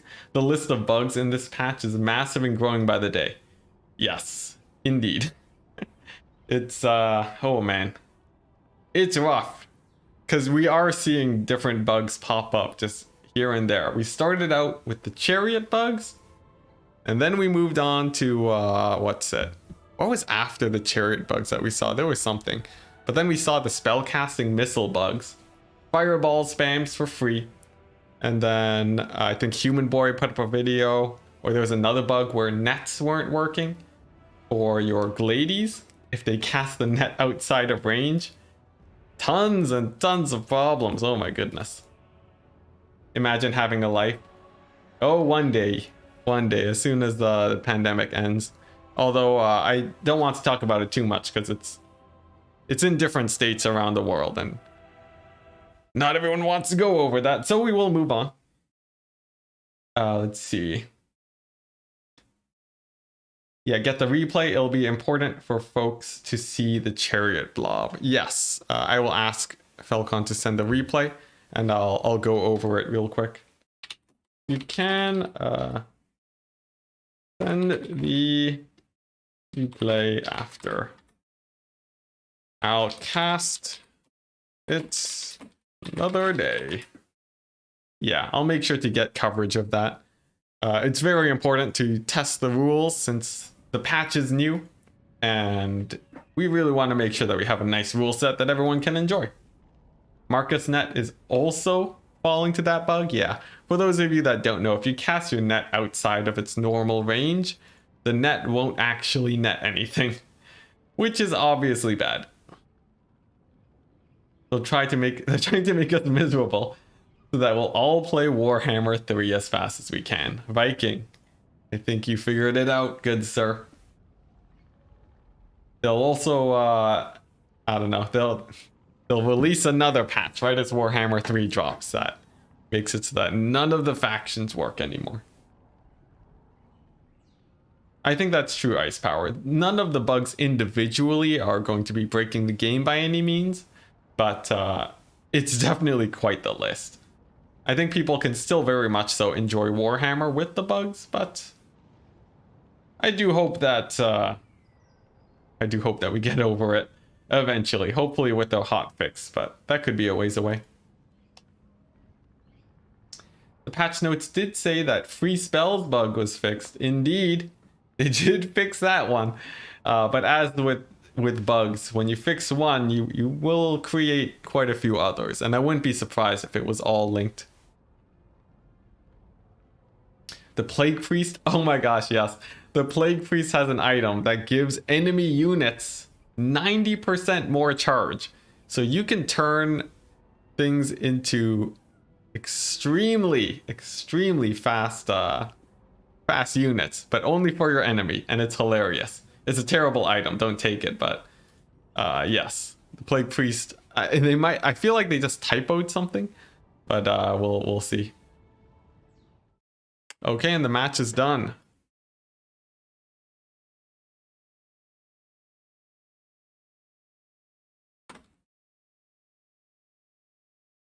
All right, and we'll go over and let's see, just download that replay, add it to the replay file, and we will be going over that in the future.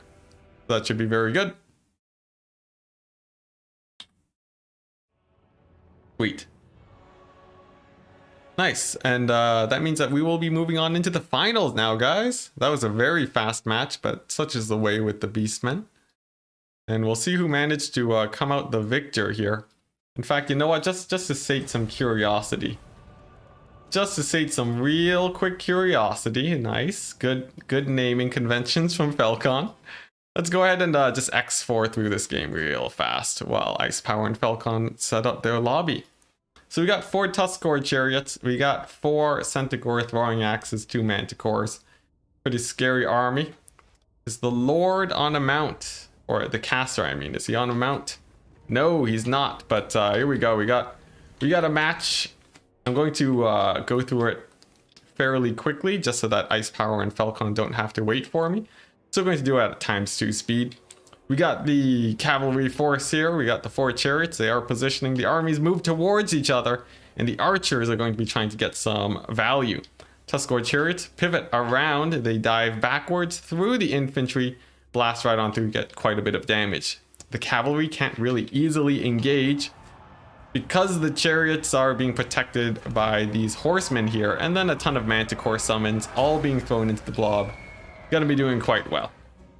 Now, the cavalry, they do try to catch the... Whoa, they tried to catch the centaurs, but they actually get caught by cavalry and interestingly get routed off. Now, that's a very interesting take. If the chariots were the ones that killed the cavalry here, that would definitely be pretty bad. And over here in the center, tons of AoEs getting thrown down by Falcon, getting in quite a bit of damage. But interestingly enough, he's using the chariots to tank the damage of the charges of the Knights Errant, and that may or may not be an issue. We'll have to look at that. If chariots are chasing off cavalry, that's probably not a good thing. Probably not a good thing. I'll make sure to bring this up with the rules team, and I'll analyze this replay a little bit deeper. But after that, essentially, after the cavalry goes down, the centaurs are still alive, and there's not much that Bretonia can do at that point. So just a quick look, just so that we can get a feel for things. I'll make sure to take a screenshot there. And taking a look at the value of the chariots, they actually didn't pay for themselves still, which is always really strange. They feel like they're overperforming, but they don't pay for themselves. Although the fact that they were facing off against cavalry was pretty scary. I think it's definitely something to keep an eye on. But for now, I have to jump in between Falcon and Ice Power real quick. So let's go ahead and do that so that we can actually watch the final match. Go ahead and message Ice Power. Do you have a lobby up? Please invite. There we go. And now we can finally get to the finals of this tournament.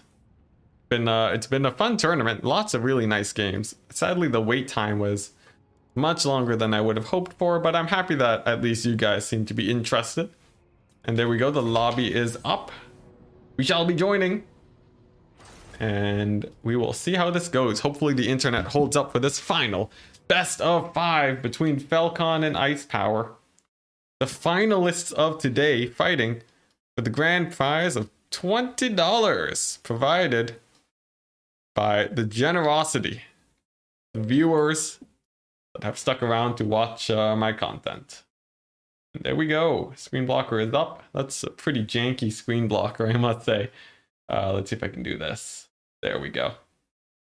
But yeah, we'll see who manages to win it. Ice Power, the frequent reigning champion on most of my tournaments, or Falcon, one of the scariest players in the world currently. I think most people would not want to face him in the tournament outside of the prestige of just facing him in general.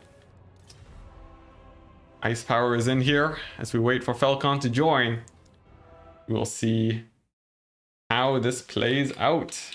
Ice Power with 0 wins to start off with against Falcon coming in on the right side. All right, Void still had a couple thousand funds in his army left at least. Yeah, the chariots didn't even get full value. They're fine.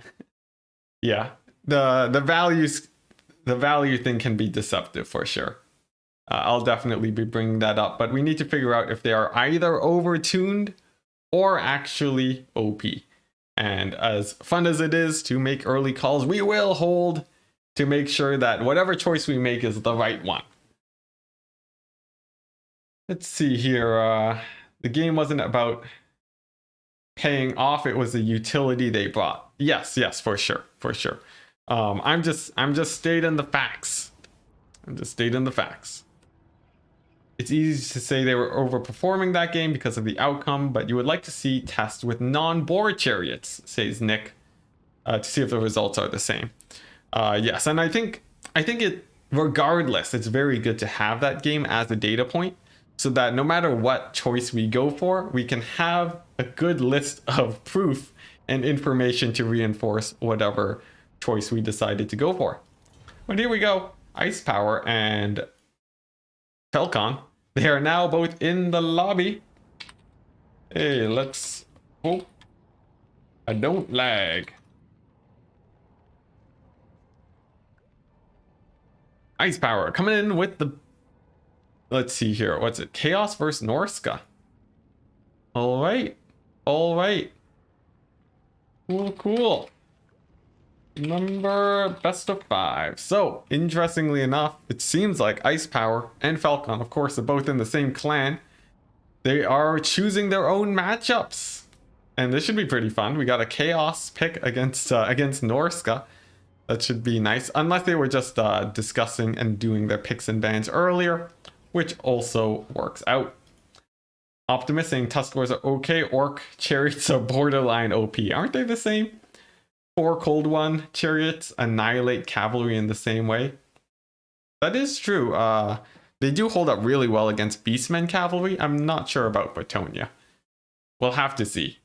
Lots and lots of testing will have to be done, guys. But worst case scenario, they will show to be extremely OP and then we will simply handle it. Loopy coming on in saying that's false. Okay. Send me a replay, Loopy. Give me Cold One Chariots against Knights Errant and then Tuskor Chariots against Knights Errant. It'll be an easy showcase of proof.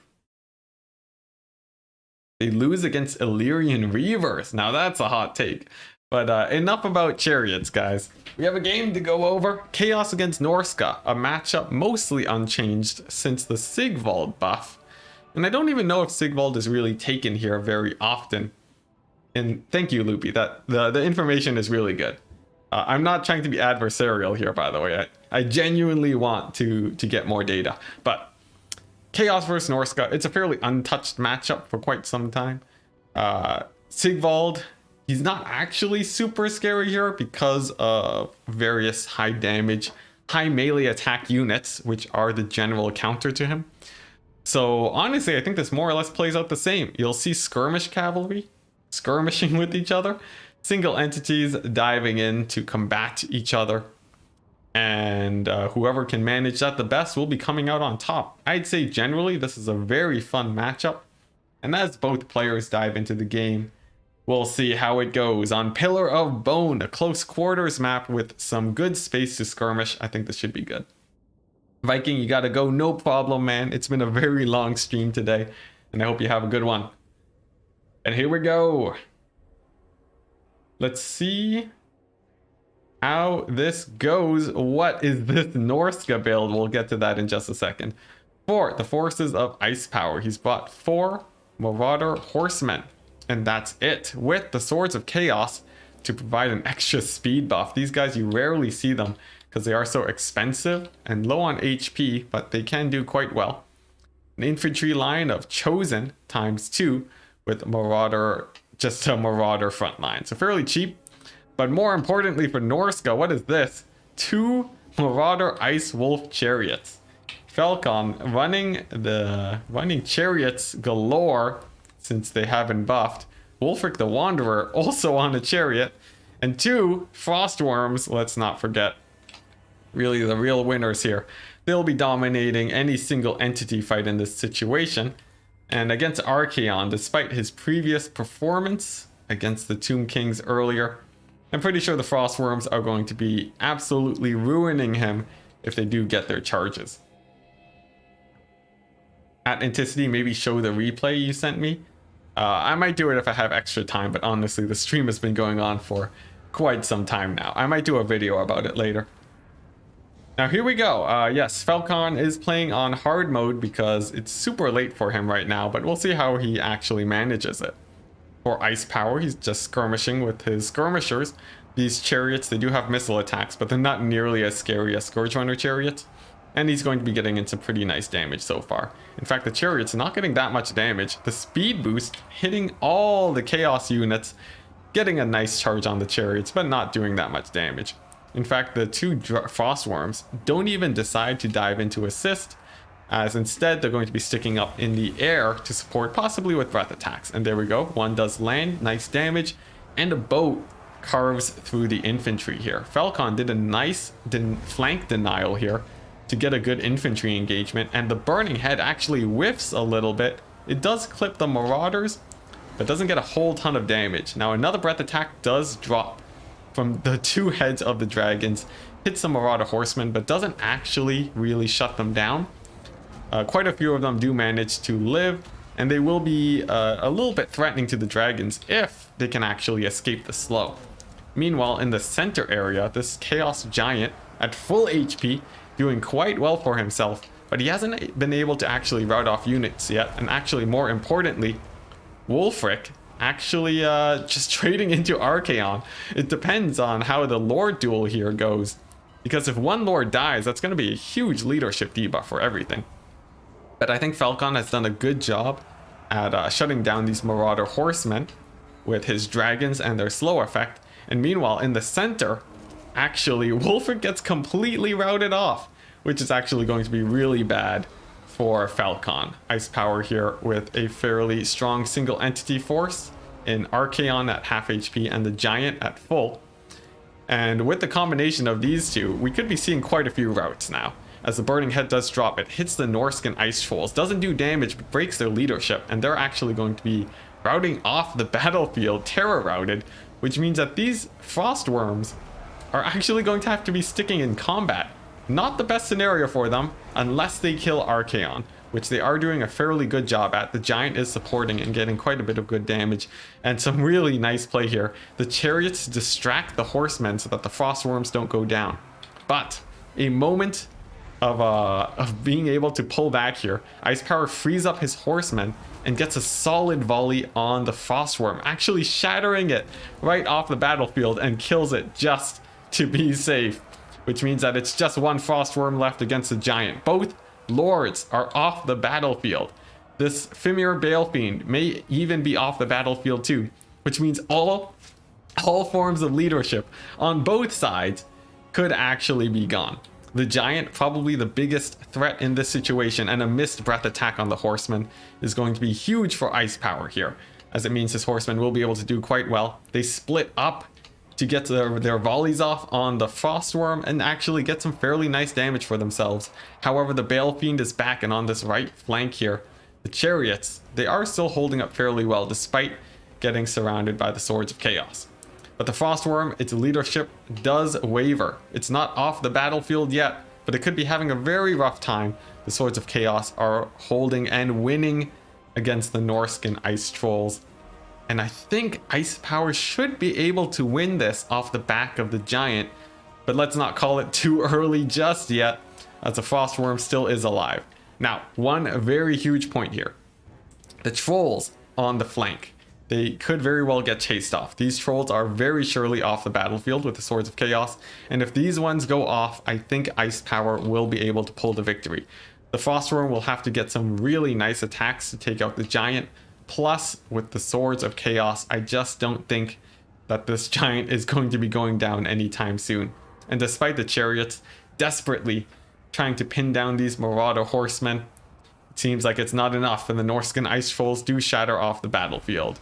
The Frost Worm does land to get some terror routes on the infantry, which is fairly nice, but the Giant does creep up. It's looking to be getting very close, but the slow is just enough to get this Frost Worm disengaged. The balance of power is still very even, but Giant leadership, if you guys don't know, is very, very high. They have like 90 leadership at the start of the battle, and compared to Frost Worms, it's almost double actually. So I don't think this guy's going to be routing off anytime soon, and the Frost Worm will more or less have to kill the Giant to win here, whereas the Giant basically just needs to land a few hits and surround it with infantry before it routs off. Meanwhile, a couple Horsemen do manage to come back. The Chariots do get pinned down. Frost Worm does land too. Could very well get a terror route, but actually Falcon decides not to land it, with the threat of the Swords of Chaos being just a little bit too great.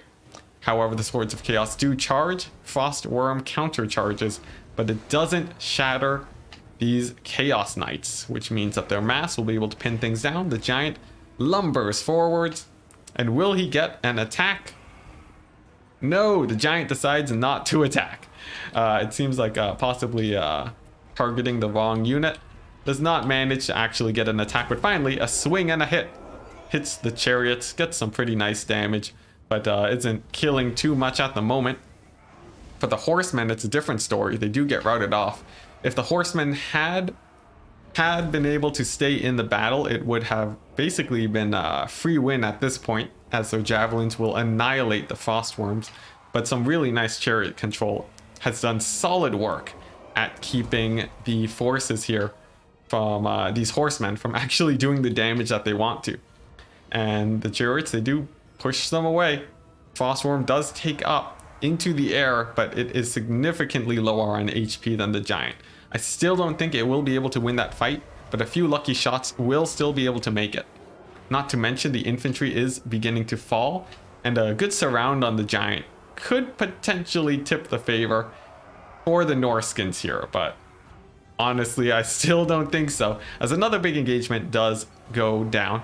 Some nice avoidance of the giant. One of its main weaknesses is that it is a very slow unit, but it still manages to catch chariot, clubs it right in the back, but doesn't kill the model. That's very big, since its damage output is more or less the same. But it's still a very good trade. Despite not having too much infantry left, this giant could essentially one-shot most of these units and get them to rout. A hit on the chariot does take it out. And these Marauder horsemen, just an extremely annoying unit for the majority of the game, have been able to use their mass to pin things down, and they've also been using their javelins to get insane value. Falcon's counter skirmish is only in the chariots and the dragon, and as finally the game ends, Ice Power manages to take the first win against Falcon. Now, of course, Falcon's build, definitely, I don't think that's a meta build for sure. Very interesting. The Frostworms did pay for themselves miraculously. Some very nice breath attacks. I think they might have taken out a couple Chosen too. Some spells on top of them working out, but probably Wulfric's boat doing most of that damage. Now, Wulfric and Archaon slammed into each other at the start and just routed off immediately. Very hilarious. But aside from that, the rest of the game played out very interestingly, because trading leadership actually worked out well for Ice Power, because of course the trolls routed off soon after and were not able to do that great. As for the chariots, they were great disruption tools but did not pay for themselves. And all in all, not a terrible pick actually, although I think they just barely did not do well enough. And taking a look at the value of the horsemen, I think that is true. So GG. Tequila Sunset, oh hey, Tequila, welcome to the stream. Saying great game. I think so. That was very fun. And the next one is going to be Beastmen versus the Greenskins. Sweet.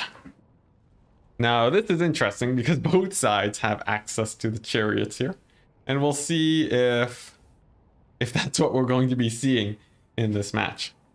This is the best of 5, so Ice Power still has to take 2 wins to actually finish the game here, and we'll see what they go for. Let's see, Hermund saying you think Falcon through the game. Usually when it comes to Falcon, he will run very creative builds, but in terms of play style, I don't think he lets off the gas at all. But in personal experience, Falcon will play very, very well even with meme builds, and that makes him very scary. I think his builds too don't leave a lot of holes. So despite it being a very strange build, it's still very, he still does extremely well.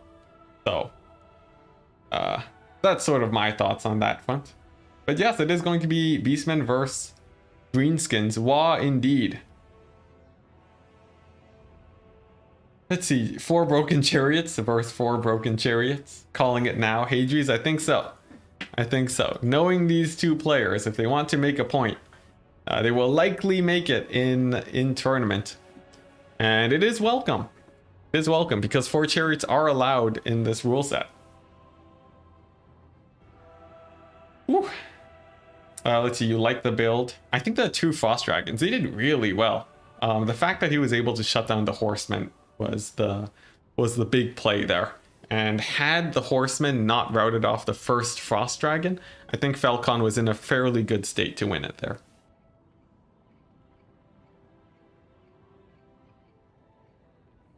Oh man, Borkin chariots, yeah.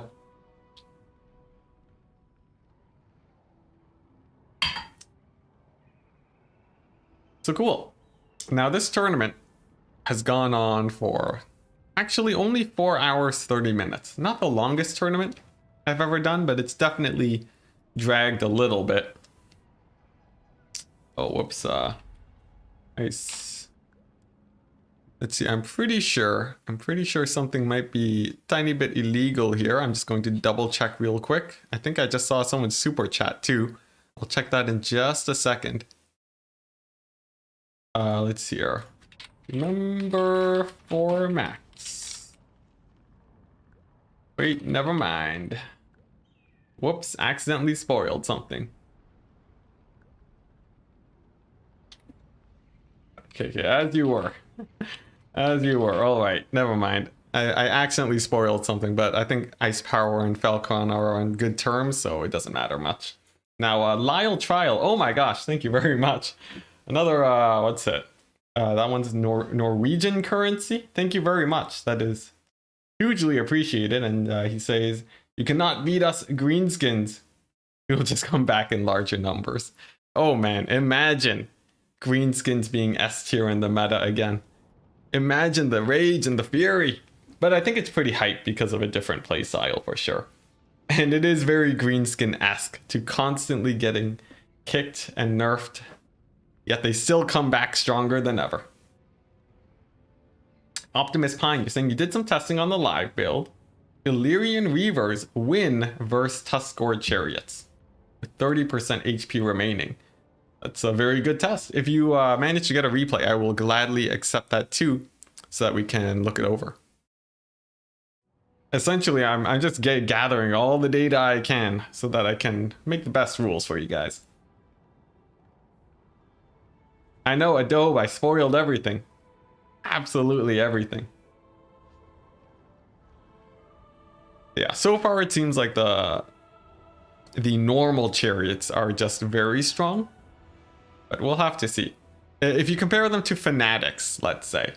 Everyone before was talking Fanatics and how Fanatics would run over, you know, kill all the elite infantry and get insane value. And comparatively, the chariots are less scary. And we did not ban Fanatics. Interesting to note. But also, well, you know, there's a huge discussion and I don't want to get into that today exactly. Chariots multiply themselves in a blob better because of fewer models, just like single entity monsters, yes. Which is why single entity chariots are quite scary, because they hit just as hard as other single entities. So stuff like Grom is quite scary. Every chariot hits all the time, while cavalry half the time can't hit anything. Sort of, I guess. I don't know how much that holds up exactly, but you know, opinions. You agree with the initial assessment that Falcon had the upper hand in the single entity duel? Why you feel he threw, that's why he, oh, I see. You think Falcon threw the position because he had the upper hand in the single entity fight. I think that could be true. The fact that I think he took Wolfric to fight Archaon without the support of the Frost Dragons, that could have been it. He only had the support of the Trolls, and the Frost Dragons were focusing on the Skirmishers instead. I would agree that was definitely a tipping point play, but there we go. Enough of that discussion. We are in game now between Ice Power and Falcon. Ice Power bringing in a double Minotaur build with quad chariots and a single entity hero squad, actually. Now, I saw the Wargore. I thought he was taking him on a chariot, but he's actually taking him on foot with no abilities. He's just a Wargore on foot with anti-infantry. He has the Flock of Doom, some debuffs, and Taurox with no kit. So actually a really interesting single entity squad. He went very budget on that front to make sure that they could fight a tiny bit better. As far as chariots, he's blobbing them up, making them as compact as possible. We'll see how well they do with that sort of playstyle. Potentially it could be very scary, as they can essentially push through a line of any line of infantry and do quite a bit of damage without getting stuck. Whereas infantry, though, with all these expensive units like these Razor Gore, it has impacted Ice Power's funds quite a bit, and his front line is quite cheap. For Falcon, this time he is the one going for the skirmishers, and boy oh boy has he brought quite a few, going all the way up to 5 skirmishers with a cheap front line, just some savage orcs and a single unit of big guns. With, are these pump wagons? No, orc boar chariots of his own. He's brought Grimgore Ironhide, which is actually a really good counter to Taurox. In my practice games, Grimgore actually just demolishes Taurox, since he has insane melee attack values, and a giant too on top of all of that. So we'll see which single entity squad fares better in this fight. The Orc Shaman, Itchy Nuisance on the Goblin, and Brain Burster.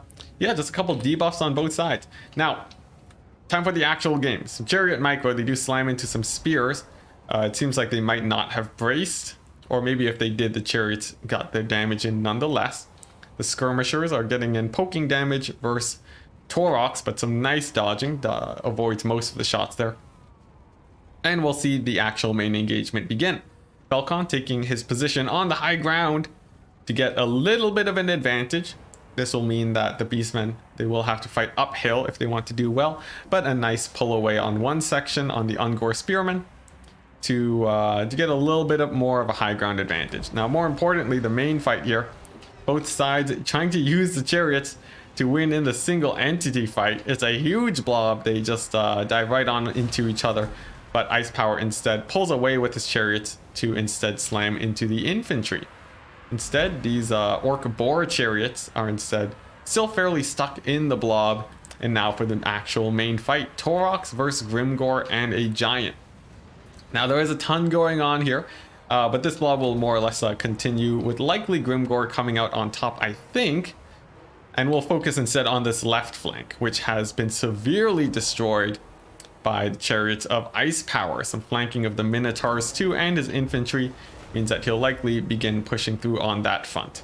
And Falcon will have to try his best to pull out an advantage with his skirmishers, who so far haven't been getting a whole ton of damage. Especially with the price nerfs, it's definitely quite painful for Falcon indeed. Now Flock of Doom does drop, hits tons of units on the greenskin side and gets them rather low. And meanwhile in the single entity fight, you can see Grimgore, an absolute beast, is actually winning it. He has brought Taurox and the Wargore down to half HP, but does it matter? Does it matter? Because despite Grimgore being able to win it here, the Beastmen in the late game situation might be able to surround him with Minotaurs and probably take him out. And just disengaging with the single entities too looks like it will be giving Ice Power a fairly nice advantage.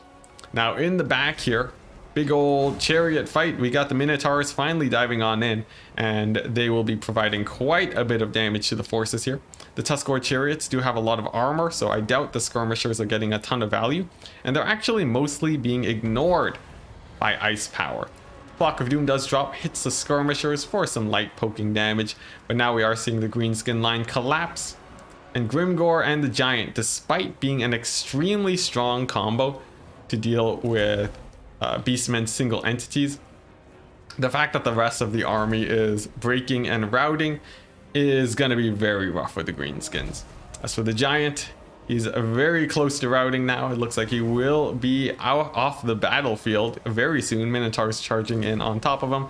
He's not taking insane damage, but the total sum of hits that he's taking throughout the game looks like it will be getting him off the battlefield. 2 casters are also gone, and despite Grimgore being an absolute beast in a straight up fight, he is going to be getting completely surrounded here, and that will likely be game. Taurox going in for a bit of a risky maneuver. Taurox might actually get killed by Grimgore here if he's not careful, but there we go. A good disengage, and he is safe. As for the skirmishers, they have used up most of their ammunition. And there we go, the Giant now running for the hills. Many of us requesting for the end of the skirmisher meta, and perhaps this is what we get for that wish. Now the Giant, it does die, lands straight forwards. Grimgore looks like he will be routing off the battlefield too. So Taurox essentially just cycle charging him to death. And I don't really see the way the greenskins can pull it back here, as essentially all they have left are skirmishers and some really beat up chariots. The fact that 2 minotaurs still live, that will likely be it, and I will take this time to sit back, relax, and oh man, just take it all in, because man, it's been a long day. I haven't casted a tournament this long in quite some time, but still very fun. And the greenskins do shatter off the battlefield. That's going to be game 2 for Ice Power. Potentially the end of the tournament coming in very soon. Let's take a quick look at values. Chariots trading about as you would expect. It seems like they do very easily get their 500 gold value, and the fact that they are very armored makes skirmishers quite bad here. And you can see the skirmisher meta not very great against mobility and armor. These goblin archers and spider riders essentially got to shoot all game, but they just could not punch through the high armor there. As for the minotaurs, I think they were an excellent pick in this situation. Monstrous infantry, great against most things here, plus they are shielded, so that helped out quite a bit. And as for Grimgor, I think he is actually a very nice pick here, but you still need to win the infantry engagements if you want to do well. So GG, let's open up the screen blocker and get into what could potentially be the last game here. Gee.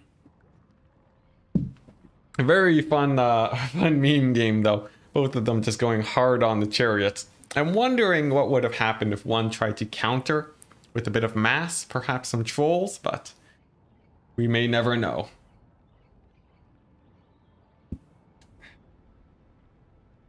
Yes, the pig chariots and the Tuskor chariots, they did get more of a buff than all the other ones for sure. Total Warhammer Age of Surtha Ek.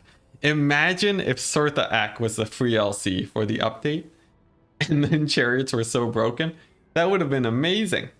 I think that would have been fairly welcome to get a Surtha Ek meta, especially for the memes, but unfortunately we didn't get that. Cold One chariots beat Boar chariots 1v1. Interesting. I would likely expect that's because of armor piercing. Nice, I'm getting more replays in from various people. I'll make sure to take a look at all of them in the future, as soon as I'm done taking a rest after this insanely long tournament. Yeah, it's true, CA does do 1v1 tests, but I think their take on the meta is different from us players, which is only natural when it comes to game development. You don't always want to be taking feedback of direct feedback from your players all the time. I think even Blizzard, previously very well known for their balance in multiplayer, they don't always listen to what their top players say about balance. And I think that should say something. Do I believe they are underperforming in the case of value after the battle? No, getting slightly under what you paid for a unit is fairly good for factions with the units that route off. Not to mention the threat that the chariots provide, or any unit really. If a unit does not get a lot of value, it could also be because they are so scary your opponent is trying to hard counter them. So you might see them get less value, but still do well nonetheless.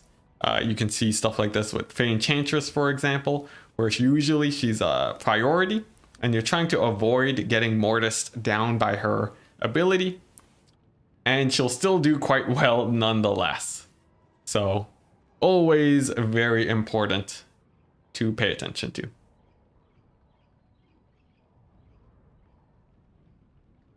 Yeah, and it's always important to take a look at the wider impact that the units provide, and also analyzing how much of an impact they actually did. CA balance theory, minus 50 to deck droppers. Hey, if they did that again, it might put Coast on the radar for a lot of people.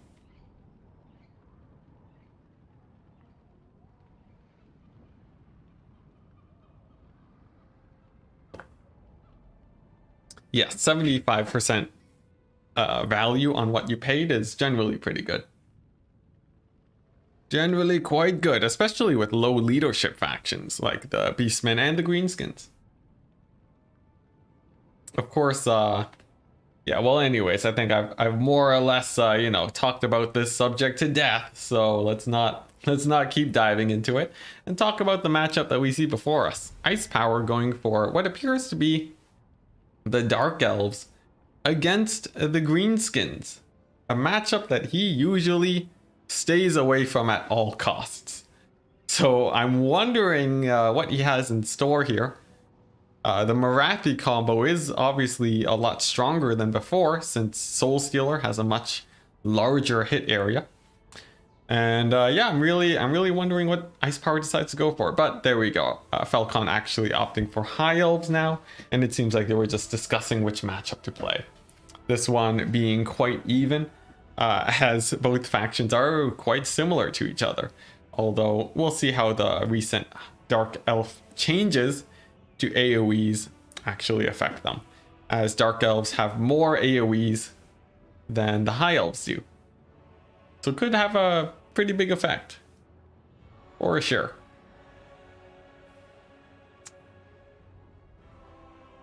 Let's see, Hadri saying, thing is, 4 chariots versus any heavy cavalry becomes something much different. Especially when there is a splash bug on them.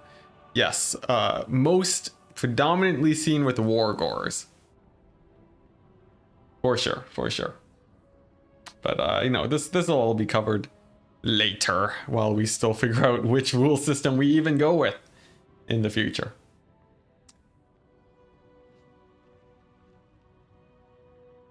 Clean 1v1 straight charges without any interference almost never happens during battles. That is true, but you know, it's still important data, and I think it's good that it's stated, although the actual conclusions that we draw, we'll have to see. Now, we'll let chat settle down a bit. What are your opinions on the Dark Elf versus High Elf matchup? I think Dark Elves, once Scourge Runners were added, Dark Elves would usually go for quite a few Scourge Runners. Meanwhile, High Elves, I think they generally stick to their usual ranged styles of play. You know, Sisters of Averlorn are fairly popular here, and I think High Elves are more prone to taking bolt throwers because theirs have more range than the Dark Elf variants. Aside from that, I think Dark Elves, they will usually win the infantry fight a little bit more effectively, and they can sometimes win the cavalry fight better too, thanks to their armor-piercing Cold One riders. And it's really up to the High Elves to try and use their range advantage to win in those situations. Alternatively, High Elves can opt in much heavier onto the cavalry, which is more rare, but definitely possible. And I'm excited to see what they decide to do, especially coming from Falcon. But when it comes to High Elves, I think the most memey thing we would see from him, he might go very heavy on the single entities, which is also uncommon for High Elves, but I would trust he knows how to pull that off properly. CA Duck said they noticed Wargors hit too many characters. Yes, I'm pretty sure CA knows about the bugs. That we can be sure of. As when there's a problem, people make it known, that's for sure. Now, as we load into the game, what are we seeing for both sides? Ice Power going for Marathi double Manticore, very standard with 2 K-Knight Assassins. Yep, with the net ability and the debuff onto heroes. Very strong single entity squad, extremely hard to take down. Some Dark Riders, but no Cold One Riders, and a cheap Chaff frontline. Still quite expensive, and he actually took 7 units to take on his frontline. For Falcon, he's opted for a kite build, full-on cavalry. Silver Helms for days, Illyrian Reavers also for days. 3 Silver Helms, 4 Reavers, and actually taking Shadow Warriors with a Princess too, with her ranged attack, and a Mage of Metal for final transmutation. Look at that. actually a fairly good pick for Ice Power single entity style of play. Definitely not bad. Single entity, like heavy single entity builds generally suffer against kite styles of play and anti-blob tools like Final Transmutation. So I think this could actually do really well against Ice Power, as much as I hate to say it, because man, I want this tournament to end soon. But as the game begins, the Shadow Warriors fire in on the chariots. They do some nice chip damage. It can't be healed, and that's what's going to be really nice for these guys. Another good thing, they don't have to worry about conserving their ammo nearly as much as usual, and that is because this Dark Elf army just doesn't really rely on tanking a lot of shots. Essentially, these Shadow Warriors, if they do fire all of their shots, the Dark Elf army will more or less be dead at that point. So here we go. The cavalry now moves in. Nice choice, since there aren't a ton of anti-cavalry options here. And they're going to be slamming directly into these bleak swords, doing insane amounts of damage on the charge and pulling away, also slowing down the forces for the Shadow Warriors. Very classic kite styles of play. You alternate with your cavalry and retreating with your skirmishers at the same time. But the Dark Riders, they do make a fairly nice dive in here.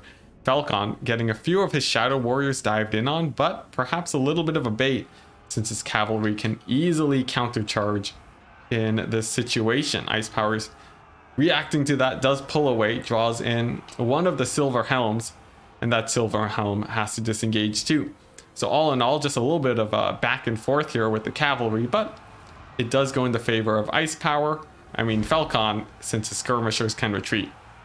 What goes in the favor of Ice Power, though, is that his Manticore squad, man oh man, do they put a pummeling on that princess, getting her extremely low and actually staggering her multiple times so that she can't easily escape. But thankfully for Falcon's sake, she does just barely manage to evade that situation. And that means that, well, we'll have to see how well these Manticores do. Falcon baiting them into the archer fire of these Shadow Warriors and actually getting a few of them to rout now. Meanwhile, in the distance, some Illyrian Reavers do get caught up. Falcon has actually lost a fairly large majority of his skirmishers, but I think he's fairly happy about routing off all of these Manticores as a second volley comes in and just shreds that Manticore down into routing. Almost immediately, with the edge of the map fairly close to these Manticores, could be out of the battlefield. And Falcon, realizing that this is quite important, pulls his silver helms to chase this one off. Meanwhile, the princess will be a constant threat to these assassins if she stays alive, and that's because she has really nice damage against them and very high ammunition. But Marathi comes in, drops a Soul Stealer, and if the princess goes down, it means that the assassin threat will be much scarier. And man oh man, does that princess take quite a bit of damage from that single Soul Stealer. Has to retreat, and she might even break off the battlefield. And there we go, she does go, which means the Shadow Warriors are going to have to deal with the assassins instead. They are quite low though, so it seems like the assassins, they might not be as much of a problem as I initially thought. But with the Scourge Runner chariots at basically full HP, and all of the cavalry, all the mass for the High Elves now down, it seems like Ice Power will be able to take this victory. And there we go, the princess does fall. The balance of power goes heavily in the favor of Ice Power, and the chariots blast through the infantry lines of the High Elves. And that looks like it will be it. Ice Power looking to take a 3-0 victory against Falcon. That is very decisive. Of course, let's not forget Falcon. It is like 6 a.m. where he is at, but you know, very nice play on both sides, I think. Another Soul Stealer does drop to finish the job. Takes out all of the Shadow Warriors, and in the end, it was the cavalry micro. And the cavalry getting caught by Ice Power that done did it. I think it's very hard to pilot these builds. I didn't even manage to catch a lot of the cavalry going down, but that will be it, as the game does end. Ice Power taking the $20 prize, Canadian, for the games today. GG's. Very impressive play on all sides. I think we had some very fun games, some top level plays from all of these players. The K-Knight Assassins getting not a lot of value. Actually, they were the Princess was a really nice counter to them. But in the end, I think the Cavalry getting caught up in the infantry was the main downfall for Falcon here. You got some nice kite with the Shadow Warriors, but these kite builds, they live on the edge. And just losing your cavalry early can really end the game quite spectacularly. As for the Scourge Runners, indeed they did extremely well shooting at cavalry and running over the Shadow Warriors, whereas the Manticores actually did get taken out.